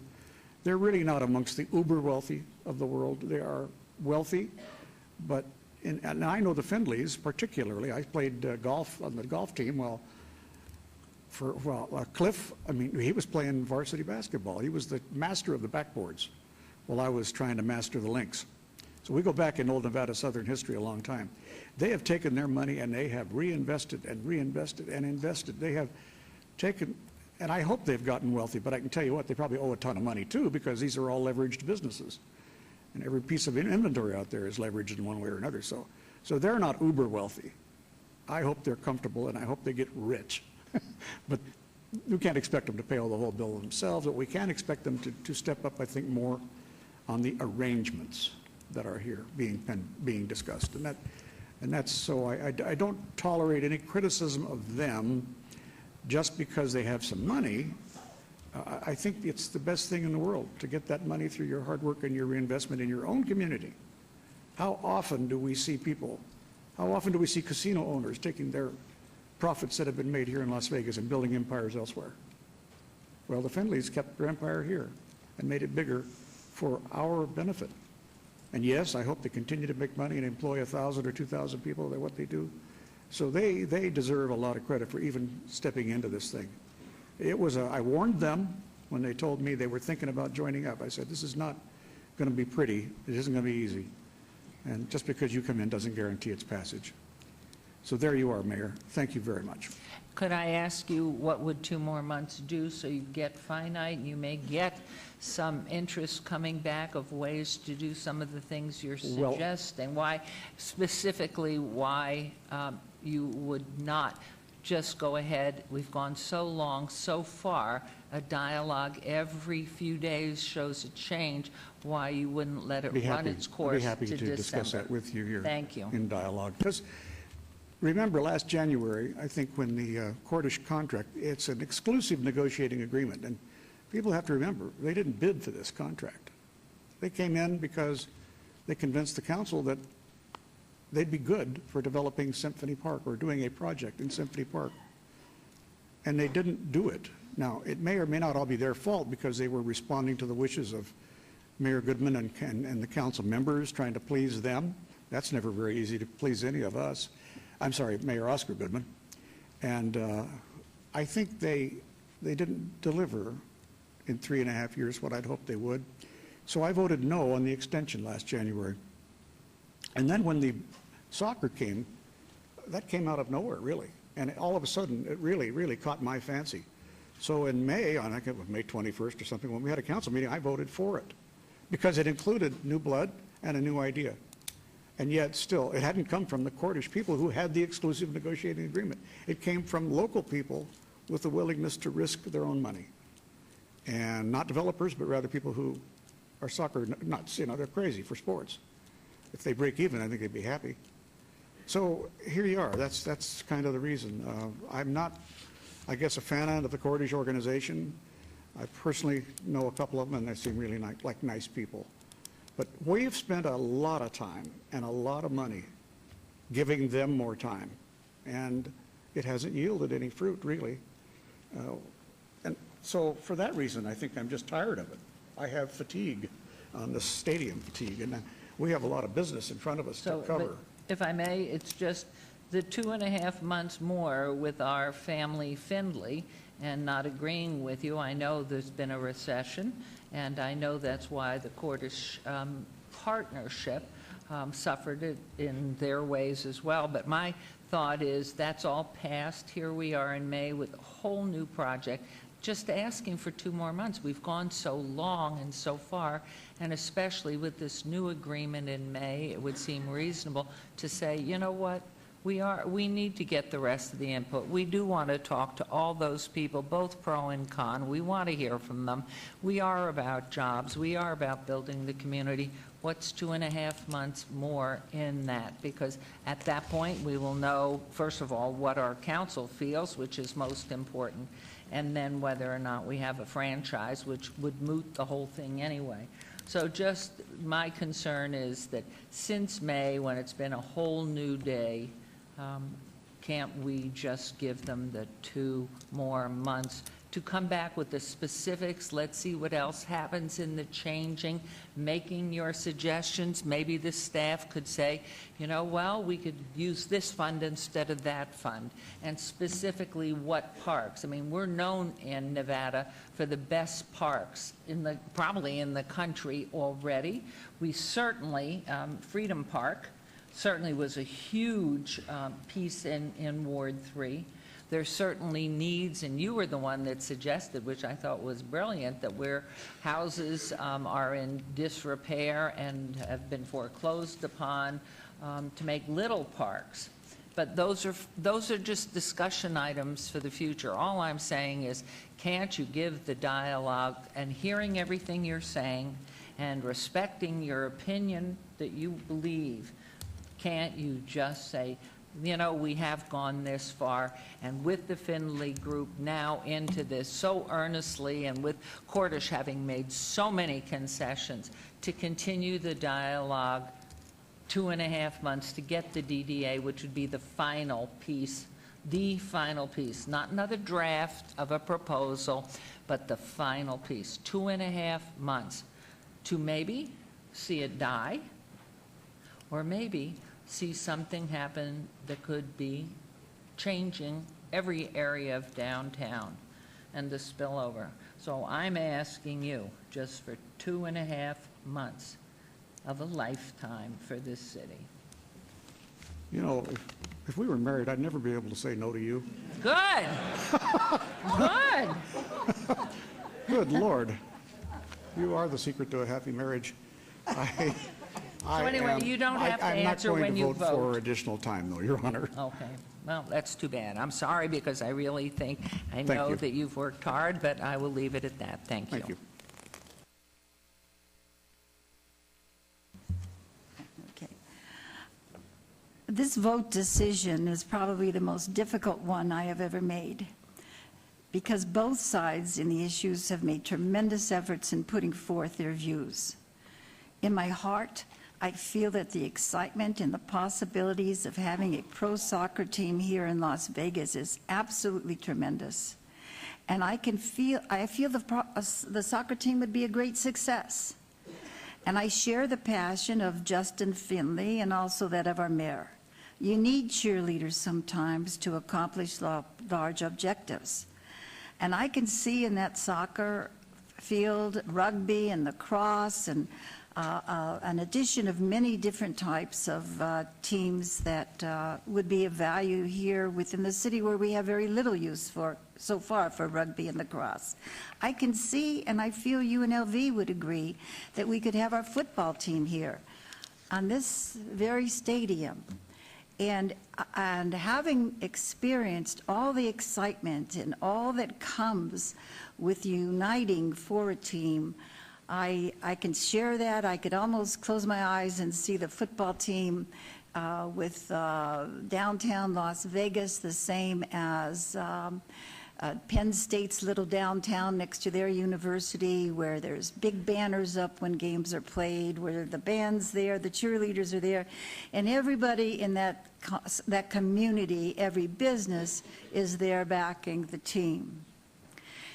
I'd like to publicly acknowledge at this time the hard work, the never-quit attitude of our city manager, Betsy Fretwell, and her city staff.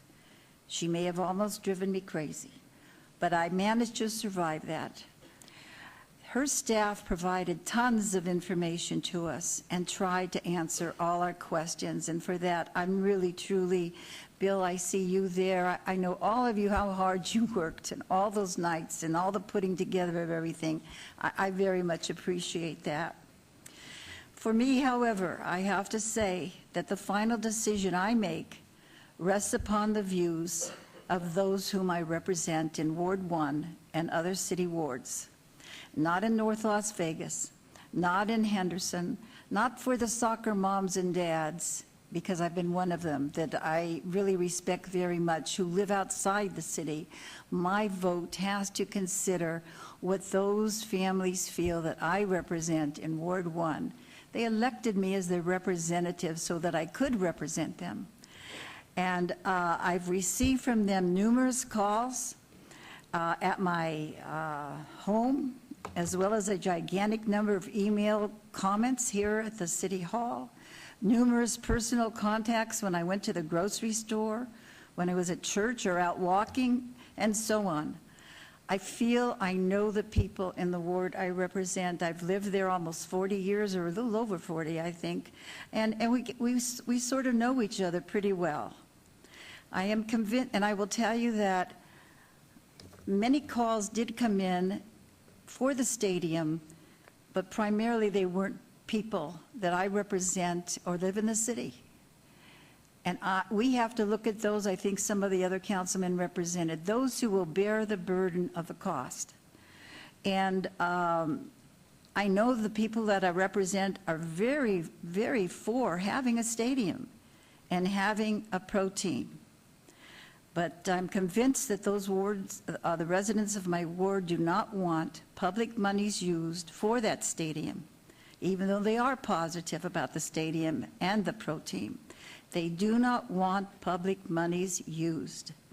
You heard some of the speakers today, and they were for Ward 1. I want you to know that all of you that sent in emails to us, I checked, not I, my staff and I checked zip code numbers, phone numbers, names against voter lists and everything, so that we could determine properly what the people who would bear the responsibility were feeling about this. I believe Beers did the same thing. I'm not quite sure, but I think he did. I agree with them that there are many other needs we have within the city where public monies should be used. And I've said in public meetings here many times that I was not happy with the upkeep of our parks, especially in the older districts. Saying all of this and covering the responsibility I have to those people who count on me to represent them, I have to feel that I cannot vote for this at this time, because Cordish has stated publicly in our city council meetings that they cannot do the project without public monies. So depending upon how the motion is made by Councilman Barlow to my left, and a good friend of mine, and I know how much his heart is in this, but how much that, what his exact motion is, unless we have something within it that makes a formal commitment towards moving to no public monies used, I would have to say that I will vote no on the project. For Justin, I hope it's a dream deferred, not dead. I want you to know that UNLV basketball team that did bring the city together had a couple of really bad spots there before that occurred. And they held on to their dream, and they reached it. They just deferred it a little while, but they reached it in 1990. So I also want to say that my biggest disappointment, other than not getting a team and a stadium, that it wasn't until the Finley family came in May that we began to make some progress, that we began to look at what the people really want, that we began to generate the excitement that's needed for something like this. I think it's very significant you did. I hope that we can extend the time. I'm not against extending the time, but I am saying that my vote is no today because of the use of public monies. And if something is not changed to alleviate that significantly, my vote would be in December a no. However, I'm never against a conditionally working to try and work things out. And I'm not against using the time if we could do that. And thank you, Madam Mayor. Thank you. Whoops. Any comments anything from our staff to add going forward in hearing all the comments from council? Anything, do we miss anything at all? Is there anything there?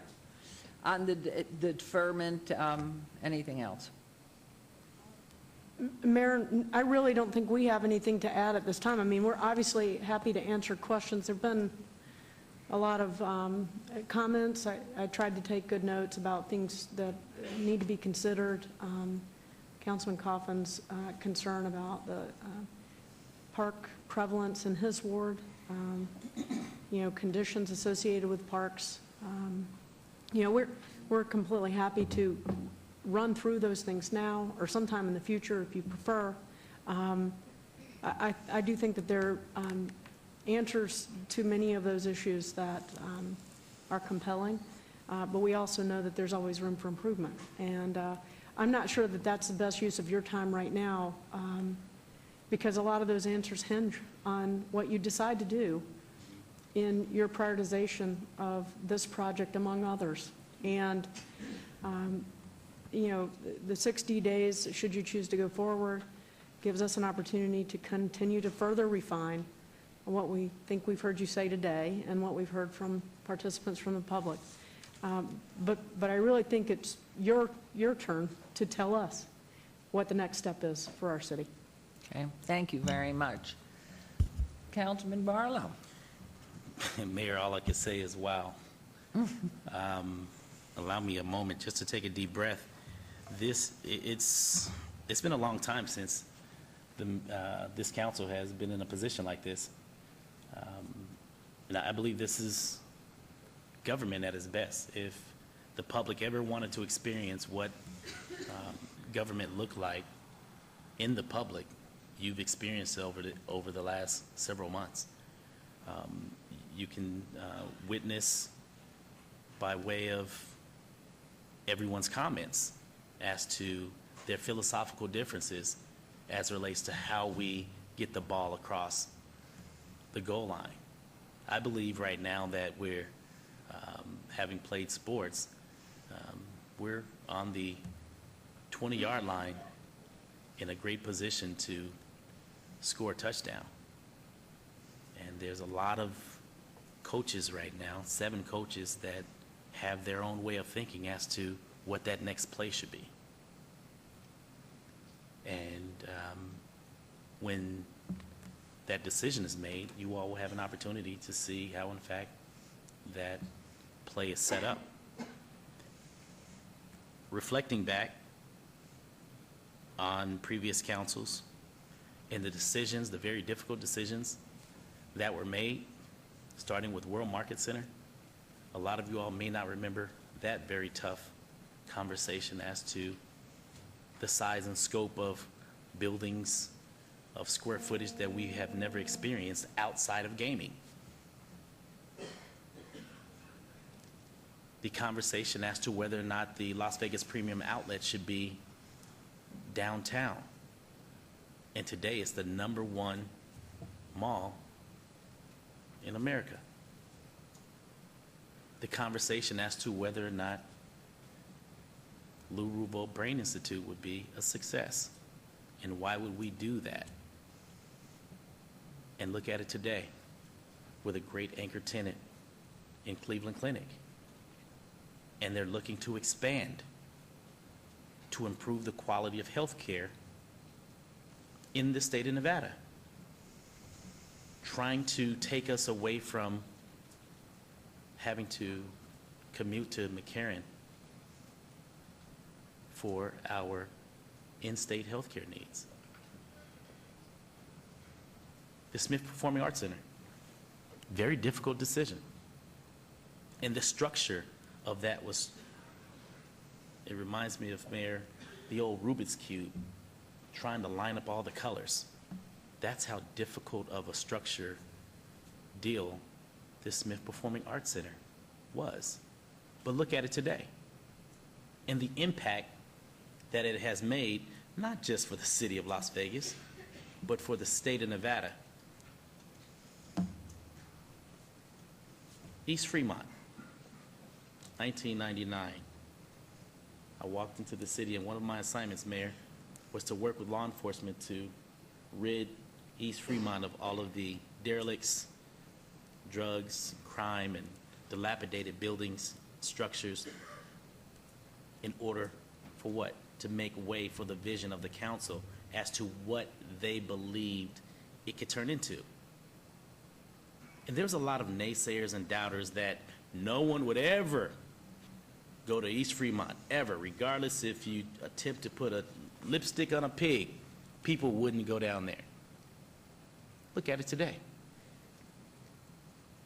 Every development that this council has made has been a success. Not to say that we don't have our faults, but I challenge everyone within the sound of my voice to point to one development that this council has made that has faltered. We have a very intelligent staff, and we have very intelligent business people that we work with each and every day in order to make our community a better place. The city of Las Vegas is not an island. We are a community that touch other communities, whether it be North Las Vegas, Henderson, Clark County. We are one community. And if you believe for one moment that this stadium is not going to impact the state of Nevada, think again, because it will. We all know what the unemployment numbers are in the state of Nevada. You want to talk about being at the bottom of the barrel for everything, you name it, from health care to education to employment.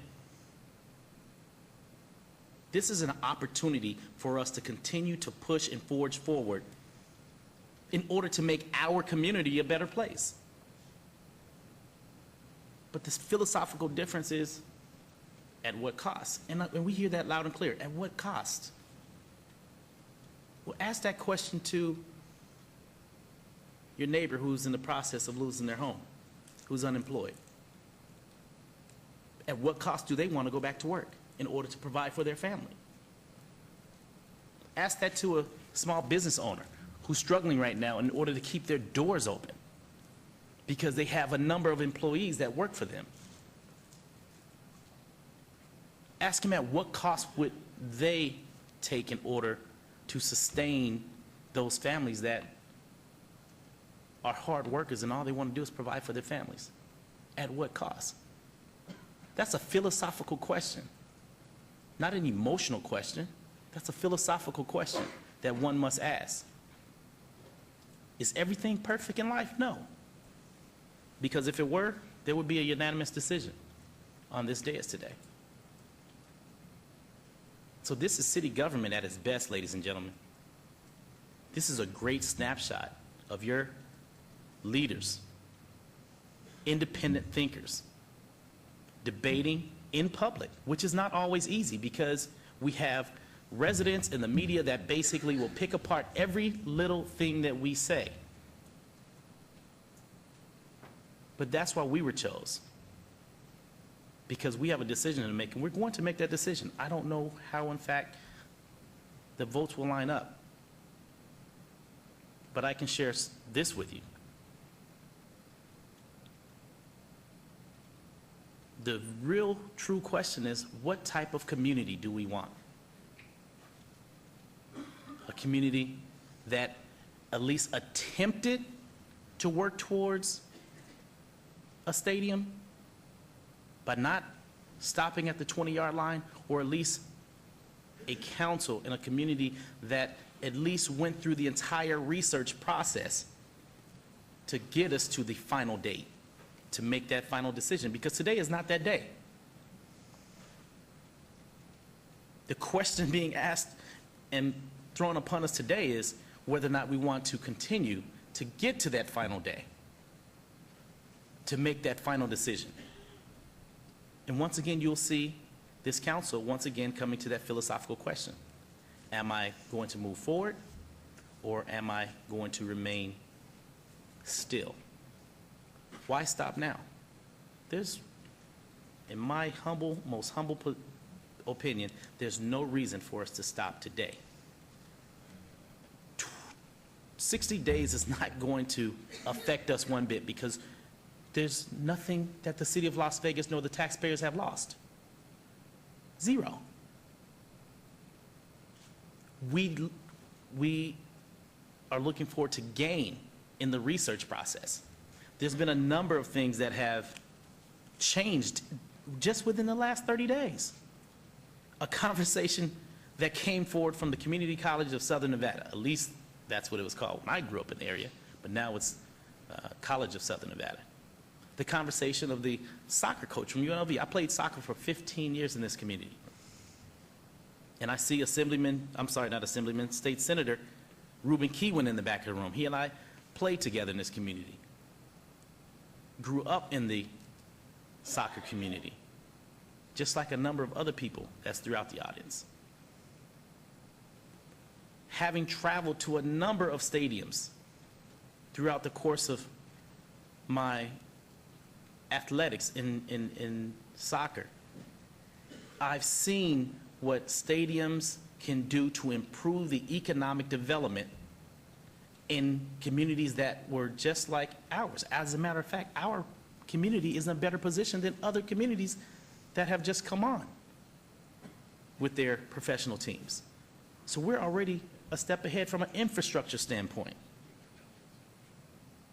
The economic impact outside of the stadium itself will directly accelerate wards 1, 3, and 5, our quality of life. Residents returning to the workforce, businesses moving back into the area, tourists once again excited about coming into our downtown, putting heads to bed in our downtown. This is a wonderful public-private partnership. Is this the final vote today? Absolutely not. My mind may change come December 8th, depending on what that final term sheet will be. Other members on this board's minds may change depending on what the final term sheets will be. So there's yet more work to do, ladies and gentlemen. So for a lot of the negative comments that have come into the mayor and council offices, mine included, pump your brakes. Because if you want us to be the true civic leaders that we are, be mindful that we must methodically conduct due diligence in order for us to make a final decision. Today, ladies and gentlemen, it is not it. Today is not that day as it relates to that final vote. December 8th is. And so the question upon us today is whether or not we agree from a majority standpoint as to getting us down the road an additional 60 days to get to that December 8th date. Zappos, wonderful corporate presence in our downtown, and there's more developers knocking on the door. Restaurants all throughout downtown. We just recently opened the MTO Cafe across the street on Main. We've just recently opened the doors of Jimmy John right on the first floor here at City Hall. There's a number of developments that want to be in our downtown to truly make up the true essence of what we consider and seen other downtowns become. We are there. We had representatives from the Charlie Palmer Hotel, that's the proposed hotel that's coming out on Symphony Park. There's a number of people watching this.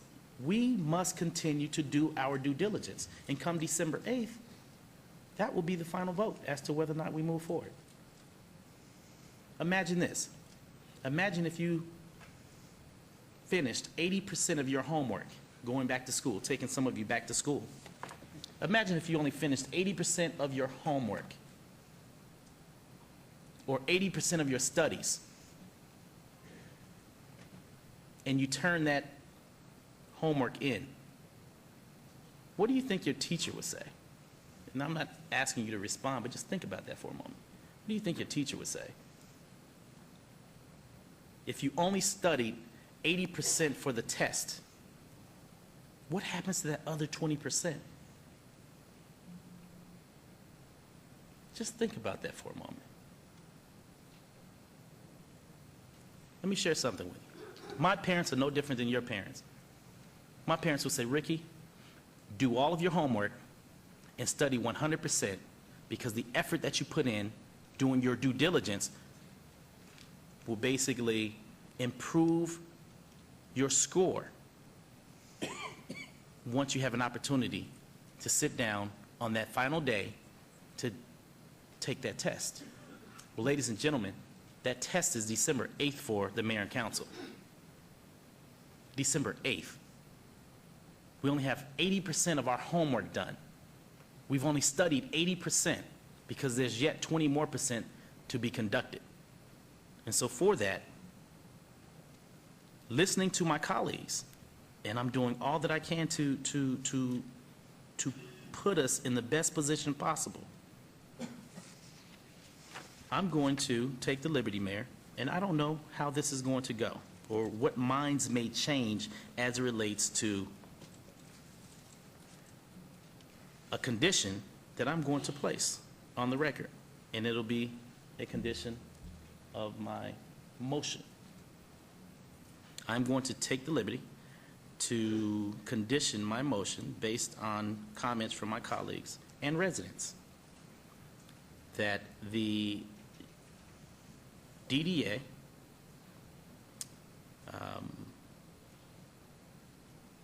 with Cordish and Finley work toward, and Betsy, if you describe this out, work toward, and I'm taking comments from my colleague, Councilwoman Lois Tarkanian, that we work toward a reduction and or elimination of public funds as we approach the December 8th date for the item before us. And I don't know how to put it any plainer than that, but if you need some additional comments from me, let me know, but that will be my motion at this time. Okay, can you read that back to us, please? When? That's So, Councilman,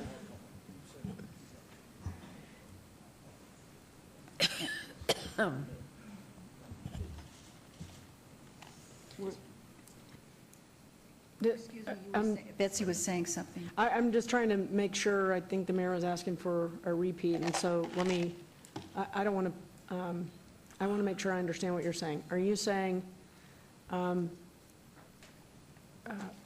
approve the term sheet with the instruction to work toward the reduction or elimination of the public funding prior to the final development agreement being brought back to council in December, and negotiate the DDA with that direction in mind?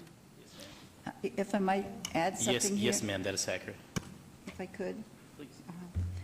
I would think the DDA would include the commitment of the Cordish Company to invest an additional $200 million in the project beyond that, which is... 250,000. I'm sorry. Thank you, Councilwoman. You must be reading my notes. I must be. And I would say Yes. towards an elimination. Now, if you don't reach the elimination, that's where we can vote no, but work towards an elimination of public funding. And you know something, I don't think it's impossible. I don't think it's impossible because you got a lot of brains in Cordish. You got a lot of brains in Finley. And you know, there's other things that could be done if you look towards the flexibility of it. I had a couple of calls from people who were thinking of maybe making an additional contribution that might help. People here in the community that have done a lot of, I mean, they've probably donated millions and millions already. You can look at that. You can look at other things. I don't know as a business person, but I want to say work towards elimination of, and if it can't be done, then it can't be done. And that's what I would support.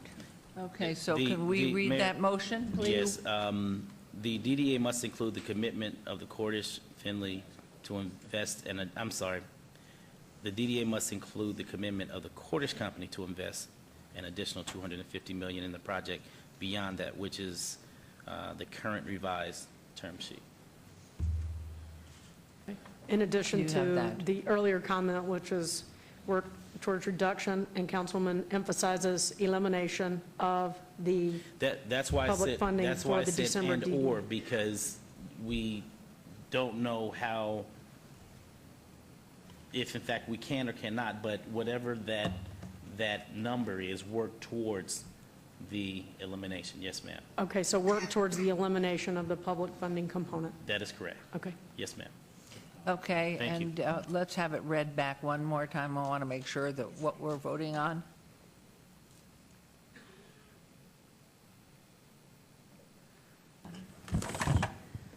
We have to approve the term sheet with instructions to work towards the elimination of public funds prior to the final DDA being brought back in December, and negotiate the DDA with that in mind, and to include the commitment of Cordish to invest an additional $250 million into the DDA.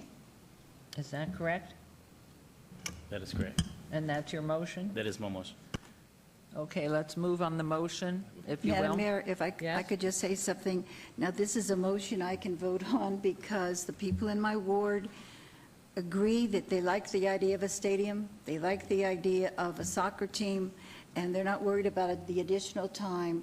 It's just work hard towards the elimination. And if we can't reach the elimination, then, and I don't know if we should follow the schedule that the Chamber of Commerce gave us earlier, but we could do that. Okay. Councilwoman, I'm gonna move this I made a motion. prior commitment to make sure that we have agenda items on a regular basis, and we'll continue to have the outreach meeting. So I think what we already have planned will comport with what Paul Moradkin asked in his earlier testimony. We Okay. shouldn't have any problem meeting those requirements. And I've called for the question, please, and please vote on this, and then we can have another suggestion of a different vote. And then please post. We're all voting. Yes, everybody votes, and then post. Something happened. Put me down. One no?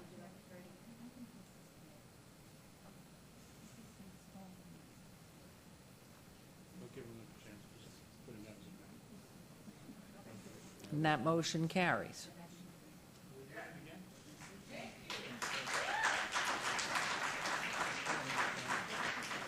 Yeah, we're not voting again. No, we've already voted. Fine, and you have Councilman Anthony's negative, no. No, we did vote. She did. It It posted, showed and we will one note negative. Councilman Anthony voted in opposition.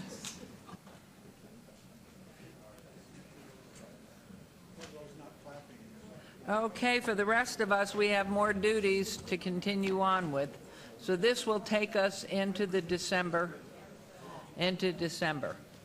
Okay, let's move on. For those of you who need to break, we have agenda item 27. Huh? No, he voted no. No, he voted orally. Okay, agenda item 27, report for possible action by staff regarding the process to evaluate medical marijuana compliance permits and special use permits. Mr. Perigo, if you will announce yourself. Yes, hello, Mayor and Council. Tom Perigo, Acting Planning Director. With me is Karen Duddleson, Business License Manager. Back on August 25th at the special workshop of the Council and the Planning Commission, we went over the process for how we would process the medical marijuana establishment applications through Planning Commission and City Council. At that time, you asked us to come back and give you an update as to where we were in the process. Yes. You directed us to continue on with the Planning Commission meetings on the land use, the special use permits, and to continue evaluating the applications for compliance. So, We have completed all of the work. All of the special use permits and the land use applications are ready to be heard by council. We went through the Downtown Design Review Committee with all of the dispensaries required by state law to kind of look like a pharmacy or medical office and to have certain requirements on signage. And so the Downtown Design Review Committee evaluated all of those dispensary applications to make sure they were in conformance. Staff in the planning department went through all of the applications and prepared staff reports and did all the analysis for the special use permits. And then Planning Commission heard the items at 2 special meetings, one on September 23rd, one on September 30th. So at this point, in terms of all of the land use applications, all of the work by staff and Planning Commission and the Downtown Design Review Committee is completed. So now we're ready to go to the next step. And I'm going to turn over to Karen to talk about the compliance permit side of it. If I may, I want to ask Mr. Jerbick, are you still, is that your knee? No, it's not. Maybe you can advise me. Well, are you not an attorney for us? Fine.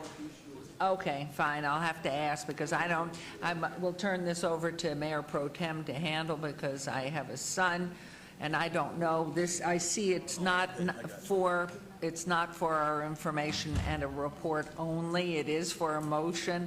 So I don't think I can vote on this because of, wherever you went. Okay. Okay. Just please continue on and Mayor Pro Tem will continue this. Thank you. Thank you, Mayor. We'll turn it over to Karen. Mayor Pro Tem, for the record, Karen Duddleson, Business Licensing Manager. From the business licensing side, this is the first time that we're bringing to you compliance permits, so we're bringing together that question of land use and that question of is this application ready to be considered for licensing in the future, bringing those together in one meeting for you all. So from the review of the actual applications, we have had many of our departments and outside agencies go through those. Metro's looked at all of the criminal backgrounds that have been presented. Our audit team has been through funding, capitalization, their accounting, and their product tracking plans. Fire department, the building department have reviewed all of those applications. The Public Works Department has looked at their environmental and disposal plans.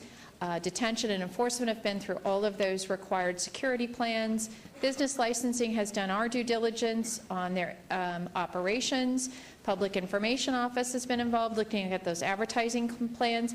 And our compliance team has been to every single site, and we have done individual interviews with most of those applicants in order to answer any of the questions that we found in those applications. So at this point in time, your staff has done the tasks that you have set for us, and we are ready to move forward. You asked us at the last meeting to bring back a recommended schedule to you, and we would propose this. First of all, to remind everyone that all of the Planning Commission meetings that were completed, those were recommendations, and all of those SUPs come forward with those compliance permits for you to address both land use and the question of those applications together at the same time. We will be issuing our director's reports. That's our report on the compliance of those applications and how they comply both to your land use and your medical marijuana code for you to look through. We would propose that we proceed with the city council meetings, which have been scheduled for October 28th and 29th, with a possible tentative date on November 11th, should we need additional time. That we formate those council meetings to allow the applicants to each make a brief presentation to you, that you consider those special use permits, that you consider the compliance permits on the application, and to remind our applicants that those compliance permits do not constitute a business license. They are a determination that their application is indeed in compliance with your code. The actual business licenses, we would go through after you put folks into categories. Do they comply? Do they not? If you're ready to make a decision on those at that time. And then we would proceed with privilege licensing investigations at that time. Those would come back to you in the future. And then under our code, anyone that receives a compliance permit from the City Council, we would forward those names of anybody that received a compliance permit or that was denied a compliance permit.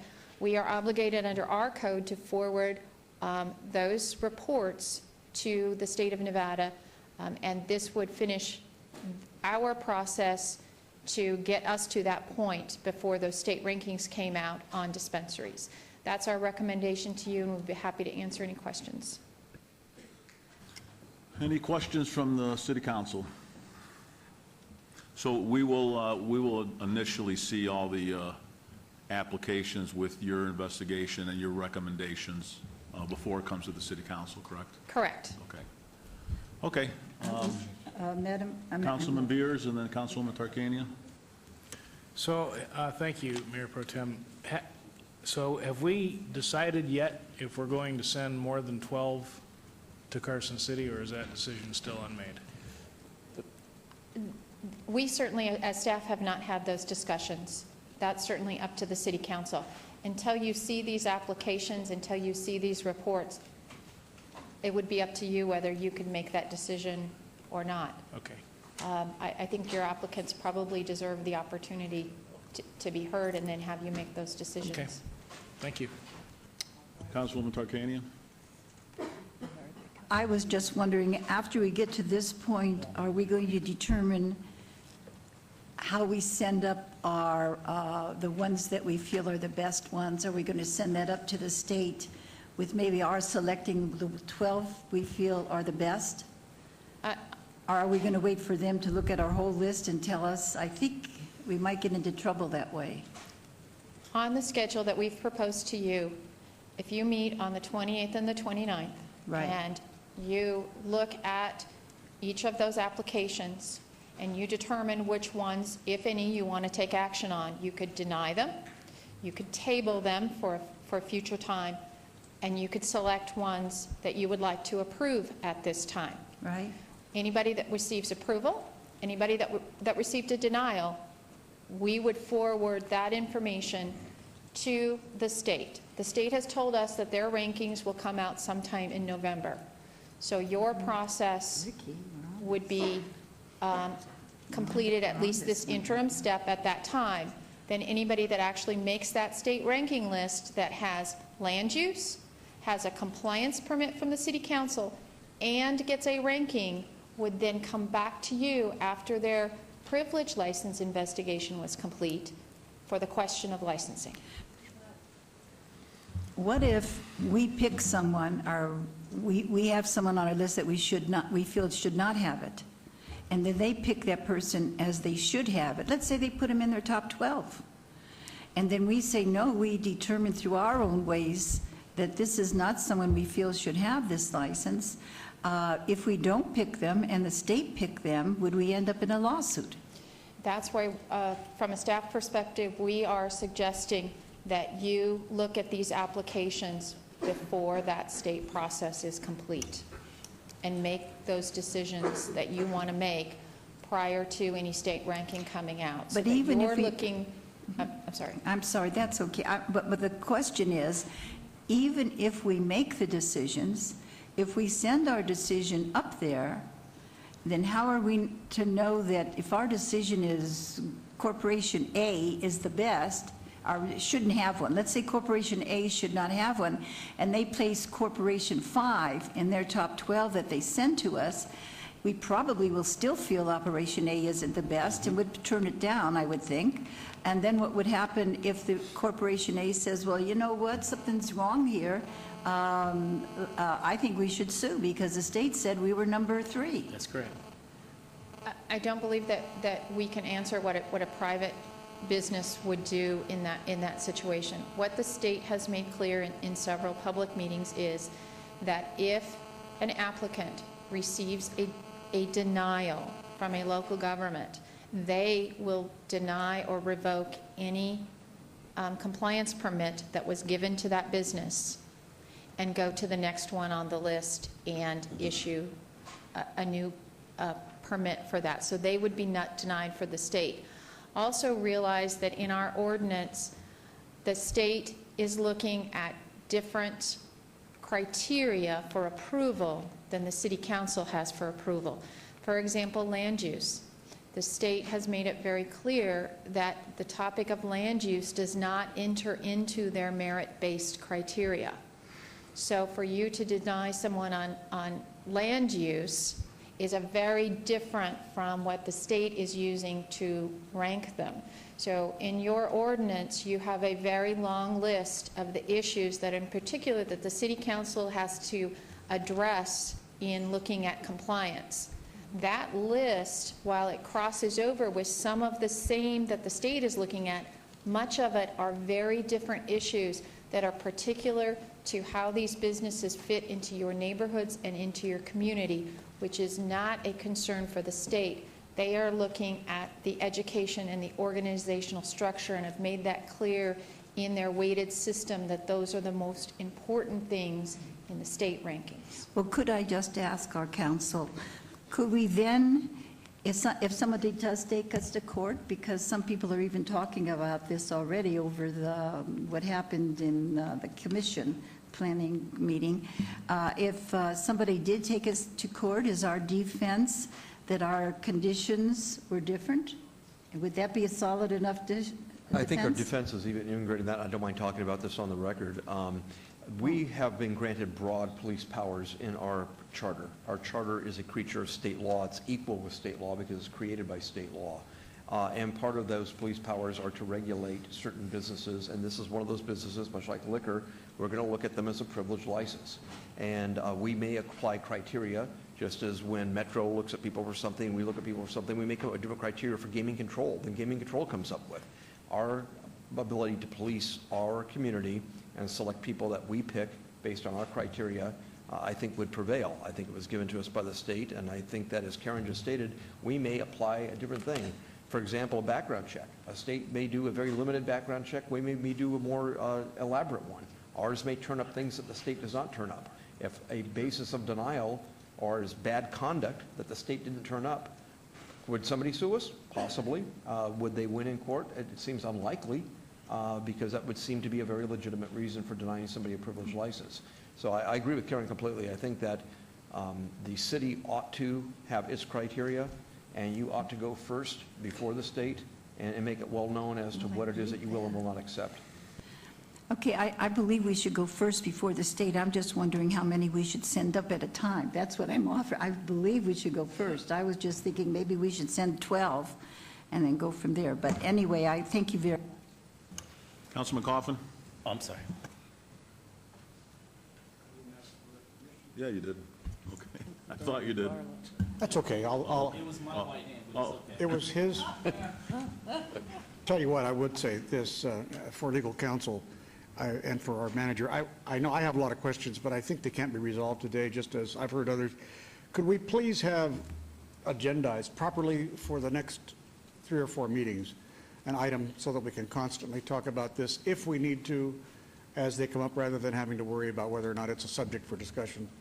Because we did that once on another issue, but I think we're going to have it every meeting to at least have a slot, a placeholder for open discussion and questions on these, for these open meetings.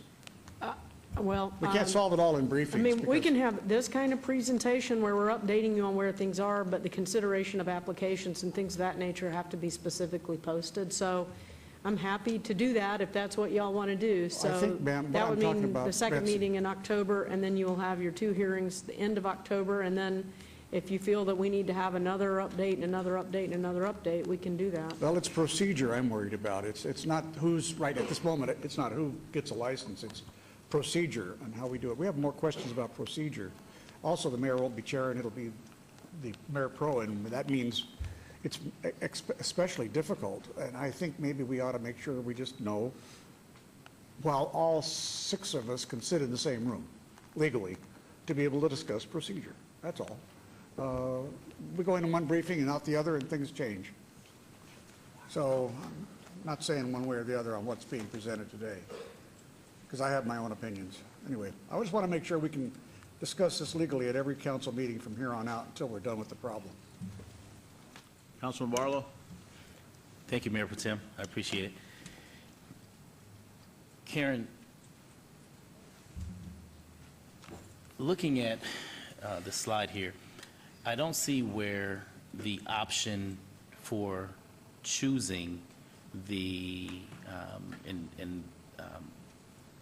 going along with Councilwoman Lois Tarkanian, choosing is an option.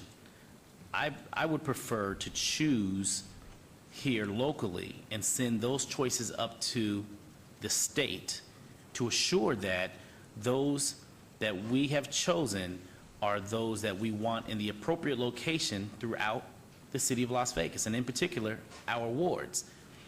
My concern comes in as it relates to selecting all of them, sending them all up to the state for the state to choose, because the location in which the state aligns, or I should say the applicants in which the state aligns may not be conducive to we here on the ground representing our districts. You understand? I do. And so for that, what option can you provide the council to provide us the leverage to choose the 12, send those up to the state, or whatever that number is, send those up to the state, allow the state to select from those, and if in fact the state only selects 6, at least it would be the 6 that we've chosen here locally, and we can send the next 6 up to the state in order until we fill the number in which we have upon us. So please expound on that.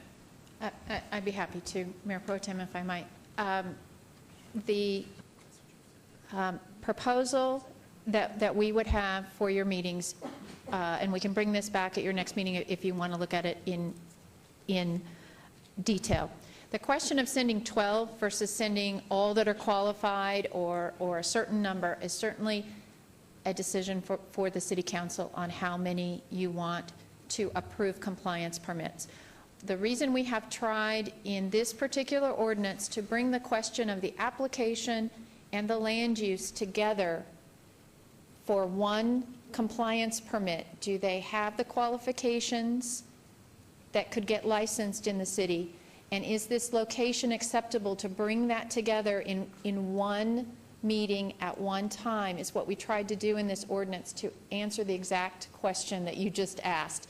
Is because the state is only looking at one piece of it. Okay, so let me stop you there. What's to limit us from doing that and saying, say for instance, 20 are found compliant from the business licensing, land use, and suitability, okay?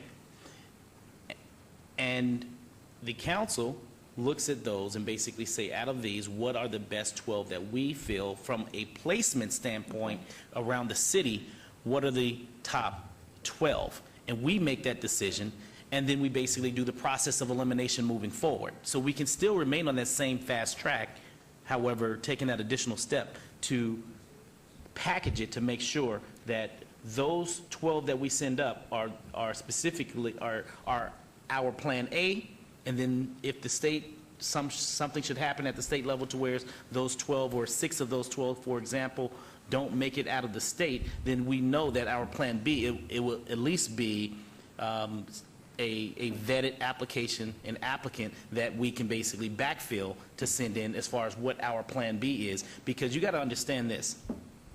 There are a number of wards that have no dispensaries / cultivation. And then you have some that have one, and then you have others that have clusters. Right. And traditionally, those clusters are in wards 1, 3, and 5. Okay, so let's just be clear about that. Okay, so for those of us that represent these areas, I would prefer to make the decision as to where they're located, because at the end of the day, it's not the state legislature that has to filter all of the complaints as it relates to the decision that was made, not by me, but by them. And so if I'm going to filter complaints or issues and address issues at the municipal level, then I at least want to be in control of the placement to help mitigate that process. You follow me? I do. I understand. The state has made it very clear to us that if there are official denials of applications, that they would like to have that sent to them so that they know that an application has been denied. So we would suggest, first of all, that as you go through those applications and we have this meeting, that any that you would not license, that you do not feel that are the right fit for your community and have significant licensing issues, that we deny those applications and send that forward to the state.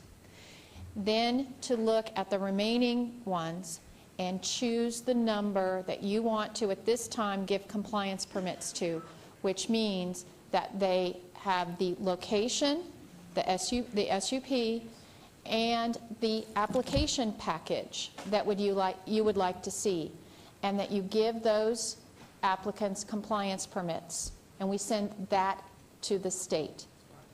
And you may only choose 12 in the first round, and then the rest we do not take any action on at that time. We leave them sitting on the table, and we may have another meeting, we may put them back. So you can consider that whole pool again should something come back in whatever number, whether it's 12 or 10 or 15, whatever number you decide after you've seen all of those applications and you know what the range of quality of those applications are, that you do that, and that gives you the flexibility to look at those. We may find something. One of the things that we've done that the state has not done is we've looked at past business practices. So when someone has listed that they own a dispensary in another state or something like that, we've called our counterparts in those cities and said, what kind of partner are they? Do they have you had issues with them? Do they have actual compliance problems? Have you had to bring them back before the city council? You will have that information. The state does not have that information. So from a licensing perspective, some of those may come up now, and some of them may come up in the months ahead when we're doing those background investigations. So someone may get through all of this, and when we're ready to look at privilege licensing, you will get that confidential report from Metro, and something will have surfaced that didn't surface along the way. So people could drop out at a variety of stages. By leaving all of those others without your official action, it gives you the flexibility to do exactly that, to move on to others should you I'm in 100% desire. agreement with what you just shared. I'm in 100% agreement. Yeah, he has to be. So how do we move forward with that? I am too.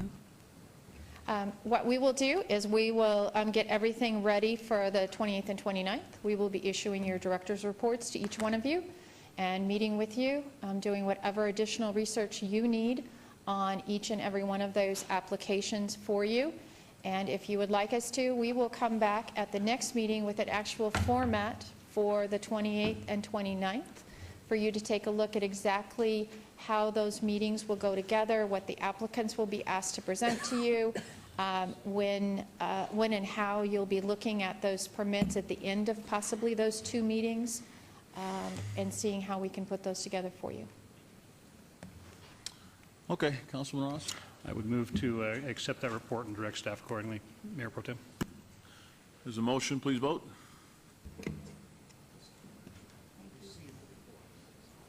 And post. Motion carries. Mayor, it's all yours. Thank you. Thank you. And I'd like to ask council, am I privileged to see the report? Yes, you can see the report. Your disqualification doesn't require that you not stay informed. Okay. And so Karen and Ms. Duddleston, if you wouldn't mind, make sure that I get a copy of the report. Thank you. Okay, we'll move on to agenda item number 28, which I believe is yours. Our attorney, Mr. Jerbick, please go forward. If you'd like to read it, Your Honor, I'll be glad to, if you'd like to read the line item. Yes, absolutely. Please. I mean, would you like to read the line item? Oh, all right. Discussion for possible action regarding a settlement, $8,500,000 paid to the general fund by Union Pacific Railroad of City Parkway V5, Inc., et al. Versus Union Pacific Railroad, case number 2:09-CV-01299-PMP-GWF in the United States District Court for the District of Nevada. Thank you, Your Honor. Brad Jerrick, on behalf of the City Attorney's Office, this item is in order, and I recommend approval. If you have any questions, Mr. Curtis is here with me, who was instrumental in negotiating this settlement. Thank you very much. Do we have any questions from council here? Move for approval. That was done. There was a motion to approve. Please vote. Please post.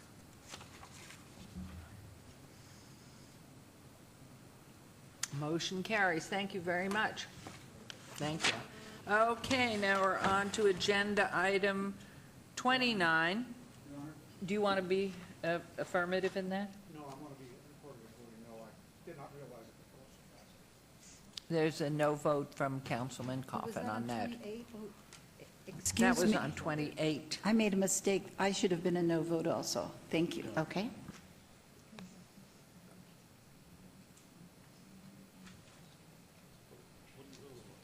This was on accepting the settlement of $8,500,000 to the general fund. Okay, so everybody else okay with that vote as they cast it?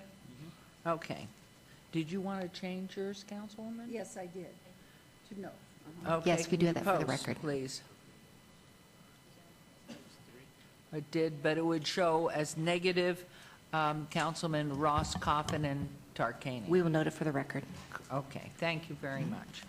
Okay, now we'll move on to agenda item 29, Senior Citizens Advisory Board. This board's in commission for possible action. Patty Brown, term expiration 6/1/2015, has resigned. Councilwoman Tarkanian, do you have a replacement recommendation, please? I have a replacement, but I don't have his name right here with me. Do you have it down there? I sent it to your office. Don Oberlander? That's exactly who. I'm sorry, I forgot Don's name. I wanted to tell you that Don is a very energetic, civic-minded individual. He serves his community well. He lives in one of our senior homes. I met him when he took on the duty of trying to get a TV for all the other members who were reluctant to get involved, and he was not reluctant, and I'm very, very pleased that he's agreed. So I'd like to make a motion to have him appointed to the Senior Advisory Board. And I also want to say that Patty Brown, who served us long and very well, I want to publicly thank her. And so your motion is? My motion is to accept him for the Senior Citizens Advisory Board. You got that? Okay. Oberlander. There's a motion, Mr. Oberlander, to be appointed to fill in for the retiring committee member. Patty So, Brown. Thank you. There's a motion, please vote, and please post. Councilman Barlow and Coffin on this, please vote. Thank you, and please post. Thank you, that motion carries. We're going to pull forward, at the request of staff, I believe, but I'm not sure at this time, we're pulling forward 32 and 33 to be heard prior to 30. Agenda item number 32, bill number 2014-15. I would like to have the bill read, please. For 32, Your Honor? 32, please. That's 2014-58? Correct. Thank you. Bill number 2014-58, in order to amend the Town Center Development Standards Manual to reinstate the Employment Center Mixed Use ECTC District and to provide for other related matters. Thank you. Councilman Ross is not here, so Councilman Anthony? Move for approval. Okay, on motion, agenda item 32, there's a motion, please vote, and please post. 32. 32. We're pulling these two forward. Okay. And please post, you got it, and Councilman Ross is gone. Okay, that motion carries. Agenda item 33, bill number 2014-67. Councilman Barlow, would you like to have the bill read? Yes, Mayor. Thank you. Please. Thank you, Your Honor. Thank you, Councilman. Number 2014-67, ordinance concerning the City of Las Vegas, Nevada, Special Improvement District Number 808 and 810, Summerlin Village 23B, and authorizing the issuance of local improvement refunding bonds, Series 2014. Thank you. Move for approval. Thank you. There's motion to approve on 33. Please vote and please post. That motion carries also. And now we'll move on to agenda item 30. Recommending committee bill eligible for adoption at this meeting, abeyance item bill number 2014-39. Councilman Barlow, would you like to have the bill read? Yes, Mayor. Thank you, Councilman. Number 2014-39, First Amendment, an ordinance relating to the short-term residential rentals, establishing licensing regulations and establishment or requirements of regulations, as well as updating zoning regulations pertaining thereto and providing for other related matters. Thank you. Good afternoon. Good afternoon. Jay Brown, 520 South 4th Street, representing Vegas Vacation Rental Association and Annette Fiala. Did we just read, Mr. Mayor, just 30 or 31 as well? We read 32, 33. No. I just read 30. And would you mind? I assume that since item 31 is related, we can discuss both proposed ordinances simultaneously. We would have to do them one at a time and do For the them vote, I guess, separately, but can we discuss both at the same time? We just I discussed think one if at you a time. want, well, we haven't done it before, we can read both at the same time, just so long as it's clear which one you're discussing, which ones you're amending, and you'll have to take two separate motions when it comes time to vote.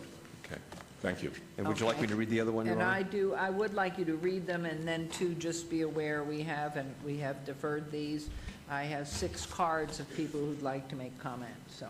Thank you, Your please. Honor. I've already read item number 30, that's Bill 2014-39, read the First Amendment. Now I will read Bill 2014-52, an ordinance to amend the city's nuisance regulations to include unruly gatherings on residential property as a public nuisance, define the term unruly gathering for that purpose, and provide for other related matters. Thank you. Going Okay. You have the floor. First, I'd like to introduce John Palmer, who has been involved with short-term rentals now for over 10 years, to give you an overview of what the short-term rental business is all about and what it's not about. So with that, I'll turn the microphone over to Mr. Palmer.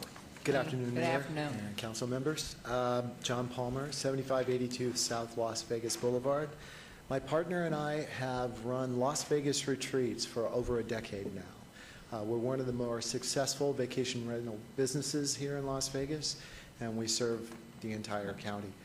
Our customers are not party home customers. They come to us as travelers. They're either families who are coming here, mom and dad, their kids, maybe grandma and grandpa, aunts and uncles. They want to stay in a home, or for one reason or another, the home is a more suitable environment to them than the hotel. They would rather have their kids in their own little pool rather than sharing that with 500 different people and having to keep track of them in the crowds, having to walk them through the casinos with smoking and gambling. It's a much more suitable environment to be in a home for families. Our other business is primarily comprised of companies who come here either for servicing conventions or for short-term assignments, one reason or another, needing a home that is completely ready to go turnkey for a few days to a couple weeks or a month or two at a time. This is the vast majority of our business. These are the clients that we service constantly.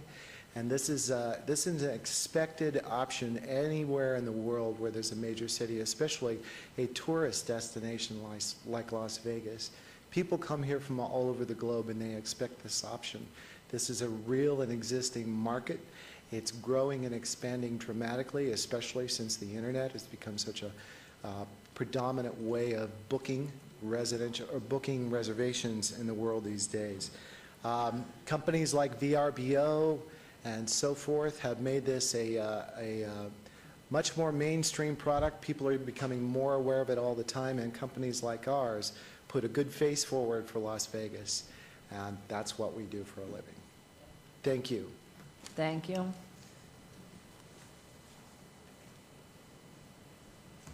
Let me get some things out here.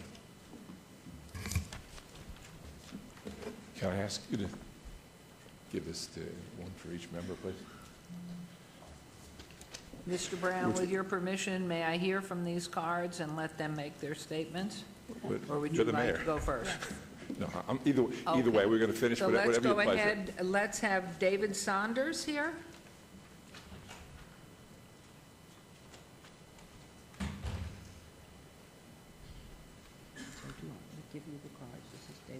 Good afternoon, Madam Mayor.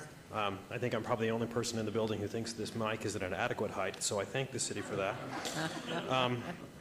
I am General Counsel for the Greater Las Vegas Association of Realtors, and my comments are going to be primarily tailored to the one issue that we weren't able to work out with the city. So I would like to thank Karen Duddleson for her willingness to listen to the issues that your local realtors who live and work in our city had with this proposed ordinance. So with that in mind, my remaining issue is with section 6.75110, which is the renewal and new application as well as the termination provision. It's the very last portion of the proposed ordinance. The way I read this provision is that if I receive 3 violations at the property that I manage, and since I was here this morning, 123 Cirque del Soleil Street, that's grounds within a 24-month period for my license to manage a short-term property to be revoked. I'll have a hearing. I have a right to appeal that. The next sentence seems to indicate that if I'm applying for an application to manage 456 Cirque du Soleil Street, that any violation that I have ever received would be grounds to either renew an application, to deny an application, or to deny a new application at all. And so the concern with this sentence is that most of this provision seems to deal with an individual property. If the people at 123 Cirque du Soleil Street have had 3 violations within a 24-month period, the owner and the operator are not allowed to run a short-term residential business for that property. The concern that the association has with the way this provision is written, it seems to imply that a violation that I received up to at no time limit at an unrelated property somewhere else within the city of Las Vegas could be grounds for my application for a separate business entity or venture to be denied by the city. It also doesn't include whether or not I have a right to a hearing or an appeal in that provision because of the way the provision is structured. The association's position is we would request that the application and the renewal process for each individual license, because again, for each individual property that a realtor would manage, they would have to get a specific license related to that individual address, that that renewal and application process be limited to any violations that may be at 123 Cirque du Soleil Street, rather than any violation that had ever occurred that is remotely related to my industry. If the city does decide that they would like to have that information be part of a renewal or an application, then we would recommend that that language mirror the revocation process, where it would indicate that the city would only go back and look at violations for the last 24 months, and then I would have an appeal process so that we can ensure that your local realtors can comply with the city and also continue to run their businesses. Okay. Thank you. I'm wondering, would it be easier, Ms. Duddleston, to respond as we hear directly from each public commentator? I think it would be helpful. It would be helpful to me. Okay. I know that you Thank gave you. us quite a few suggestions, and I believe we incorporated the majority of your suggestions. Yes, So on ma'am. these, it would be good for me to have it clear. Great. Thank you. For the record, Karen Duddleston, Business Licensing Manager, and for the details of the wording and exactly how that happens, I'm gonna punt to our able-bodied city attorney, because I know he's been through this in detail. On the question of denying any license, this is a general license. It's governed under a portion of the code that whenever a license is denied, there is an appeal procedure already. So that's why you don't see it again in this particular section. So should one be denied? The concern from licensing would be for the city to be able to determine who was doing business, who was not allowed to do business. So from a licensing perspective, we always look at a license as a business location. So it is, that license is, a business license is a person at a location. So a property owner, actually, if I own my own home and I wanted to rent it out short-term rentals, I could get that license, or I could hire a property manager and ask them to get the license. I could get the license and ask them to manage the property. So that license goes with the location. So I'm going to ask the city attorney for exactly what he's written here, because I know we've gone through this on whether that is, from what this gentleman said, transferable to another location. Yeah, The that's violations. Thank you. We had proposed some alternative language or some additional language to section 6.75.110 to talk about how the suspension or revocation that's talked about in there regarding a third or subsequent violation would be particular to a particular short-term residential unit rather than any residential unit. So that if you obviously, if you had a problem with another unit, that wouldn't be the basis let's say Unit B, that wouldn't be the basis for a revocation or suspension of Unit A. And that makes perfect sense. We had also talked about how the renewal of a license or application for a new license in that section would be limited to issued under this chapter. The problem I see with not having, with indicating that somebody's past history not be taken into account is that would be the only type of license in your entire code where you would not be allowed to take into account a licensee's past actions. Not only would that disappear from here, but we would actually have to go into the general provisions of the code and make an exception for short-term residential rentals, saying that past history cannot be taken into account. And I'd be surprised if you want to go that far. Doesn't sound like it. What do you, any comment on that? Okay. Thank you. Thank you. Would you stay nearby, please? Karen Summer. Okay. And I think, you know, if you might, city staff, let's give everybody 4 minutes, 5 minutes. That's cool. Thanks. Yes, question? Mayor, for the clerk's sake, on agenda item 28, would you please mark me down as an affirmative yes vote, please? Thank you. Thank you, Mayor. Thank you. Hi, my name's Karen Summer, and for over a year I've been involved in the review of the changes to the short-term rental ordinance. And I won't repeat my comments from the recommending committee meetings and other city council meetings that we've had, except to thank those that have been working very hard on the various drafts.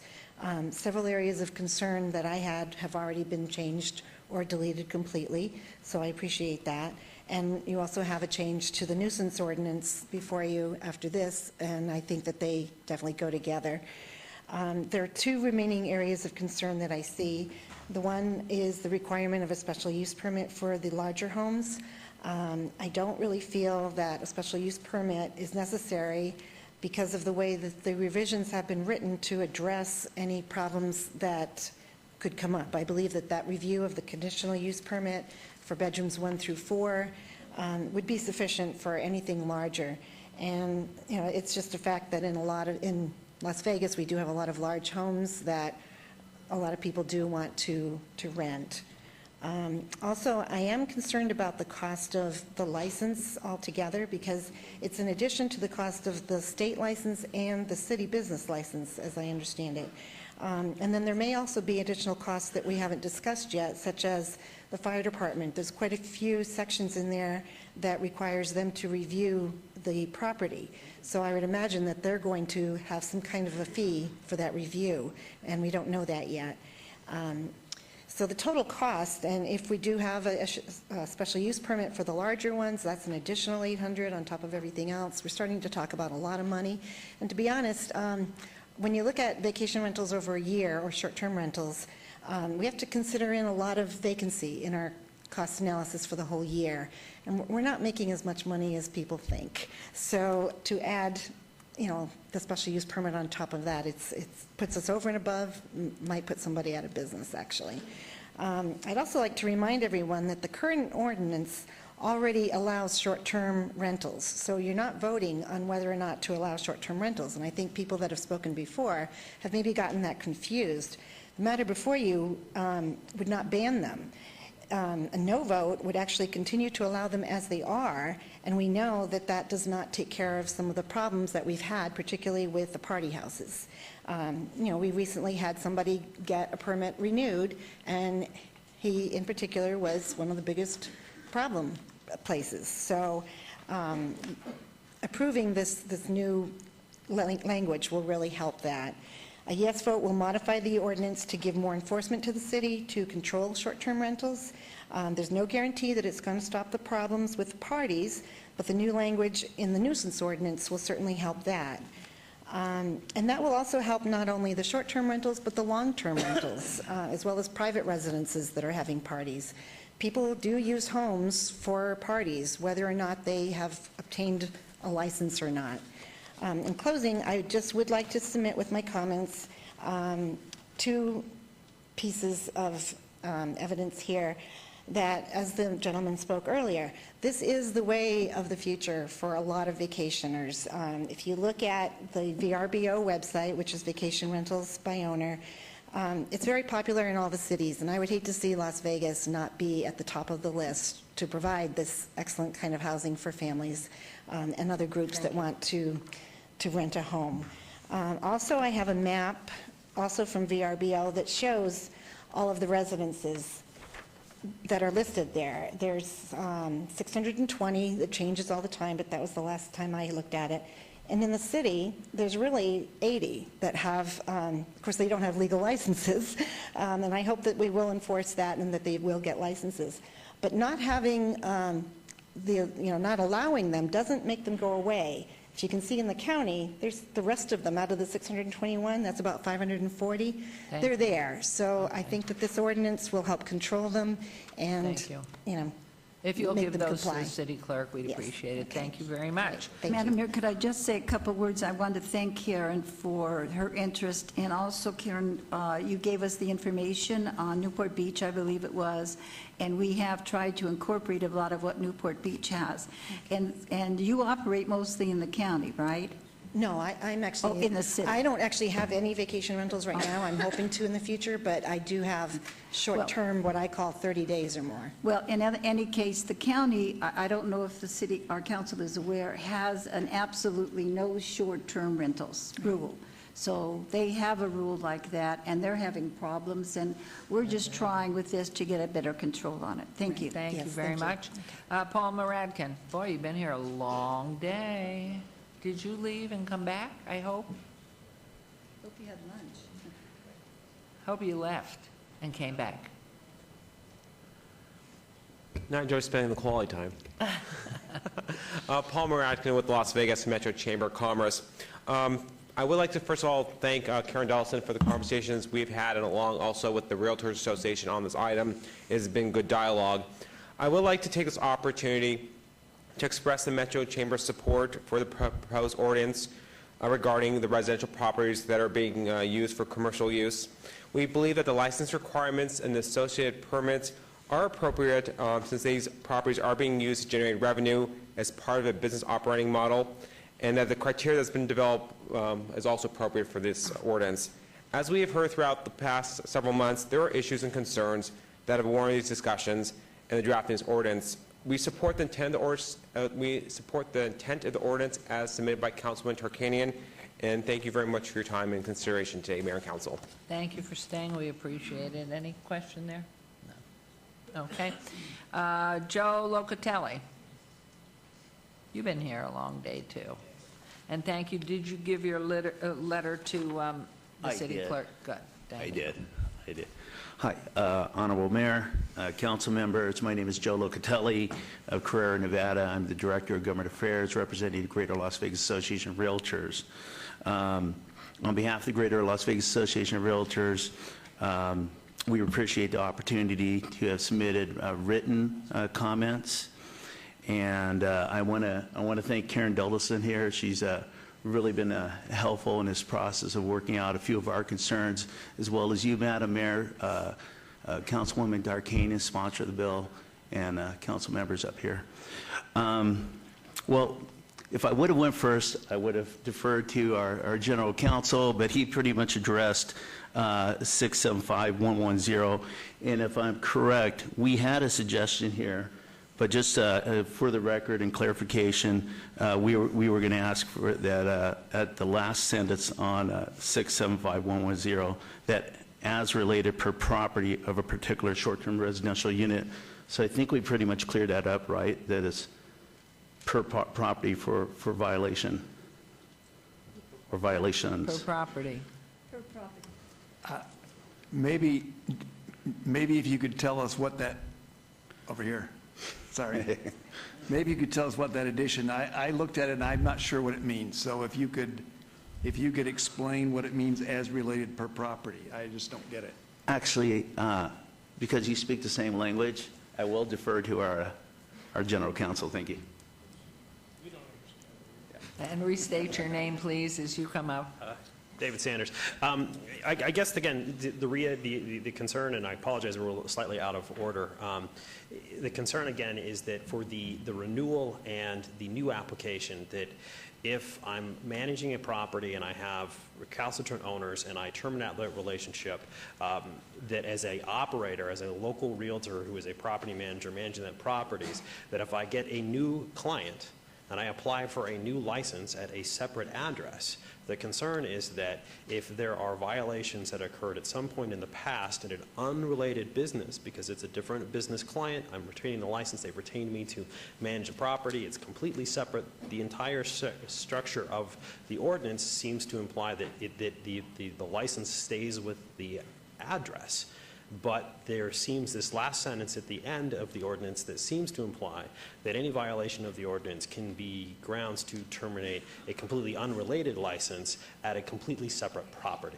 And so the realtor's concern is, look, if we have bad players out there, they certainly deserve to have their licenses revoked. Our concern is if I have 20 short-term rental properties in the city and I get a 21st, if I receive some violation from an unrelated property at some time in the past, that shouldn't impact my ability to go out and generate new business in Las Vegas and as a local business person. So that's the concern that the realtors have. Yeah, if I can address that. The ordinance contemplates several different models. A property owner may operate a residential, short-term residential unit by him or herself and would be the licensee as well as the property owner. And the ordinance is going to operate on that person as a licensee. Another model is for somebody to come in and be the licensee who is not the property owner. That person may be somebody who is in the business of offering short-term rentals, or it may be a property manager. Whoever the licensee is going to be bound by all the rules that generally apply to our business licenses. There are going to be some people who are just a property manager who are not the license.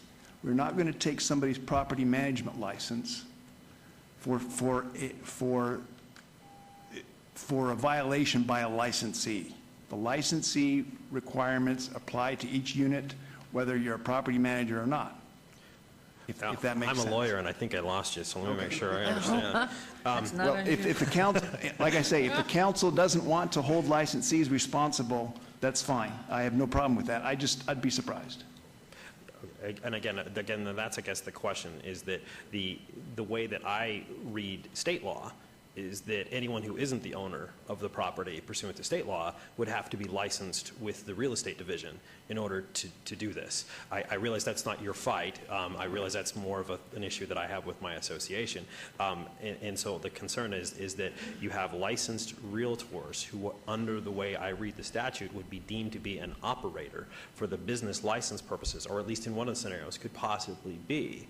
And so the concern is that they be allowed to conduct business and not have violations that occurred because of a previous business relationship they may or may not have ended. Let's say they had a bad owner, they had a bad situation with some bad tenants, they've ended that. The way I read that sentence, it seems to be slightly unclear what impact that would have on them. And so our concern is we want to make sure that our realtors who will comply with the city's requirements will not have, I guess, two strikes when they come up to the plate when they secure that new property, for example, their 21st one.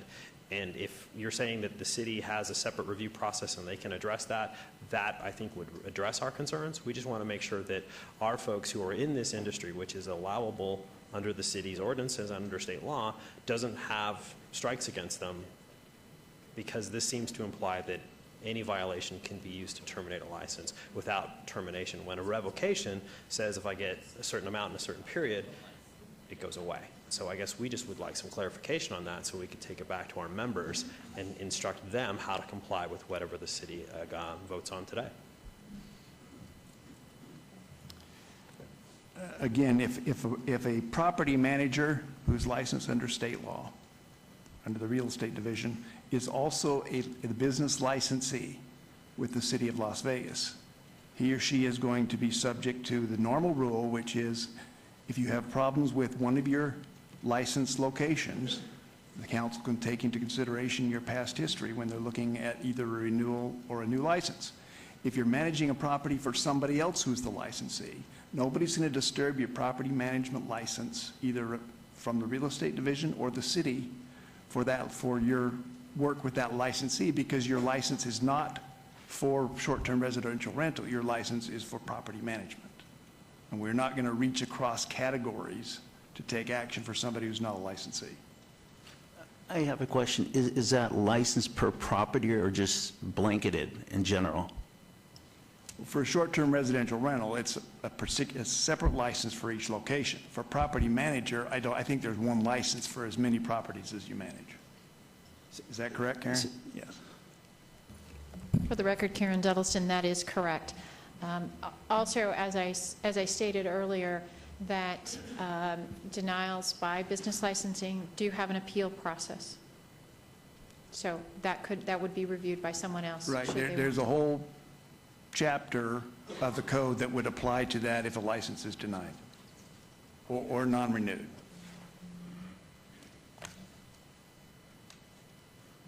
Okay, there's just a few other things here. So just on behalf of the realtors, we do find most of these amendments to be reasonable with respect to our concerns.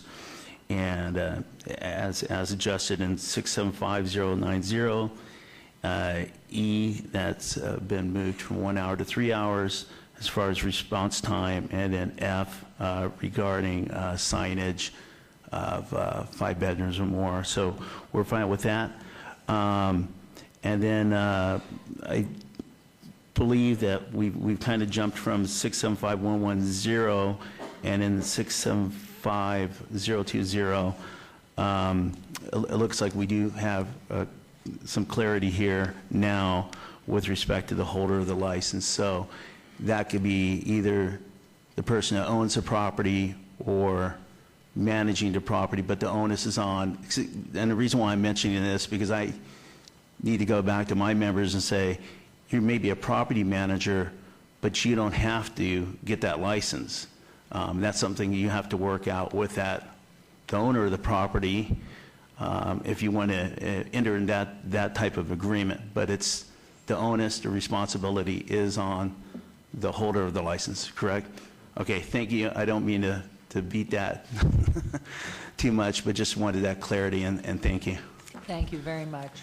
Your Honor. Comments? Yes, Councilman? I would like to make sure that, because there is still some confusion, it's technical, but I would like to make sure that we have all remarks on this entered into the record verbatim, so that we have, as an exchange of information goes back and forth, and we find difficulty, we find later on, he said, she said, it would be best if we looked for the intent of the council in the minutes. I know it's hard on staff, I'm sorry, but it may be an essential thing, because there's intent being expressed as we discuss, and there still will be quarrels over the language as written, and I'm sure of that, and therefore, I want to make sure that intent is recorded as best as possible at this point. Would you mind, I'd like to ask that you order that to be done, or that it's the wish of the council or something. I just wanted to ask, you're asking... Is that all right? I'm asking for a verbatim Yeah, record. that's all, but what you're saying is the intent of what's being said here, so it's down as a Yeah, verbatim. because so we sometimes know. what we've got is a conversation going back and forth, and it's, aha, now I know what you mean, kind of Okay, thing. I understand. You're talking about just having verbatim. Yeah. I understand that, yeah. We can't expect them to record a nod of the head in agreement, but words can mean a lot later on, and because, we might end up changing our mind on a couple of things if we find out we did something we really didn't intend to. I guess you don't nod. You better say yes or no. It always helps. I don't like to overburden our staff, but this is a rare occasion where I think we better make sure we've got a good record. You're okay? You understand? I do, and again, it was just one of the sticking points was the clarity Thank you. of who the responsibility lies with, and that a property manager does not necessarily have to get a license, be the holder of the license. They could defer that to the homeowner to be the owner and the one who's responsible. Thank you. Thank you. Okay, Dennis Dorn?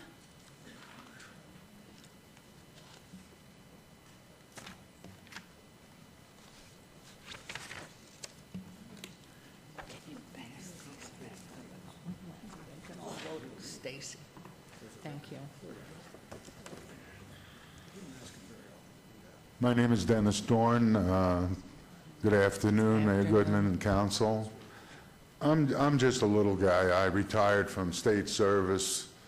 32 years I had in state service, and I saved and scrimped, and I was finally able to retire and move to Las Vegas. I come here today because I just found out about all of this. I happen to have 2 houses that I rent out. I rent these out under VRBO. The screening that, I don't know how to screen the people that are going to be there for a weekend, but I've had people with baseball, they come here to play baseball, they have a baseball team.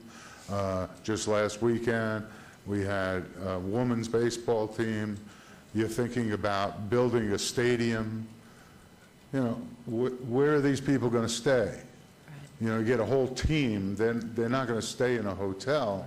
They're going to try and stay where they can for the best price. And you get 10, 11, you know, soccer players in a house. How am I going to control what they do and the violations? And if I get 3 violations, I lose? Is that what we're talking about here?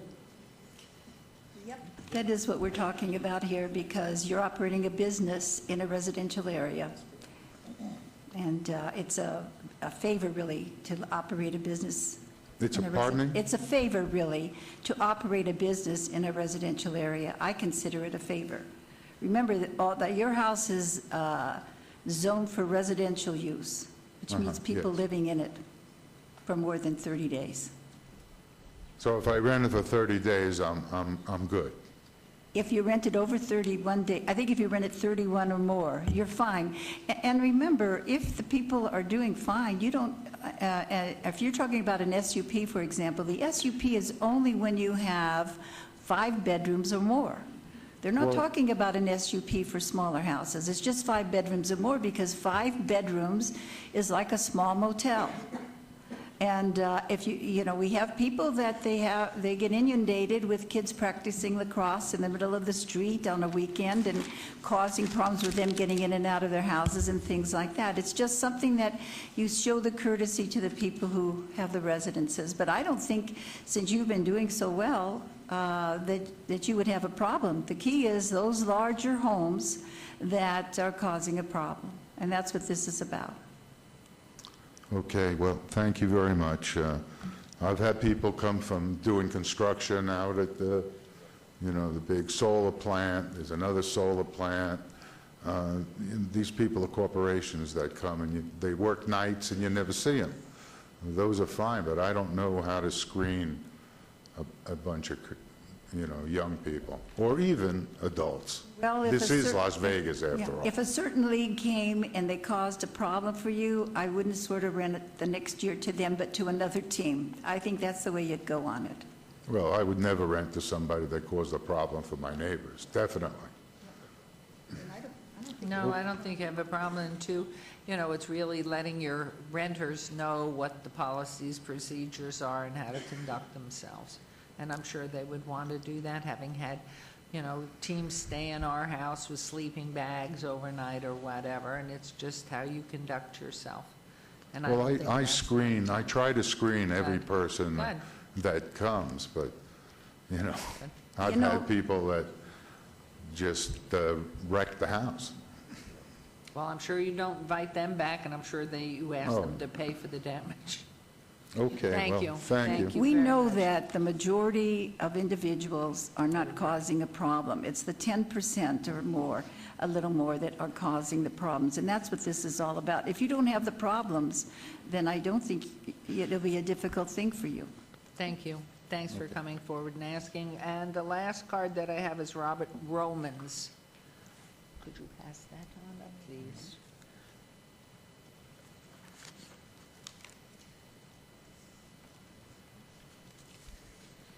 Good afternoon. Robert afternoon. Romans. I've already submitted my written comments in a petition to council previously, and I believe I represent the typical homeowner living in Las Vegas. I think we outnumber the people who are running for-profit businesses in our communities. We bought a home in our neighborhood in the middle of a bunch of other homes, and we expected them to be occupied by homeowners and not be turned into motels. A home in a subdivision is a home, not a for-profit business. If I want to put a shed up in my backyard, I have to get a building permit, and I have to ask the permission of every one of my neighbors that adjoin my property for to put a shed in my backyard, something that has no impact whatsoever on the neighborhood or quality of life. However, people can come into my neighborhood, and I do have one right near my home, turn their house into a vacation rental property. Luckily, most of the time, there aren't problems. However, there are, and we never know when to expect a problem. This person was able to turn this home into a for-profit business without asking the permission of the neighbors or neighborhood, and yet it completely impacts our way of life. If I want to sell my home, or my neighbors want to sell my home, their home, it's going to be very difficult, because as soon as a buyer sees and finds out you have a vacation or a party house near you, they're going to say, I want to go buy somewhere else. Why should I buy that house when I can buy a house that's further away from a party house? That affects the property values and affects if we want to sell a house or not. Exactly. You're really right on point of what this addresses. Some of the experiences we've had is motorcycle gangs renting the house. And at 1, 2, 3, 4 in the morning, every time they start up their motorcycles without mufflers, it sounds like an earthquake. You can't sleep through that. And yet, they're gone within a few minutes, but you're up. Do you think that you can get a code enforcement officer to come at 1, 2 in the morning, or the police to respond to a nuisance, low priority event at that time? And by the time they arrive, it's over with. It's too late. If the police ask the people to turn the music down, they do. As soon as the police leave, it's back up. Vegas is known as a party city. When people come here to rent a home, they have the expectation that that home can be treated the same way as if they are on the strip or downtown at a hotel. They can run wild, they can do whatever they want. This is Vegas. I rented this house as a party house. I've got it for the weekend. It's mine, and they do not care that it's in the middle of a neighborhood or affecting the retired old couple next door who have medical problems and unfortunately couldn't be here today. Thank you. We do have teams show up where they start playing and practicing their sports in front of our houses. So now we have a whole group of kids playing lacrosse or whatever team sport it is in front of our houses. On one weekend, well, actually it's happened a couple times now, fraternities rented the house and they've turned it into a frat house. So for the entire weekend, we now have 25 to 30 cars parked in our neighborhood, taking up all of our neighborhood. You cannot even park in front of your own house. Thank you. I think your points are well taken, and that's, I think, what we're trying to address. Okay, I just have one couple. Okay. Just in conclusion, I did submit a petition. Every person I asked to sign this petition, first of all, most of them were unaware that the city allows this. They were astounded.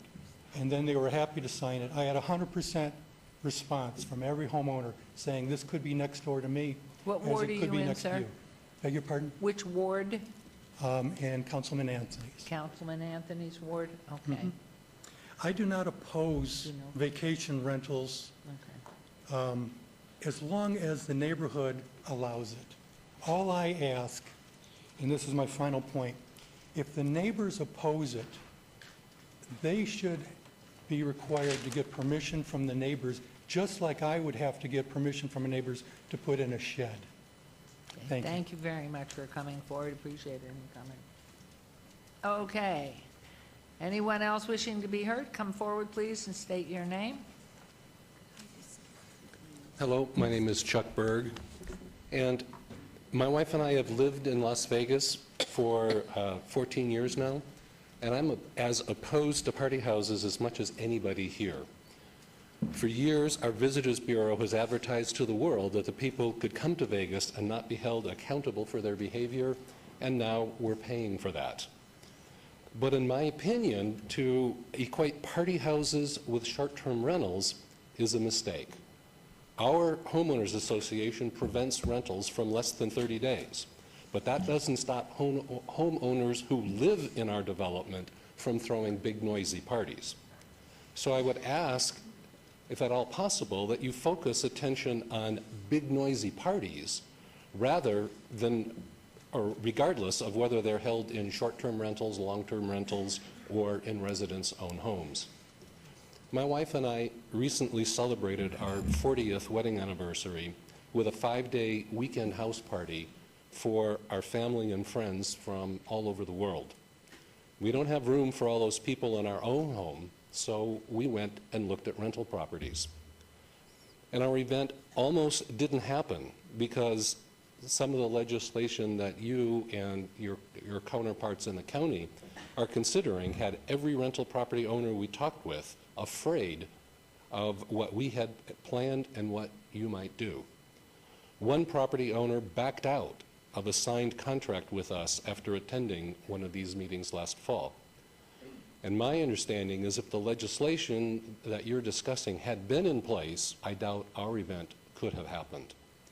As it was, after about 6 months of looking, we finally did find a property owner to work with, and we had the most remarkable and memorable experience of our lives. All of my brothers and sisters, their spouses, my 91-year-old mom, her 84-year-old sister, along with friends from grade school, high school, college, and the various places that we've lived and worked around the world, spent quality time together, sharing breakfast, lunch, dinner, the swimming pools, the game rooms, the patio, the piano, the happy hour, and we could not have shared such an intimate experience in any hotel. On Saturday, our local friends joined us for an evening champagne reception, a brief reception of our renewing our vows, and a dinner party. Yes, we had live musicians, a strolling violinist from the Las Vegas Philharmonic, as well as their former music director, David Itkin. But no tour buses, no endless streams of taxis, no cars parked all over the neighborhood streets. We hired a valet company to park them off-site. I doubt any of the neighbors even knew a party was going on, the only outward sign being the valet company's little kiosk. We left the outside property and the surrounding neighborhood as clean as when we arrived, and other than used linens and towels, the inside of the property as well. We also trucked away at least a ton of recycling. So I'm here to tell you that it is possible to hold a large event in a short-term residential property while at the same time being respectful and considerate of the property, the neighborhood, and the community. One of our guests wrote to us afterwards, "Words don't even come close to conveying our thanks for the wonderful celebration of your anniversary. It was a remarkable time, and we appreciate so much the chance to be a part of it." Another, from the Czech Republic, wrote, "I would like to express endless thanks for being able to spend such a wonderful time with you, for making 5 days of my life absolutely special, for making me feel like home in Las Vegas." I ask then that you don't deprive others of the opportunity to create such memorable events. Don't prevent high school sports teams that are coming here for competitions from staying together as a team. Don't take away the opportunity for corporate sales and marketing teams that are here for a trade show to relax and bond in a private setting. Solve the real problem, big noisy parties, and hold those responsible accountable for their actions. Thank you for listening to me. Thank you very much, and happy anniversary. Thank you very much. You look too young for 40 years. And I Thank you. have 5 copies. Yes, I if didn't you know how would many. give that to our clerk, we'd appreciate that. Anyone else wishing to be heard, please come forward, state your name. My name is Mario Pollock. I live in Councilman Bob Coffin's ward. Looks like he's going to duck out on me. That's okay. Councilman Coffin, when you refused to answer my phone calls, I think you broke faith with the whole community, because the issues I'm here to address affect the whole community that I live in. Okay. There's an ongoing problem at 1200 South 8th Street. The home is not occupied now because my neighbor died a couple of months ago. And we've had people break into this home, vandalize it, and burglarize it constantly. Okay. Yesterday, just as the sun was going down, I watched 5 individuals come to this home, and over the course of an hour and a half, make numerous trips, taking stuff out of the dumpsters, which were entirely on the property and off the front porch of this property. And in an hour and a half that I stood there and watched them, I called Metro 5 times, and they got there about 2 minutes after these people made their final trip with these stolen items. When they got there, they told me they couldn't do much because they can't trespass them because there's no fence on the front yard, and the stuff in the dumpsters is considered abandoned. Okay? That's just totally unacceptable. The dumpsters aren't abandoned. They have a company name on them.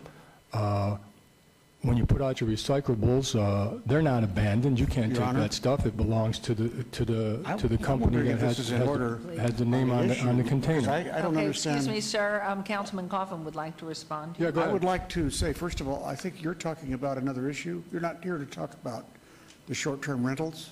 Oh, well, I will do that too. That's one of the other issues I was here to address. But if I'm out of order on this one, I thought it was like open mic right now. I think tickets have been written to service that problem at 1200 8th, but my staff is not here now. Why don't you step aside for a moment and talk with me? No, I'm gonna talk about the short-term rental, okay? Oh, okay, because you're confusing And the then issue. we'll talk about the other stuff that you refused to talk about with me on the telephone, okay? What is your name? Mario Pollock, also known as Marion Pollock. Everything's been going good, Councilman Coffin, until just recently when your staff stopped returning my phone calls. That's why I'm here. They stopped calling you back? They stopped calling me back. Well, we'll have to find out more about that. Yeah, okay. Well, in the We'll get them down meantime, here I had to right come here. away and meet with you. Yeah, okay, I'll do that for you. finished with I'll do your that. But let me just comment on this, not the last gentleman, the gentleman before. I have the same problem at 801 Park Paseo, right across from me. I believe it's being used as a short-term rental. And again, like I said, things were going fine until the staff stopped returning my calls. That's why I'm here. But that place is being used as a short-term rental, my opinion, judging by the traffic that I've been keeping track of, and I would like someone to address that. I couldn't get any answers from my councilman, so that's why I'm here to do that today. Maybe somebody else will pick up that ball that's been dropped. Okay, that's 801 Park Paseo. Councilman, I think Councilman Coffin is going to have your issues addressed, so Right. if you would just wait, he's coming down right now. One final comment is when you get to doing your thing back there, it's a no-brainer. It doesn't take a big brain to figure this out. If you wouldn't want it next door to you, why would you think we want it next door to us? Thank you. Thank you. Anyone else wishing to be heard on this before I close public comment and give it back to Mr. Brown? Yes, one more lady. Thank you, and if you'd state your name. My name is Margot Rockstad, and just briefly, I have a concern, and I'm not really involved in short-term rentals. I'm involved in long-term rentals, but I just wanted to make very sure that when a tenant has completed their lease, and then it reverts to a month-to-month because either they or the landlord don't choose to make another 1-year or 2-year commitment, I didn't want them to fall through the cracks as a short-term rental, because basically, if it's February, they're not 31 days or So more. it's basically an extension. And It's an extension on a long-term rental is what you're saying, month Well, by month? it automatically converts to a To a month by month-to-month. month. And I just had a concern when I read all of this that these people would fall into the short-term rental category where they really don't belong. I mean, they've already been there a year, and it's just a continuation. if it's for 20 days or 45 days or whatever. And I just, that was it. That's my whole Just, there was a concern. point of information for us, and thank you. And Mr. Steed, if you'll make note in anything in the document that for those continuing on month-to-month, short-term after a long-term rental for whatever reason. Thank you. Anyone else? Okay. Okay. I think it'd be easier, Mayor, if we took item 31 first, because that's the easiest one. With regard to it, the nuisance ordinance amendment, we ask that you follow the recommending committee's recommendation to approve this And amendment. this is just for the record, it's abeyance item, bill number 2014-52. Yes. And let's have that read, if you wouldn't mind, please. Did you read that already? It's Yes. been a while. You read it? Yes. Yeah, you asked that they be read Okay. together. Yes. Sleep here.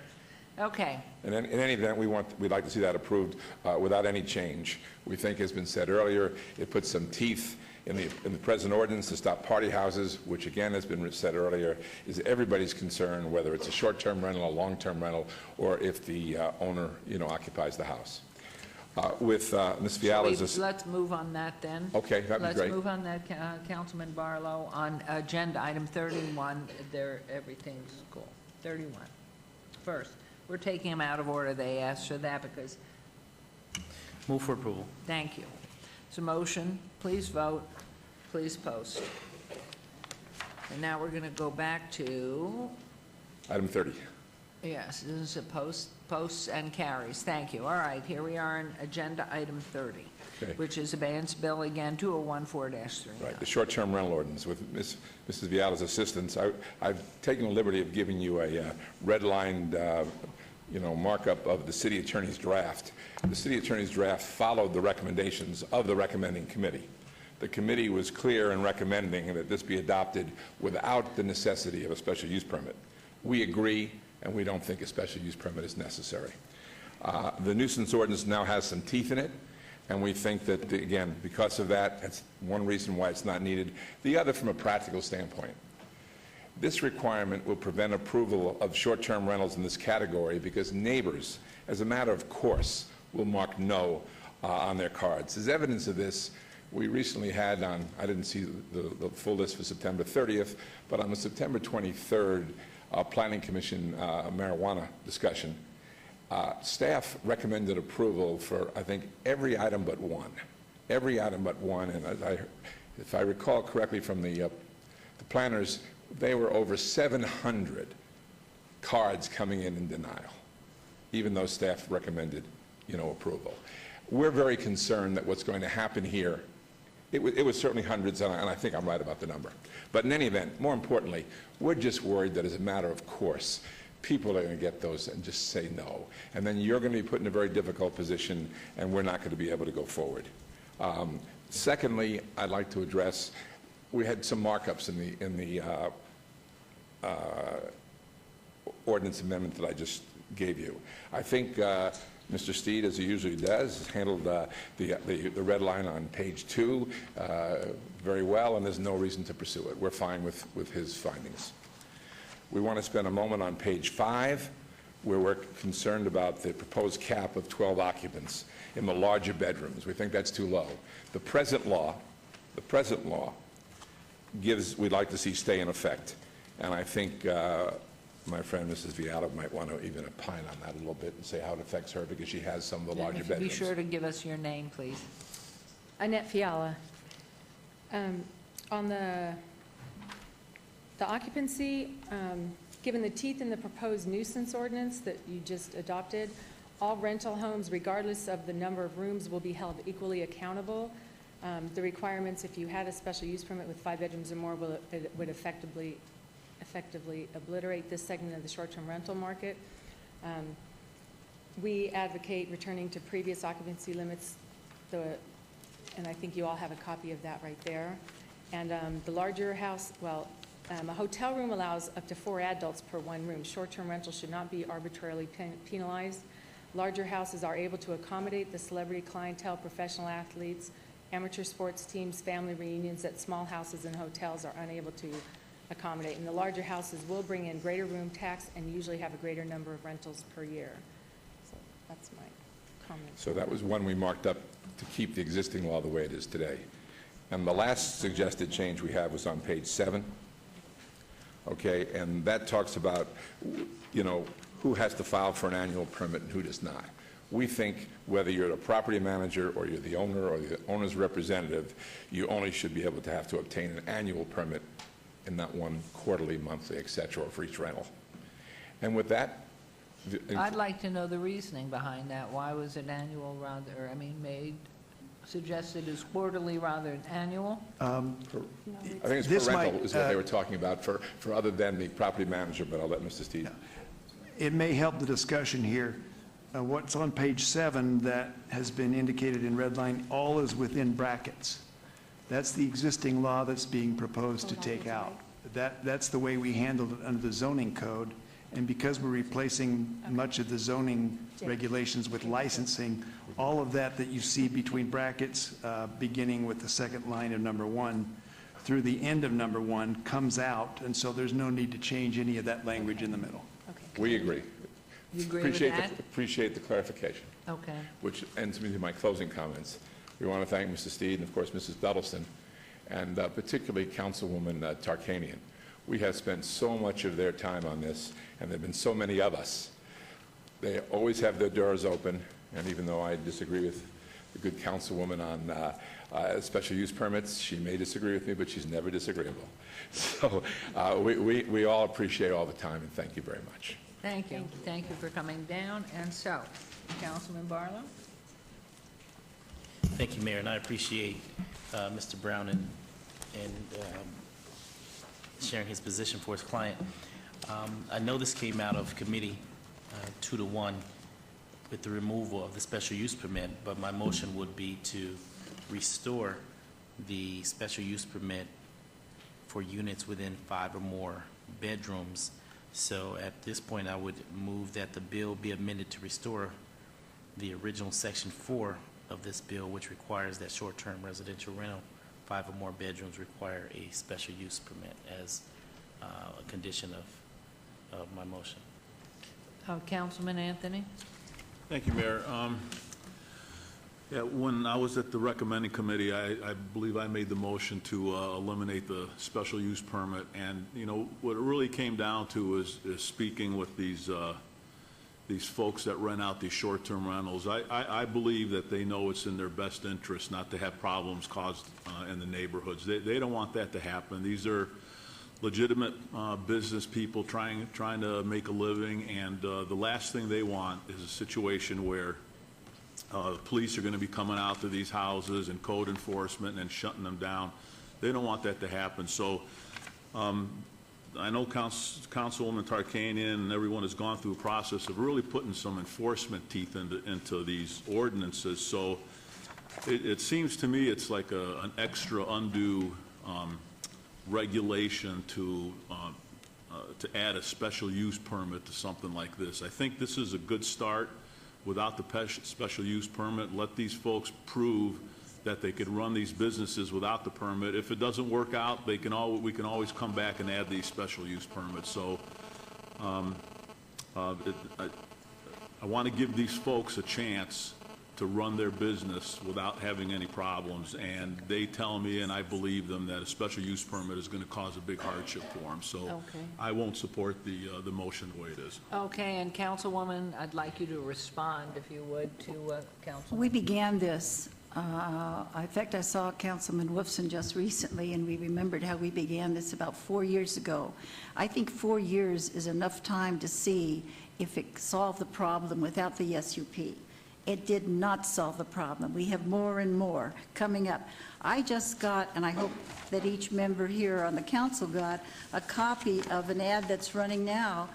It's only a 4-bedroom, so it wouldn't have an SUP. But this is how they're advertising it. Mix up poolside by the bar for cocktails. It's a great house for groups such as fraternities, sororities, bachelor parties, after-prom events. Let's get it cracking with the beer bong and the beer cave amenities. This is across from Mirabelli, and advertised throughout states, not just here in Vegas or anything, throughout the states. And we did give the time, and that's why Wilson and I said, let's see if it works with not having the tougher aspect of it. And what happened was, it didn't work. And I don't think I'm the only ward. I'm seeing today, in fact, there's far more than I realized were there, but I know our ward has consistently had problems. And I'm told by Karen, this is the way we can handle it, and I trust her on that. So thank you. Would you both like to come up? I didn't close. Okay. Okay, well, why don't you come on up and do let us know your ward, please, and make your comments. You have picked the one microphone that wasn't on of the three. Can you? My name is Joel Dixon. I've been here before. We spent over 40 hours down here going through this stuff. I live at 612 Campbell Drive. Which is Ward 1? Lois's ward. And we have had a party house next door to us for 3 years. We have called the police 10, 12 times, maybe more. They've came out maybe that many times. We've called them more, but they haven't come out. We've had all kinds of things go on next door. And we support the SUP that Lois is trying to get, because the neighborhood needs a say in whether we have a short-term rental in our neighborhood. I have done I have gone around to the neighbors. I've contacted 124 of them with a petition, and I'll give that to you here today. 124 of them didn't want it. They would vote against it if they were given an honest chance to vote. If this was some kind of on-the-ballot issue, there wouldn't be an argument about it at all. It wouldn't pass. But we hear all of these people getting up here talking about their economic interest because they are trying to triple their income in a residential area without any rules or regulations. And we have had nightly motels, wedding chapels, general party house for all occasions, had nightly disc jockeys, wedding bands, outside catering, commercial buses of 25-plus people, prostitutes arriving and departing in taxi cabs and in escort company-driven cars. As a matter of fact, the website of Crystal Properties, Frank Aniello, who manages 17 of these properties in town, he also manages 616 Campbell Drive, which has a 800 phone link to escort services for renters, as verified by Patricia Flick, resident of 612 Campbell Drive. As a next-door resident of 612 Campbell Drive, I object to this activity in the strongest measure possible. I've been trying to get their license revoked for 3 years. And as I said before, I've called the police many, many times. Never have they been penalized or prevented from carrying on this commercial activity in a residential zone. Where this commercial activity would be banned if it was a land use issue to start with. They wouldn't have a license to do it, but they get around it. Protest petitions were submitted against nightly rentals. This was all the residents within a half a mile of me that I could contact. One did not sign, 124 signed. And they all applauded what we were doing by going out and doing this. So we decided to do something this time to let the town council know, or the city council know, that people are opposed to this, given the opportunity to vote on it.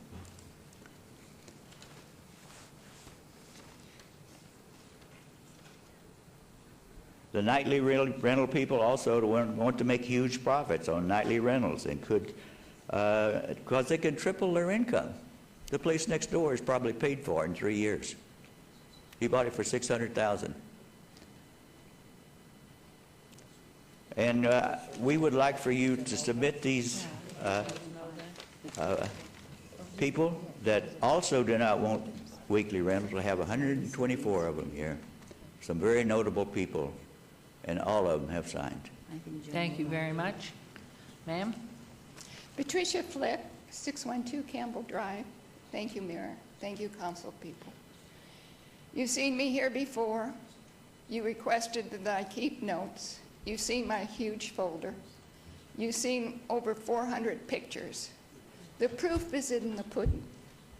Nigel Burton bought this house, $600,000 in April 2011. He lives on Lopez Island. We've never seen him. We don't hear from him. I did send him a bill one time for the convention people that broke our gate.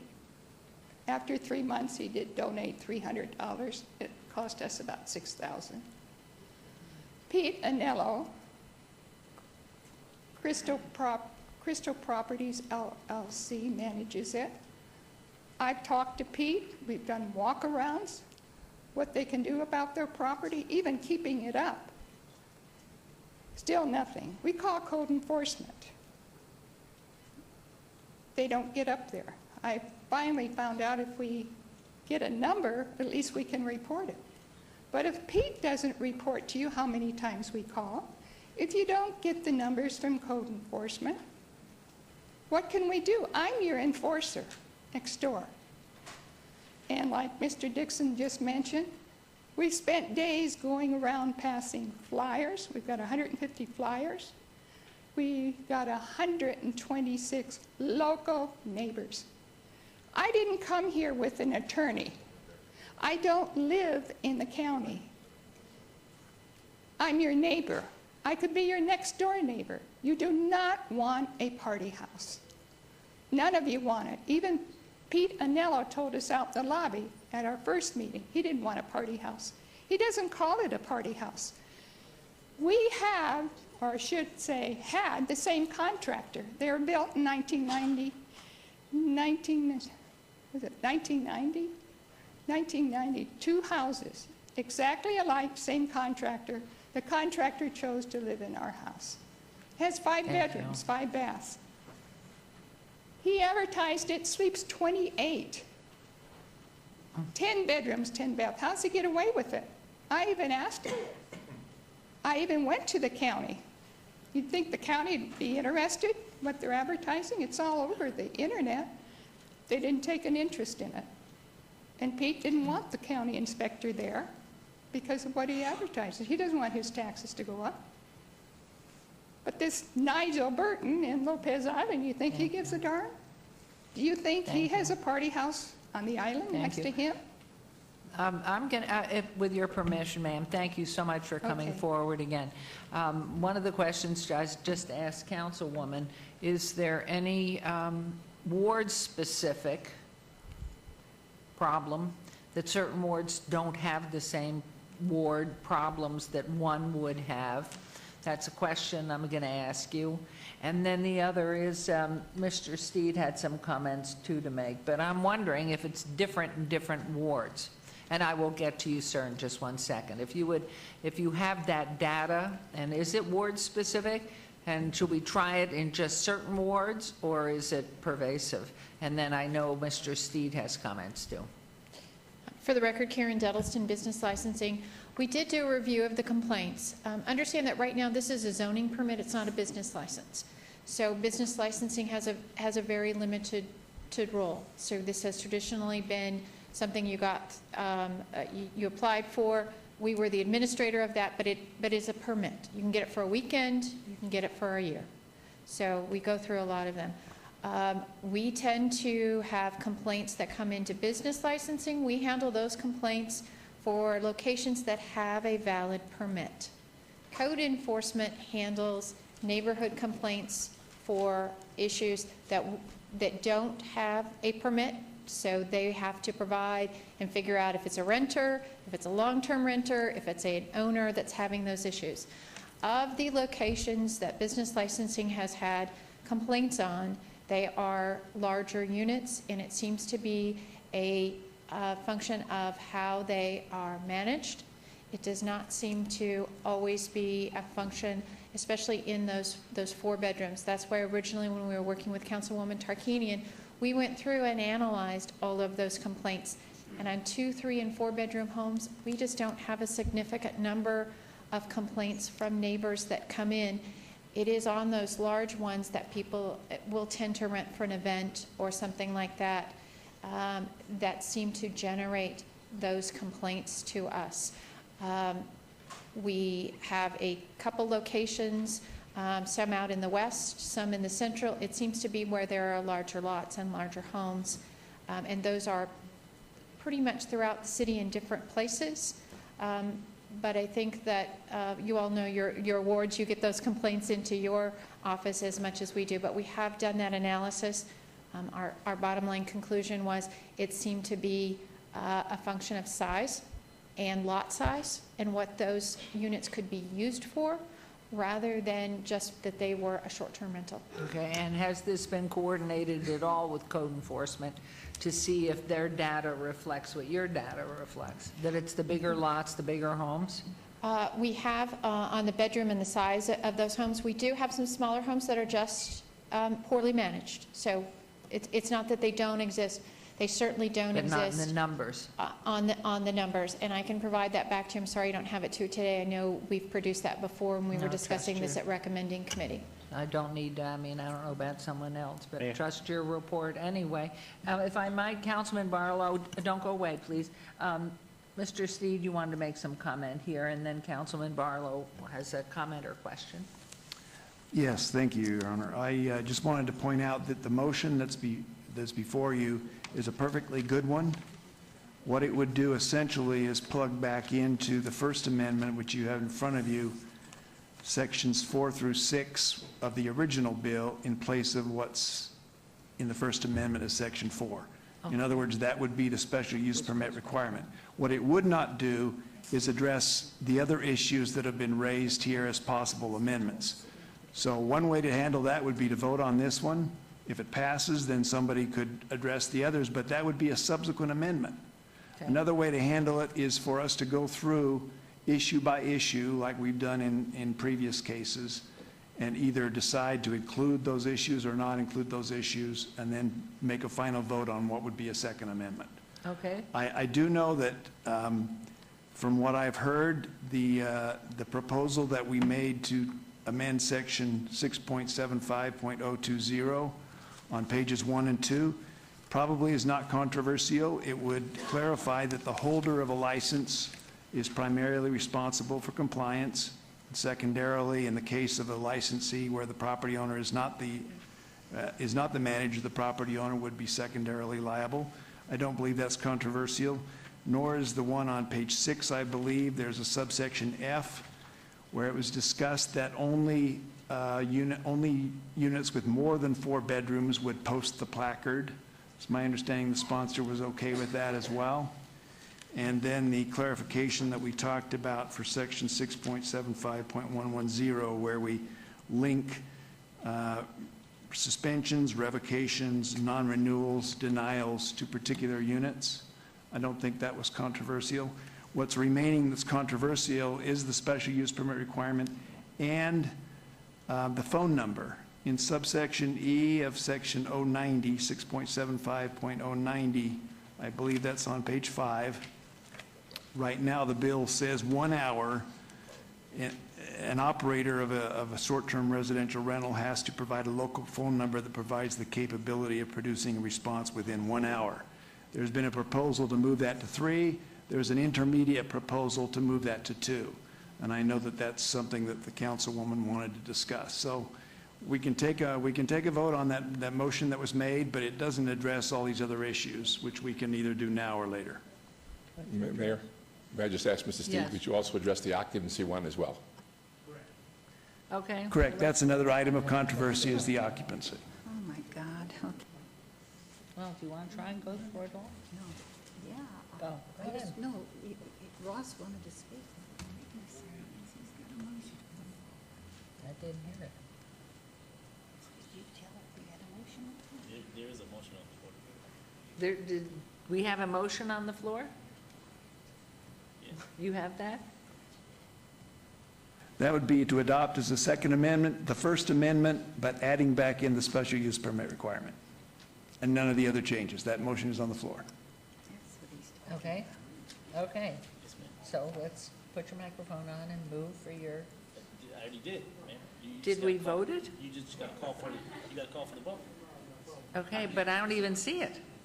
You haven't called yet. I'll call for the vote on that You haven't then. called for it. Okay. Right. And this is Amendment 2? Is this Second Amendment? That was your First Amendment, wasn't it? I don't know. I've lost with it too, sorry. Is Oh. this Amendment 2 or First Amendment? This is, This is the Second Amendment. because you already have a First We already Amendment in the have the First backup Amendment. as it came out of recommending. Okay, Right. so please post. I would Oh, like no, to we have Councilwoman. You're hanging out there. You're not voted. You haven't Yes. voted yet. Oh, sorry. Please post. Okay. So the motion fails. Correct. Wait a minute. Steve, is that what you wanted? Well, you don't want an SUP? Oh, okay. Okay, so the motion, second motion. All right. I would like to say, I just want to say, this is the only way Karen said we could handle this. This is something we've been working on for years. The realtors didn't complain about the SUP. Why are you concerned about it? Council, I'm not going to disagree with you, but I just know what's going to happen. No one will get an SUP. No one in any neighborhood will ever get an SUP to do this. Well, then don't let them get an SUP. Should we do what the county does? The county says to all these people, hey, you're operating illegally. You're not supposed to operate in the county, but you have homes in the county. Is that what we should do, close our eyes? Possibly for discussion, Councilwoman. I just know how this is going to turn out. I mean, we're creating another law, if you will, that's going to be useless. I mean, there's nothing, this does nothing. This will now allow anybody to have. Well, let's ask Karen. What does it do, Karen? You told me that this is what we needed. All I want in this, I won't die over it today, but all I want in this is to have the strength to be able to do something. You told me we couldn't take care of the 612 Campbell, which we could have taken care of if we had had this. So why is it, you tell us why the SUP is important. Your Honor, if I could, for the record, Karen Duddleston, Business Licensing Manager. Yes, Councilwoman Turkanian, you gave us an assignment, and that was to come up with ideas for short-term rentals and how to address these. In working with the Planning Department and working with the City Attorney's Office, the use of property is a land use issue, is what we were advised. So to try to come up with ideas for decisions on land use. We did talk to the City Attorney's Office about the possibility of having the business licensing director try to notify surrounding properties to see if they had objections and come up with that. It was advised, and I'll let the City Attorney's Office speak to that, that licensing does not, a business licensing does not dictate a land use. That would be the appropriate realm would be in the land use code. Is valid? Did I interpret that correctly? I would support that unanimously. Mayor, if I may. Ms. Duddleston, who do we have, and you may not be able to answer this question, in regards to code enforcement, weekend evenings? Do we have anybody on staff at that time? For code enforcement, I know that they have someone, oh, here we go. They can answer. Good afternoon, Mayor, City Council. Tony Garino, Code Enforcement Supervisor. We do have 2 officers on the weekend, nobody on nights, so after 5 o'clock we have no one other than a call out. Thank you, Tony, appreciate that, Mr. Garino. And Mayor, may I say this, perhaps we need to change that. I was just going to say, what if, what do you do with the middle of the night? When a call comes in, does somebody receive it, or is it a recording? There's a recording, not till the next day, business day. But Councilman Beers volunteered his cell phone number. Your cell phone. Well, what I'm saying is, I understand the pains that Councilwoman is going through. I have them myself in Ward 6. It's just a reality. But I think if we really want to tackle this, we've got to tackle it one at a time. The Campbell residence is a good example. Why can't we go out there and pound those people? You know, they're affecting the rest of the neighborhood's quality of life. There's got to be a better tool than an SUP or a bunch of words on a piece of paper. There's got to be code enforcement officers on swing shift or graveyard on the weekends. That's what I'm saying. Okay, we just found out through 4 years that nothing was working. We tried code enforcement. It's not their fault. They're understaffed. We added somebody. They're still understaffed. They cannot handle this. Now, if you guys prefer to have businesses operating in residential areas, and you prefer to make it good for businesses, and that's the way you want to vote, then you vote that way, and that's what you've done. That's not what I had understood from you previously, Mr. Ross. But if that's the way you want to go, then that's the way you go. But I am telling you right now, and I think Karen will tell you, because she told me, we can't handle it any other way. We've got this problem at 612, where these people have suffered for 2-3 years. I've driven by their house at 2 in the morning, and I hear all the taxi cab doors slamming as, you know, all around their place. You couldn't sleep in a million years with all the ladies going in and out. But the problem is, we have not been able to do a thing. These two people have suffered all this time. What are you going to tell us to do to help them? Send out code enforcement? We did that. Call the police? We've done that. We've done that for 4 years. Your answer gives us nothing. I'm telling you, nothing. And Councilwoman, I sense your passion and frustration. I cannot support legislation or an ordinance that's going to be useless to this city. Okay, if you think it's useless. Now, anybody who wants to complain, don't call me. I'll give out all the cell numbers of the people who voted for this. Don't call me anymore, because, and you know what? You're going to get some vigilante response pretty soon, because people can't take this much longer. Okay, Councilman Coffin and I want to make a suggestion. It's a budgetary matter, Your Honor. Don't go away. If I could just say, you know, it's all about money. We apparently might, before I came on board, and the city manager can help, did we have, question to you, Betsy, did we have a larger code staff before the recession? I'm pretty sure it's about the same level. We may have had a couple of dips where people were, had left, and then it took us a little while to fill them, but we've been filling positions, and Councilwoman's absolutely right. We added positions in the last couple of years, so. For this, I'm speaking about, well, what do you do after hours to enforce the ordinances? What do we do? Yeah. Orlando's going to take a stab at that. Councilman and Mayor, through you, the new ordinance will allow the sheriff to have a little bit more and the police department to have a little bit more authority. The one thing we don't want to do is go to a party house with a code enforcement officer. You know they're not armed. They just go out there with a little badge and say they're a code enforcement officer. A lot of times what we do is we refer these to Metro, where they partner with us and we go to the house because we're concerned about the safety of our employees. Especially if you go to a large party house, you don't know how rolly it's going to be.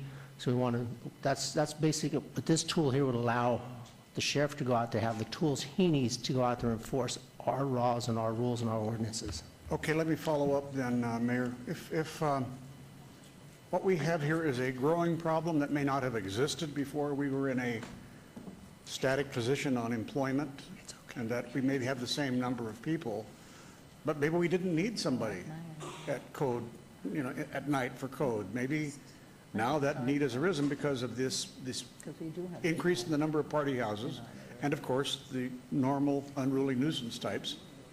Maybe we have to budget for that. And I'm not talking about 9 months now from now when we put together our new budget.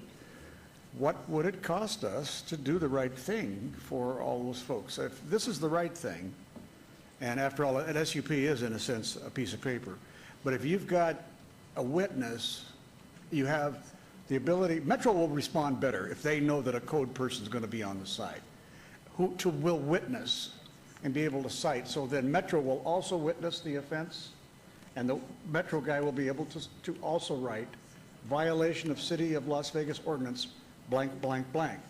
Did you actually? I'm guessing it's going to cost $100,000 to $120,000, but I don't know if you have to pay overtime or straight time to a person whose normal working hours would be Friday, Saturday, Sunday evenings. So, but I think we got to have that discussion, because I am uncomfortable. I voted with the majority, and I'll stick with my vote, but I think there's a point here, and that is that it is our fault if we don't enforce our code. And maybe it's time to spend a little bit of money to be able to do that. Mayor, through you, Councilman, you're absolutely right. What we're doing right now is doing staff modeling to see when the demand is for our services. And if the demand for more of our officers are at swing shift, say from 5 to midnight, whatever the case may be, we can do a shift of change for where they work the working hours. I'll ask Chris Knight, the Director of Building and Safety oversees code enforcement, to take a look at that to see if there's the demand. And if it is 1 or 2 positions, I'm sure he'll be willing to do that. There will be a little bit of differential in pay, but other than that, it should be minimum. I have an idea, and I don't know whether it's legal, Mr. Steed. Can we offer Ward 1 the concept as the test area, and just do it in Ward 1, see what happens, and leave the other wards, I don't know whether it's legal, and one can do that? Our experience has been, unless you can document that a particular location has a particular different need, those are not going to be sustainable in court. Now, what we often do is we call out corridors, we call out types of locations that are discreetly describable that represent a different approach. But wards is not one of them, because as we've heard, each ward has big lots, little lots, and that's not going to work because it's going to look like it's politically motivated.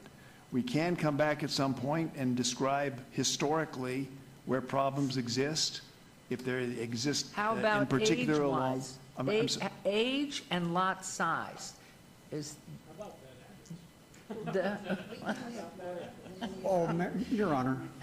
where are you? I think that's cutting too fine of a point on it. If you need a person who will go, just one person is all it takes, really. They can cover the whole city, because all they have to do is hit somebody once, and that takes care of them, because they'll get fined big time. Word gets out, sure, in a course of a weekend evening, maybe they could only visit 2 or 3 places, but that will send the message at that time to the industry and anybody else. It's going to cost you a lot of money, because Metro now had a witness to issue their citation under the unruly, and we have a witness to vouch for and cite on the violation of what's covered in number 30. I mean, I guess it's Okay. always been a matter of money, but Well, most and of two, the laws they're of the books are cutting not back. enforceable if you don't have We need more cops, and we enforcement. don't have them. Karen Duddleston, please go ahead and comment. Thank you, Your Honor. Just to try to help clarify, we've worked really hard with Councilwoman Tarkanian. It's been very frustrating for us this past 4 years, because this is not a business license currently. My officers can't do anything. So our hands are tied. It's a zoning permit. There's nothing in there for reasons to deny that permit. So we get the calls and we hand them off, and they come in and they get a permit, and so we're chasing them in a circle. So let's code enforcement and licensing pass these folks back and forth, but I can't cite them for anything. So what we worked on here is to try to come up with some rules to make this a business license, so we have a responsible party, whether it's a property manager or it's an owner, whoever comes in and gets that license. I now have someone to hold responsible. They've got a set of rules that they have to follow. If my officers can identify and we can prove that they're not following those rules, I can issue civil penalties. We've been working with Metro. We've given them our civil penalties, because if they violate your code, Metro can cite them into court, or they can now cite our civil penalties as well. We've put the teeth in here that if they get so many civil penalties, I can ask to not renew or to revoke that business license and the privilege at that location. We don't have those tools right now. So some of this frustration has been that we don't really have an enforcement mechanism. What we have in this ordinance as it is an enforcement mechanism that we in business licensing would like to give a try to help your neighborhoods deal with this issue. Business licensing has shifted our schedule. Our officers are out late on Fridays, so we have several Fridays that we work until midnight. Please, Your Honor, let's try to get clear here. Karen is trying to help us, but she's at this point desperate. I can hear the We've seen desperation. You see it in your desperation face. today. And I'm just saying, look, if you've got the penalties, let's say the bill passes as is, without the SUP, in essence, then there is a breach of law. You have that already. And without the SUP, you have a breach. You have 2 breaches maybe, or many more. But they need to be witnessed. So a person, a code person, or a licensing person, either one, I don't care, somebody with some powers, if they witness, go out there, that makes the Metro case stronger. I'm trying to find a way to where we really do the right thing, because if you just do an SUP, I still think it's flogging people that may be too late. They'll beat it. They'll legally beat it. They'll fight us, and it'll cost us a lot of money. And I'm just thinking maybe we better spend the money with somebody out there who can fight other things, other problems, besides these ordinances, everything else that's on the books that might get violated from 8 p.m. Friday to, 7 a.m. Monday. And I apologize, Your Honor, I was addressing the bill as it is, not the SUP in that. I'm sorry. I was not addressing the SUP. I was addressing the bill as it stands right now. Well, there So I is, was not, Chief. I was not stating any of that about the SUP. It's Okay, about but the it point as is, it the is. bill has a lot of stuff in it right now. And that's exactly what I was trying to say. I apologize. Okay, all righty. Councilman Ross wanted to make a comment? And that's what I was going to ask too, with, as it came out of recommending, it still gives you enough teeth to do what you need to do. And that's what I was trying to say. With how this is, as it is, we are significantly changing how we are operating short-term rentals in the city. The SUP is one issue of a neighborhood's desire of having this in their neighborhood. The rest of this changes this from a zoning permit to a business license, where we have a business licensee that we can hold responsible and remove the business license privilege, and we now have a set of rules for them to operate under. And that's what is in this bill as it stands. It's As it significantly came out of the recommending different committee. than where we were before. And that's what I can support. Thank you. Councilman Anthony, excuse me, just one sec, please. Okay. No, I mean about the question first, because Councilwoman had another comment. I was going to Review. I'll ask that in my motion. Oh, when you make a motion, okay. Councilwoman, back to you. I just wanted to know then, with all I want, I don't care if it's an SUP, an SUV, a PBQ, I don't care. I just want to stop this stuff that we've got going on, not only in my ward. I believe I have more than any other ward, so if you want to do a trial of this, you could in my ward. But nonetheless, I just wanted to stop so neighbors can live in a residential area as residents, not next to a business. Almost every single speaker here that came for the short-term rentals spoke, this business is, we have a business of. They mentioned business. So if you're going to have a business, for gosh sakes, let's do it in a way that it's covered as a business and it's licensed as a business, and we can get rid of it. And I don't care how we do it, I just would like to get rid of it. Thank And you. you are saying that that is in this, correct?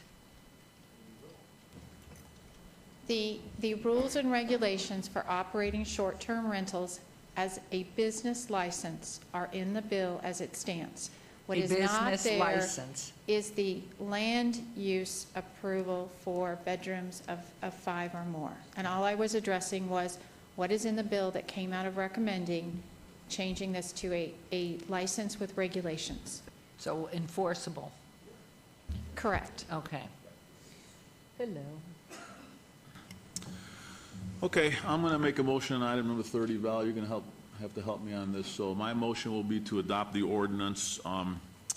I would like the special use permit requirement taken out, go back to the bedrooms the way they were, occupancy, put in a 2-hour response time, add all the non-controversial stuff in there that you were talking about, and Karen, I'd like to put a review on this to come back to the city council. So what do you think, 6 months or a year to kind of gauge where we are based on the ordinance? What do you think? I would recommend a year. I believe it's going to take us a significant amount of time to locate the short-term rentals that are operating and get them licensed so that we have some understanding of how they're actually licensing and making sure we have educated our folks to operate under those rules, and that is going to take us some time. Okay, so I'll But put it one, this is enforceable because of the business license. Okay? Correct. so I'll put a one-year review. So Val, how do you want that motion? This would be a second amendment. The non-controversial items would be, we're clarifying who's primarily responsible, as I read before, the holder of the license is, with the property owner secondarily responsible. The placard goes on units with more than 4 bedrooms. The clarifying language about, in section 110, about renewals and revocations and suspensions that we talked about. And did you say 2 hours? Yes. Okay, 2 hours on the response time. My recommendation to you on the occupancy is that we just strike that subsection, because in essence, what Jay was saying was we want the housing codes limits that will still be in effect even if we don't repeat them here in this ordinance, and I see no value in trying to repeat them in the ordinance if they're already in effect. Okay, that's what I want in my motion. Okay. So, As far as a one-year review, that's not going to go in the ordinance itself unless you want to sunset this bill. And I'm not sure you want to do that, but it just instruct Karen to bring back in a year's time a review, and we can go over it. okay, so it's a move for approval with the second amendment? Second amendment. And ask Karen to bring this back a year from now for a review on an agenda. Okay. That's my So motion. that's your motion, and because you had been so patient, I'm sorry. If you have something to add, please come back and make your comment. I appreciate it, because normally we'd move for the question right now, and I hate Yes, to do this. my name is Robert Rubin. I live across the street from this party house on Campbell Drive. Okay. I'm going to go through my notes real fast, but before that, I'm going to say, according to this last vote, 4 members of the council, as private citizens, do not want to have a say on what goes on in their neighborhood. That's the way I interpret their vote no on Mr. Barlow's USP amendment. Now, I'll go through this real fast. I live in a historic neighborhood, according to the City Place Monument at Alta and Rancho. I have lived at this address almost 40 years. I have wonderful neighbors: John O'Reilly, Perry Rogers, Craig Esty, Michael Gaughan, Paul Hermanowski, the Pat and Jewel, who already spoke to you. And as they mentioned, all of my immediate neighbors that are immediate to the party house have signed that Petition. notice that went into your 124 people. I've attended 6 meetings on this subject and of short-term rentals, and I've addressed the horrors the neighbors around 616 have endured. And I said 99% of our neighbors, over 99%, want this party house to be put out of business. It's a commercial business in our RERA. My house is zoned RA, and I got a commercial motel across the street. Now, I don't understand that. I remind you that the owner of 616 Campbell has never resided in that house. I think that was mentioned before. He bought that for the purpose of making $1,200 a day on his rental. Now, at $1,200 a day, these people say he can't afford to pay that extra fee for the USP. That floors me. Now, I'd like to see you on the council join with our concerned councilwoman, who we appreciate her efforts, in approving the requirements for a special use permit and any other laws that would give the residents of this great city an opportunity to voice their concerns and be able to influence the type of neighborhood they desire to live in. Excuse me. Are there several of you with the compassion we are seeking? Are we asking for too much? Your votes will answer those questions. Thank you. I think the passion Councilwoman had and the assurance by Ms. Duddleston about the business licensing and with the motion that's on the floor at this point, and I would call for the question with a review for a year and the changes that have been made, and I see a finger going up. One more, no, wrong finger, down at the end, then yours. My finger is the only one that counts. Not necessarily. I just wanted to clarify, I probably spoke hastily on the occupancy limits because I remembered that there's a daytime and a nighttime. So I think we need to keep that in there, but what we will say is the maximum nighttime is the housing code, 1.5 times that for maximum daytime, which is parallel to what's there now. Does that sound right? Accepting that? Does that work for you? That's correct. Okay. Councilman Beers. Thank you, Your Honor. Just to correct your misperception, sir, I voted against that last measure because, in my assessment, this problem is not a business licensing problem at all. It's a code enforcement problem. The behavior that has vexed you and your neighbors so terribly over these last several years is illegal already. The problem is that the city can't seem to get anyone out there to write the ticket. The law that we passed here a moment ago, I guess it's been an hour ago now, huh? That was the one right before this, gives our code enforcement people the ability to go out and write a $1,000 ticket every single night until the owner of that property stops the behavior. And we are relentless when we decide to go and enforce.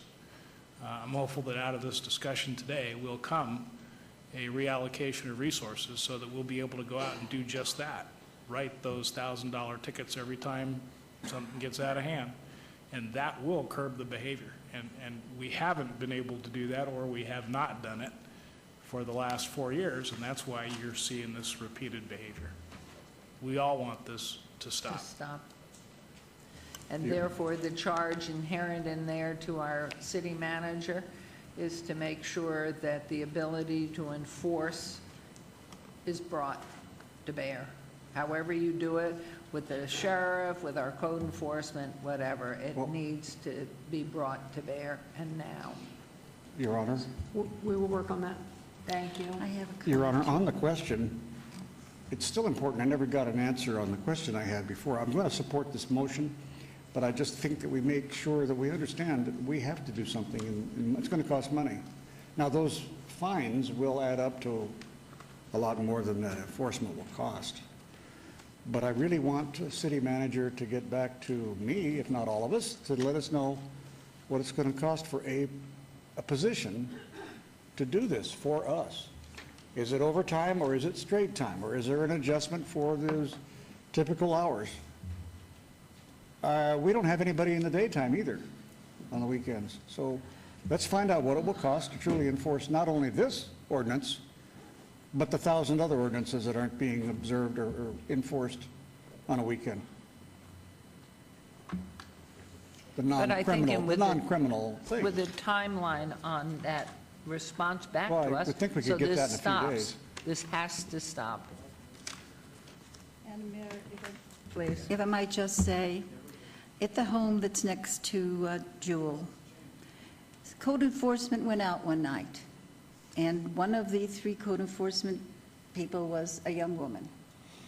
She goes to the door, the guy swings the door open wide, and she has a full view of about 7 naked men celebrating before someone's wedding, evidently. You could ask the code enforcement person about it. What is she going to do about something like that? And how many times are we going to have to write somebody up before we get this big fee? Before we get this big fee, how many times, Karen, do we write it up? How many times does code enforcement go out? Once they cite, then they cite again a second time, and is the third time when we finally, you're from code enforcement, yeah.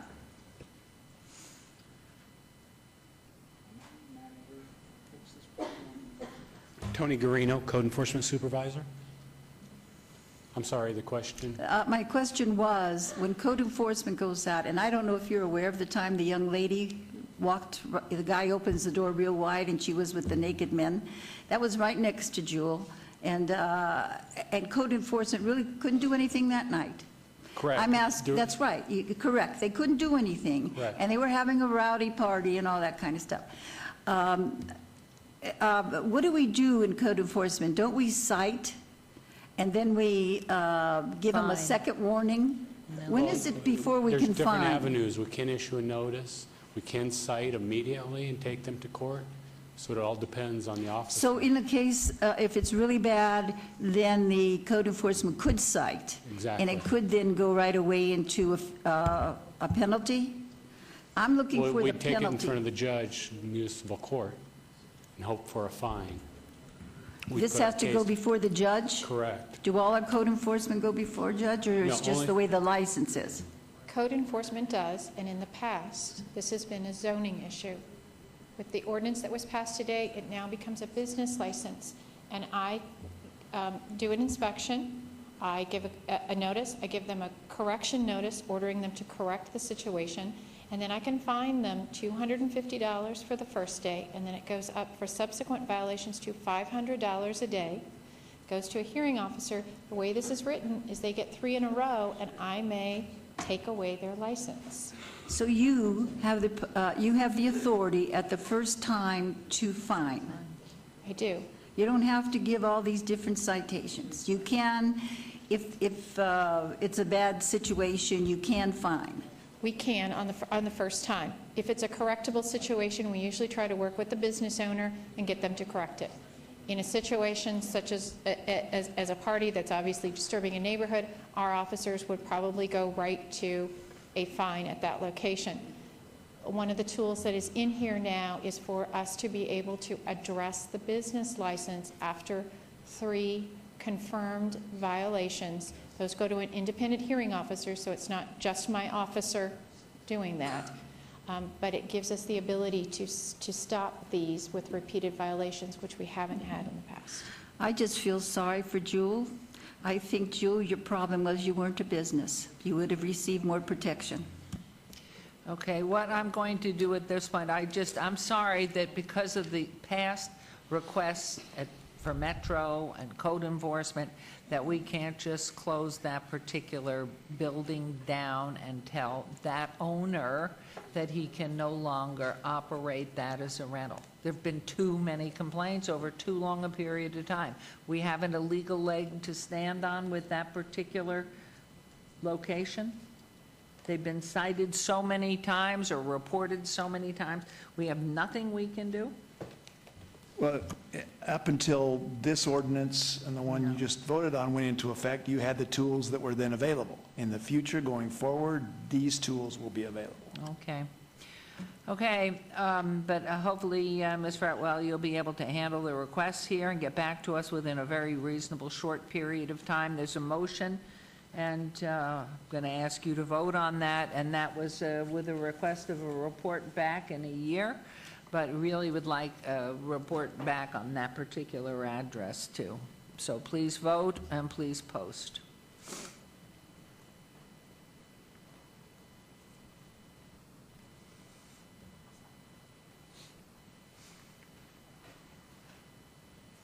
The motion carries. But this will not be tolerated. I just wanted to ask, Madam Mayor, how many more years do we have to put up with this? We are now going to have some muscle, and hopefully with our help of our city manager, we are going to get this so it is moving forward and it will stop. I am totally in support of what the councilwoman is trying to get done. I would hate it if I were in your house every single minute, and it's amazing that you have been so patient and haven't done something yourself. You know, any one of you could be in the same position tomorrow. Thank you. Thank you for coming out. Thank you very and much.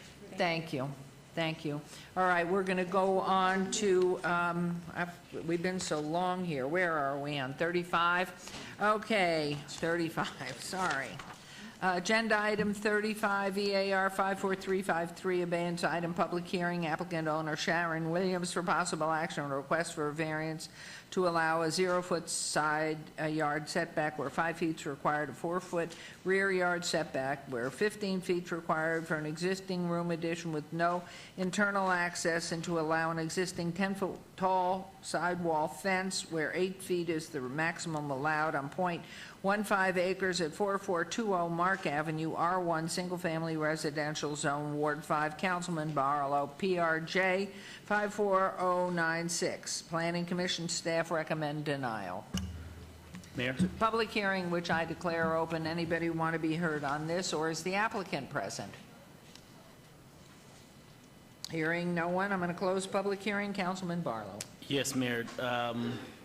This is quite interesting because I obeyed this 2 weeks ago because I spoke with Chris Knight and the day of and asked him if he would speak on this item, and I obeyed it because he wasn't here, and I requested again for him to be here, and he assured my office that he would, and there's no one here from Building and Safety to address this. Okay. Tony Guarino, Code Enforcement Supervisor. Okay. Councilman, we've Well, issued I would have at least liked a response from all of my correspondence in regards to who was going to show up here today. Okay, I was unaware of those. I know you were unaware. That's why I didn't know that you were standing there. Okay. Well, I apologize for that, but I'm No, here on you don't this. have to apologize. I'll speak to Mr. Knight about it. Go Okay. ahead. Councilman I was just- Barlow? Councilman Barlow, it's Betsy. I will take care of talking to Mr. Knight today. Thank you. So, Councilman, is there no motion on this, or? Well, Mr. Guarino. Tony said he's here, so I would like to hear what you'll be presenting. Well, we went out on Monday, the 22nd, did a full inspection of the property. After that, we've issued a vacate notice and order. By Friday the 3rd at 5 o'clock, the entire property is to be vacated because of violations found on the property due to electrical, plumbing, mechanical, and structural. So that's where we're at with it right now. And Mr. Parago, anything to add on this particular property, please? Yeah, thank you, Your Honor. Staff finds no unusual circumstance there, and so the request for a variance is not justified, and we find it to be a self-imposed hardship, and that's why we're recommending denial. Thank you. And Mayor and Council, Councilman, this is Brian down here. Yes. Just to let you know, this gentleman has retained an attorney. I can't remember his name. Jonathan's the first name. I can't remember the attorney's last name. But he's actually wants to appeal the notice in order to vacate. My office, I've given this case to our litigation department, and we'll be proceeding with a court order if necessary to have him vacate the property if he doesn't do so by Friday. Thank you for that update. Thank you. Okay, so I'll move to follow staff's recommendation for denial and look forward to speaking with yourself, Betsy, and Mr. Knight. Betsy. So there's a motion. And I've excused Mayor Pro Tem Anthony. So please vote and please post. And that motion carries. We'll move on to agenda item 36. Thank you very much. EOT 55679, extension of time, non-conforming public hearing, applicant owner SDL Inc. for possible action or request for an extension of time for a non-conforming use tavern at 1243 East Sahara, C1 limited commercial zone, and that's Ward 3 with Councilman Coffin. Staff recommends approval. This is a public hearing which I declare open. Is the applicant, oh, you poor soul, you've been here all day. Yes. And are you, is it you? I'm representing the owner, Your Honor. Okay, thank you. Public hearing, anyone wishing to speak to this agenda item? I will close it. The floor is yours. Thank you, Your Honor. Mayor and Council, Arnold Stock, 2701 Alta Drive, representing the owner.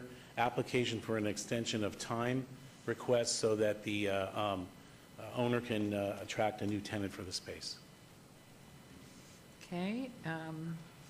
Any comments, Mr. Parago, on this particular item? Thank you, Your Honor. No, everything's in order, and staff does recommend approval. Thank Could you you- very much, Councilman Coffin. Could you repeat again the reason for the request? The owners looking for a new tenant for the space. How long has it been vacant, Arnie? A while, probably about a year. Okay, all right. But in essence, they're looking for somebody to just take that place, not particularly make any changes. Huh? That's correct. All right. Well, we're wishing for better business there. We need some stuff in there, particularly in the neighborhood of food. Agreed. What other plans are there for the A? I guess you call it the A. The corner, the shopping center. What are the plans? For the A Mall itself? Yeah, remember when we talked by email or text message, I indicated Email, yes. that I wanted to know and have you present, what plans or thoughts there are for the future for the area. Well, when we talked, the extension of time is so that they can attract a new tenant for the space, redo the space, rehab it, and then do improvements to other areas in the center. Just the that length of location time? or the whole? That's correct. Councilman, what's the length of time that they're asking for? Is this a 2-year EOT? Yes, sir. Yeah. This is their first request, right? Yes, this is the first Yeah, request. okay. Typically, we would approve the first request. Okay. Yeah, no problem there on that. But I always like to make sure we have a plan and we're not just running the clock. They're not. There's an exclusive broker on the site, commercial broker, and there's been quite a bit of interest, so the owner's hopeful that they'll attract a good tenant. Okay, thank you. Thank you. I move for approval. Thank you. This motion, please vote. And please post. Thank you for waiting. Motion carries. Thank you very much. Thank you. Agenda item 37, instruct the city clerk to set public hearing dates, appeals from the City Planning Commission meetings, dangerous building or nuisance litter abatement. Thank you, that's done. We'll move on to agenda item 38, citizen participation. Public comment during this portion of the agenda must be limited to matters within the jurisdiction of City Council. No subject may be acted upon by the City Council unless that subject is on the agenda scheduled for action. If you wish to be heard, come to the podium, please. Give your name for the record. The amount of discussion on any single subject, as well as the amount of time any single speaker is allowed, may be limited. Please state your name. Hi, my name's Karen Summer, and normally I wouldn't speak at this time, but since I was here anyway, I just wanted to discuss the fact that the short-term rental problem really is a business license and all that, but it really comes down to the police responding to a complaint of a party at a large house. And I'm really disappointed with the police that they haven't done anything up to this date. Keep in mind, we've called for more cops, and the commission has not granted that. Yeah. We don't even have police reporting to minor car accidents now. Well, I did want to report on one other thing that I've had problems with. I don't know if the budget for the Crime Stoppers that's through Metro, it comes from the city, but they're useless. I've called them about a crime that I could prove is happening. It could be a setup. The guy's advertising on Craigslist. It would be so easy. They won't even address it. I tried to go through the fraud department of Metro. They won't address it. Crime Stoppers referred me to the FBI cyber crimes. Haven't heard back from them. And this is a crime that's happening. And it involves identity theft and fraud. And our average citizens are going to be set up by this person, and nobody cares, and it's really frustrating. So I know there's no money for the police, but I don't know. We got to do something because it's the average citizens. They're out fighting the gangbangers and the drugs and everything else, but not the average citizens. What's your ward? What's that? What ward do you live in? I just moved, but I'm at Cheyenne and Gowan, so I think it's Ross, but it's right on the line there, so. Oh, okay, it's Anthony, okay, all right. Take the other side of the line. Okay, it's Cheyenne and Gowan, it's Cheyenne and Gowan, actually Fort Apache, and. Okay. But please make your request. Okay. Yeah, do call there and do request for your district commissioner too. Okay, all right. Who's that district? Who has that district? No, the ward, but who has that district as a commissioner? Commissioner Brown. Commissioner Larry Brown as well, okay? Okay. And if I might add, Mayor, we voted to give the additional funding that was voted upon by the people to Metro. All the other cities voted that. It was the county that voted no. So really, you've got to get the county to release that money that was voted yes on by the people and voted yes on by every other city in the area. Okay, because what he's doing does involve the city and the Really and county. truly, because I'm sure that he would respond had he been able to remain, to go Okay. to the county commission. All right, thank you very much. Anyone else? I see you waiting so patiently. Sorry. Good afternoon, Honor, Mayor, and council people. I'd like to talk about an Your issue. name, please, sir. My name's Hart Fleischauer. I live at 1816 South 9th Street, Las Vegas, Nevada, 89104. I'd like to talk about an issue that we have in Southridge that I think soon will be going to the other areas of town, Councilman Ross's and your neighborhood, Madam Mayor, that we have a problem that the Las Vegas Metropolitan Police Department has refused to enforce laws that they have enforced in previous years. Basically, what we're talking about is this woman coming through the neighborhood, digging through our trash as part of part of a homegrown recycling program. Okay, I'm sure, Madam Mayor, you wouldn't want this lady digging through your trash, Councilman Ross.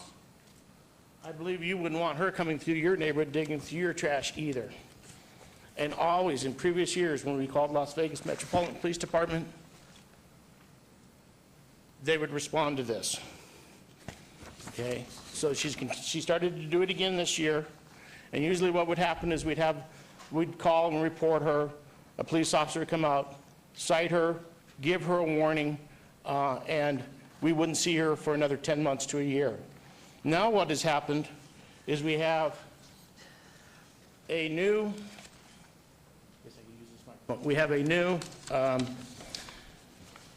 person that's been assigned as a lieutenant in our area, who was newly promoted to lieutenant last year, has been assigned to our area.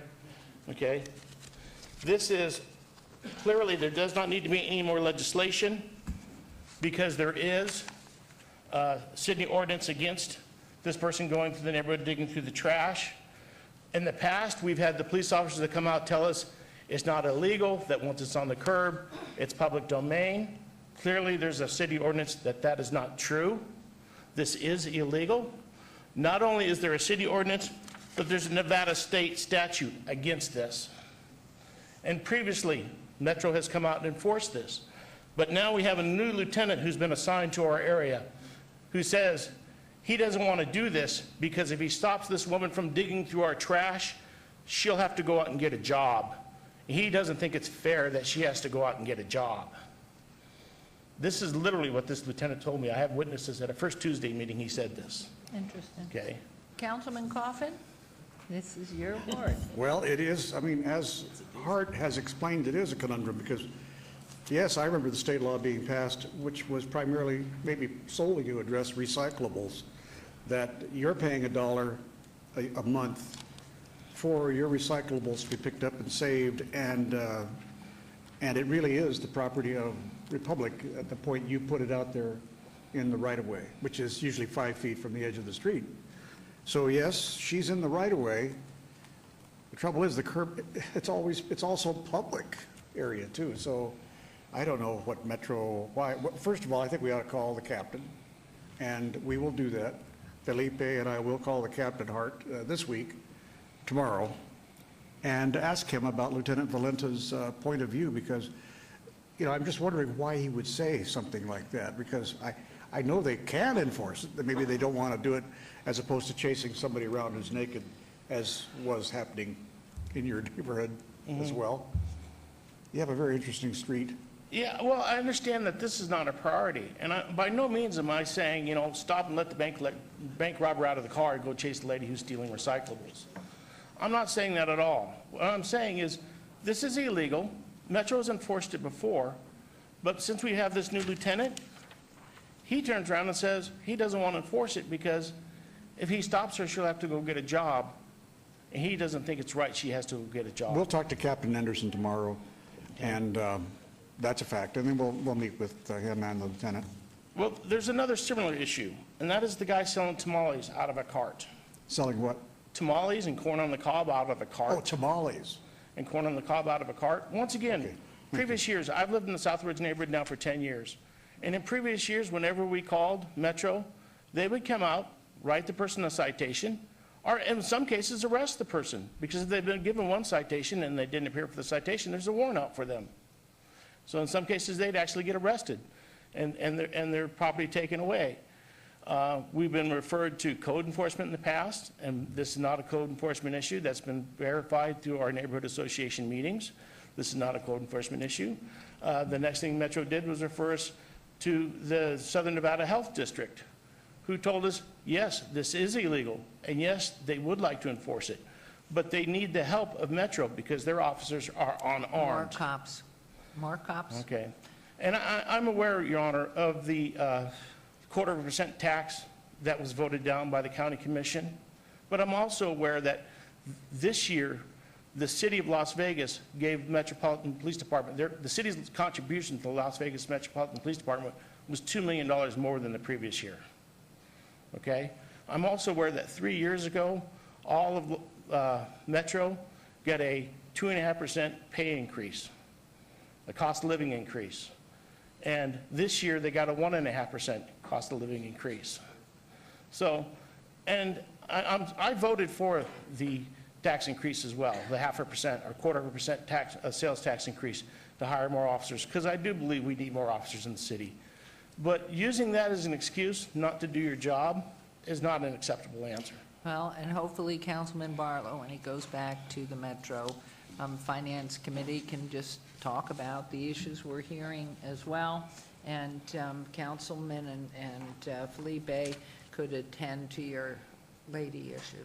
Well, once again, this guy's been going through the neighborhood selling corn on the cob and tamales, and it's enforcement. He can't eat. Not only can he does not have a business license, he cannot get a business license because they will not give him a business license to sell food out of a bicycle or shopping cart. Enforcement and health. And Madam Mayor, as you add health there, I will tell you, if you call the health district, they don't send out people either. No, they don't send them out. Even though these people aren't wearing gloves, they're handling food with their hand. Not only they're not wearing gloves and handling foods with their hand, the mayonnaise that they use to spread on the corn is in a tub in their cart that's been out in the sunlight all day long. And whenever someone does have a license to do mobile food vending, they're required to have a hand sanitation service and trash cans, such as the ice cream vendors. This guy doesn't have a trash can, and guess what happens to the corn on the cob that he sells? It ends up thrown on the street. Okay? Well, once again, there is a city something- ordinance against this. Right. Metro's refusing to enforce it. And once again, it's Lieutenant Valenta. Now, when this was brought before Lieutenant Valenta at a First Tuesday meeting, he was told he's not going to enforce it because he likes to eat the corn on the cob that this guy sells and suggested that I try it. Well, I hope he Mayor, I hope he doesn't run for sheriff at any time. Okay. But I would say thank you for the information. Again, because of the issues with Metro and the fact of no more cops, I have asked our city manager to look at maybe we have to deputize them, get them deputized, but to use our city marshals and give them an expanded ability to take care of these very issues. So it is under a review and a discussion. I have taken this issue to the marshal's office before, and we've been told on both these issues that it's out of the marshal's office cannot handle it because they can only handle things that are in the park or on city property, such as the city council chamber. But if we get them deputized, so it's a process working through our city manager with Metro. But that's the effort that's out there because we can't just sit idly by and say there aren't enough cops because they won't spend the money.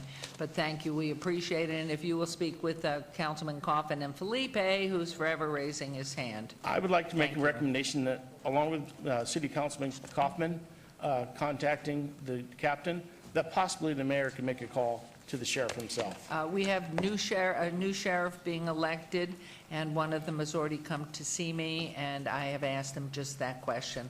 If, in fact, our city manager and her team, would he entertain deputizing our marshals so they could take care of this?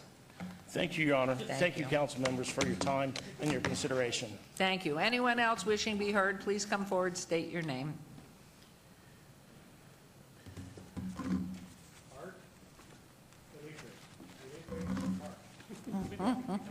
Somebody dropped their phone?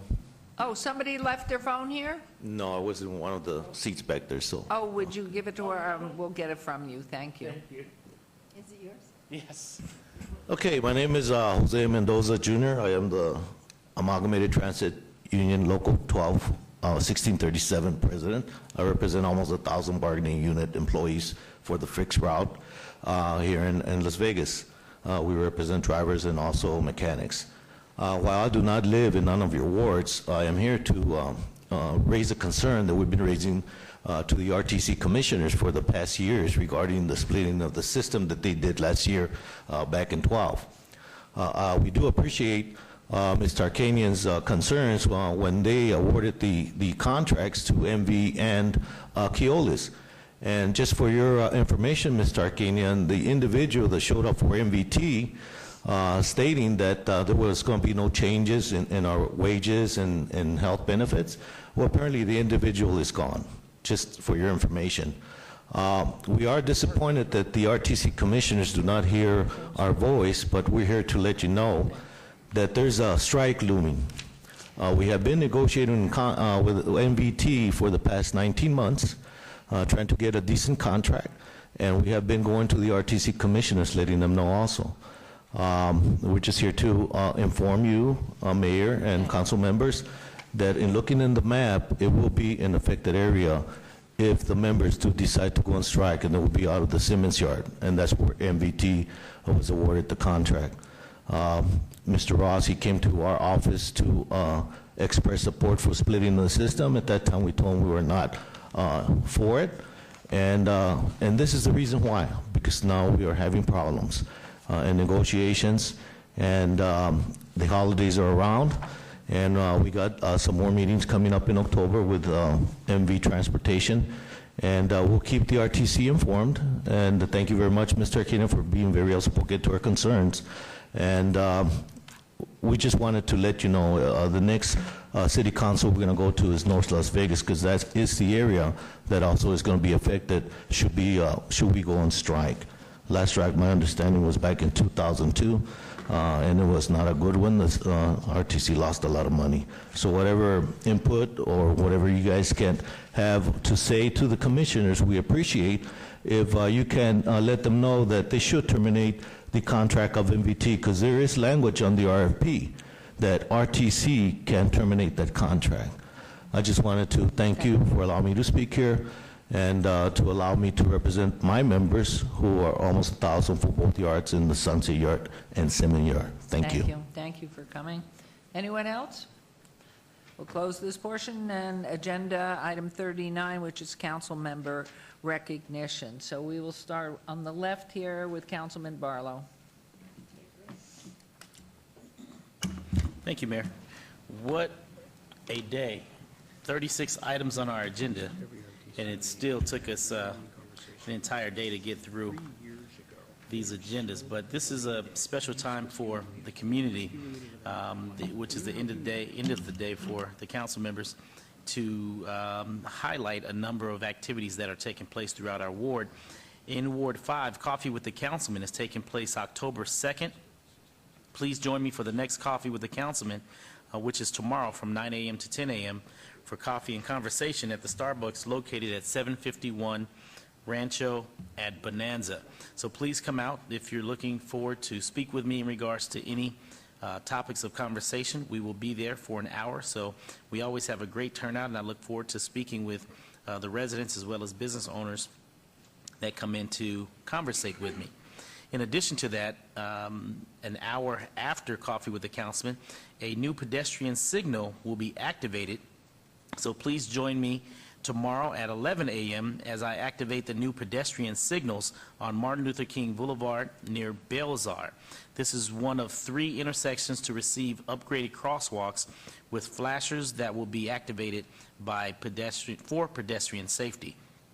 And so that'll take place tomorrow at 11 a.m. So the community is most definitely invited to participate in that ceremony.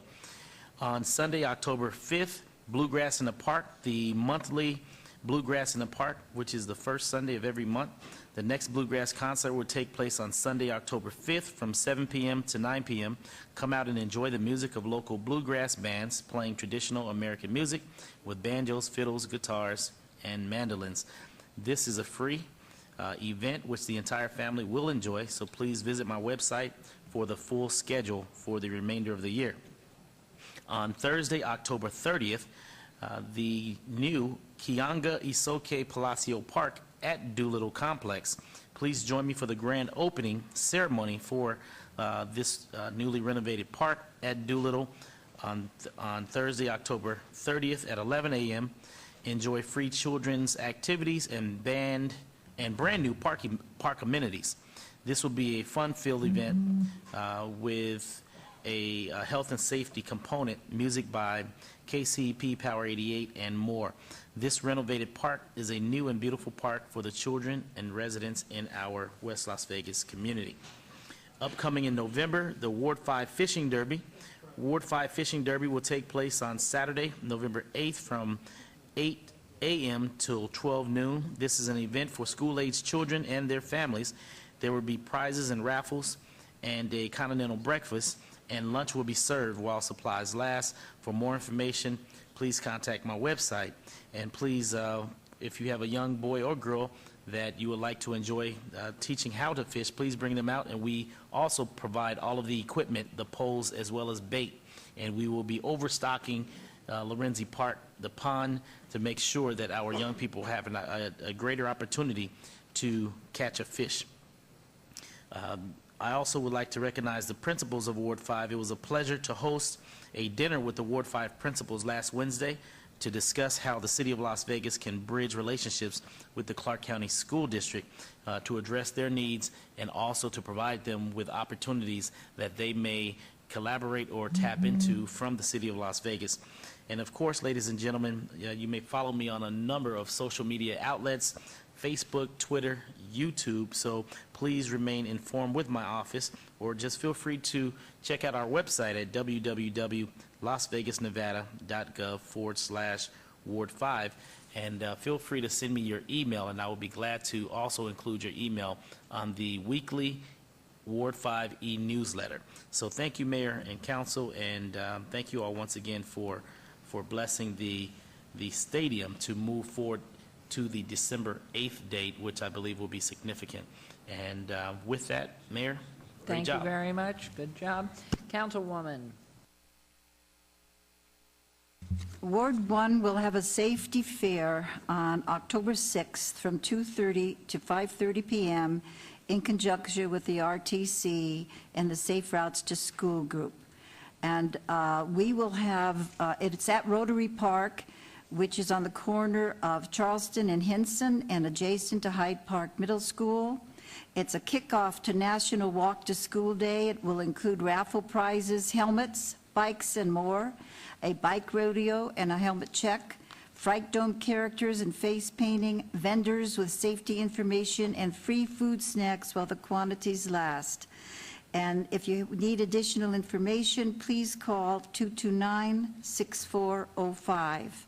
We will have coffee with the mayor on Wednesday, October 8th, 8 a.m. to 9:30 a.m., and it's going to be a cute little restaurant called Baby Stacks at 2400 North Buffalo at Smoke Ranch across from Desert Shores. And I hope that all the constituents in that area will come and hear from the mayor and ask her whatever questions you might have.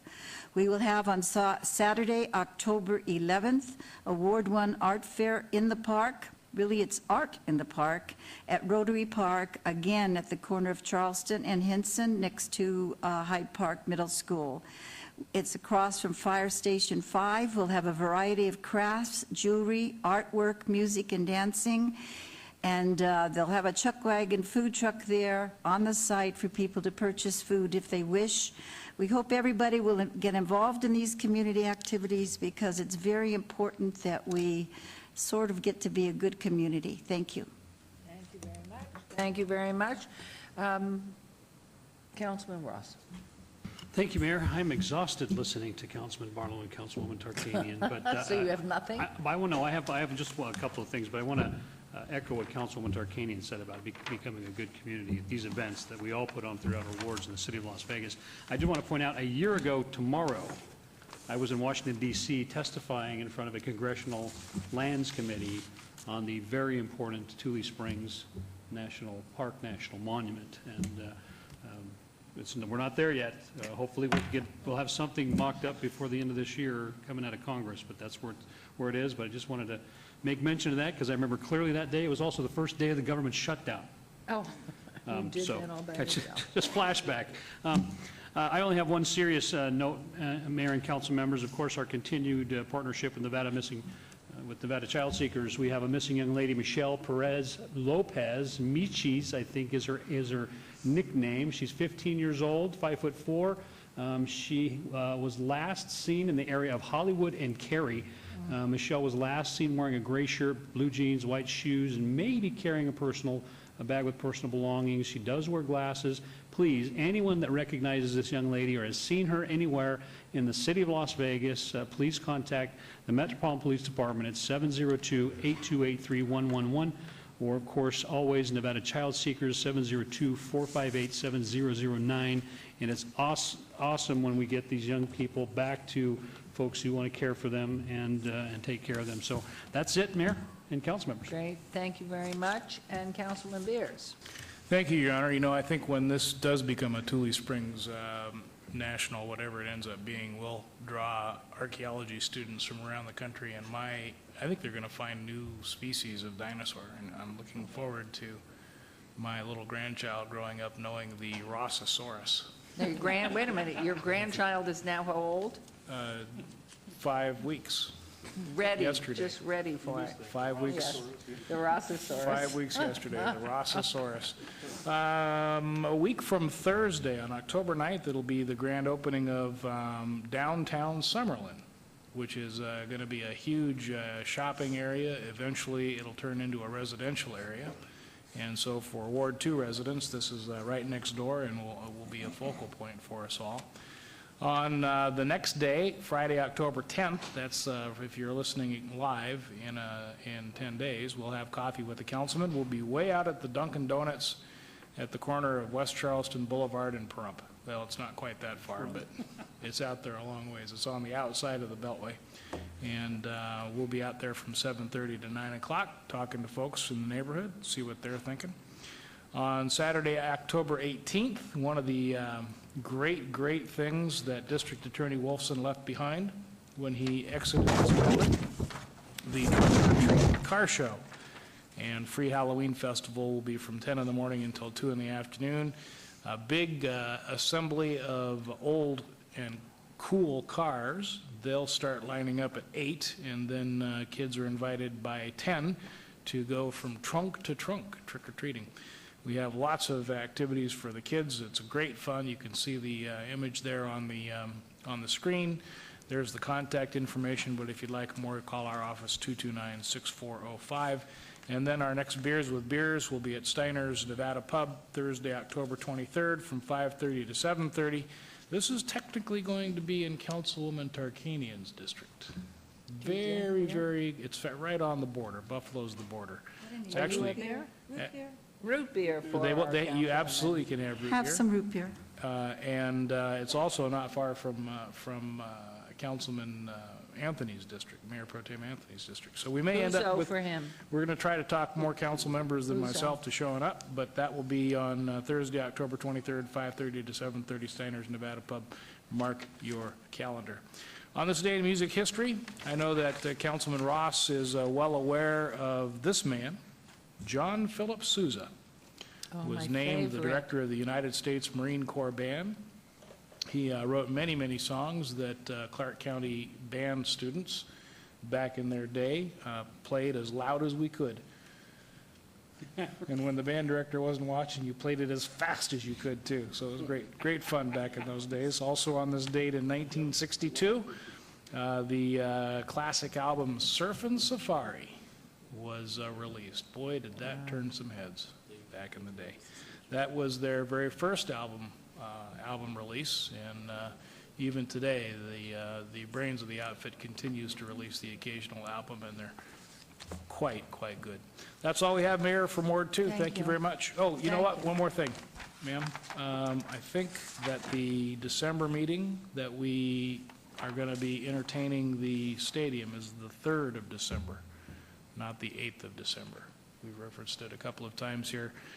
The only volunteer spectator left in the room is also an original member of Sun City Summerlin, original resident of Sun City Summerlin, and a member of the Old Spanish Trail History Association, and my father pointed this out to me during one of our breaks. So therefore, it must be correct. December 3rd, not December 8th. Okay, And that's all we got. I would ask, too, that you make sure that John Philip Sousa music is played during our parades. I've been asking forever. Thank you Yeah. very much. And aside from the councilwoman who just mentioned Baby Stacks, I've never been there, so I'm looking forward to that.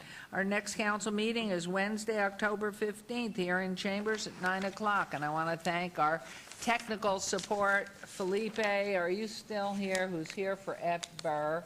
And everybody, oh, I see Mr. Mitchell back there, and everybody, and thank our marshals and city staff and our clerks, our wonderful clerks. Tell them, you make sure you tell Mrs. Bridges that we're closing down at, on a short meeting at 5:20. Thank you all. Thank you for today. Appreciate it so. We are adjourned.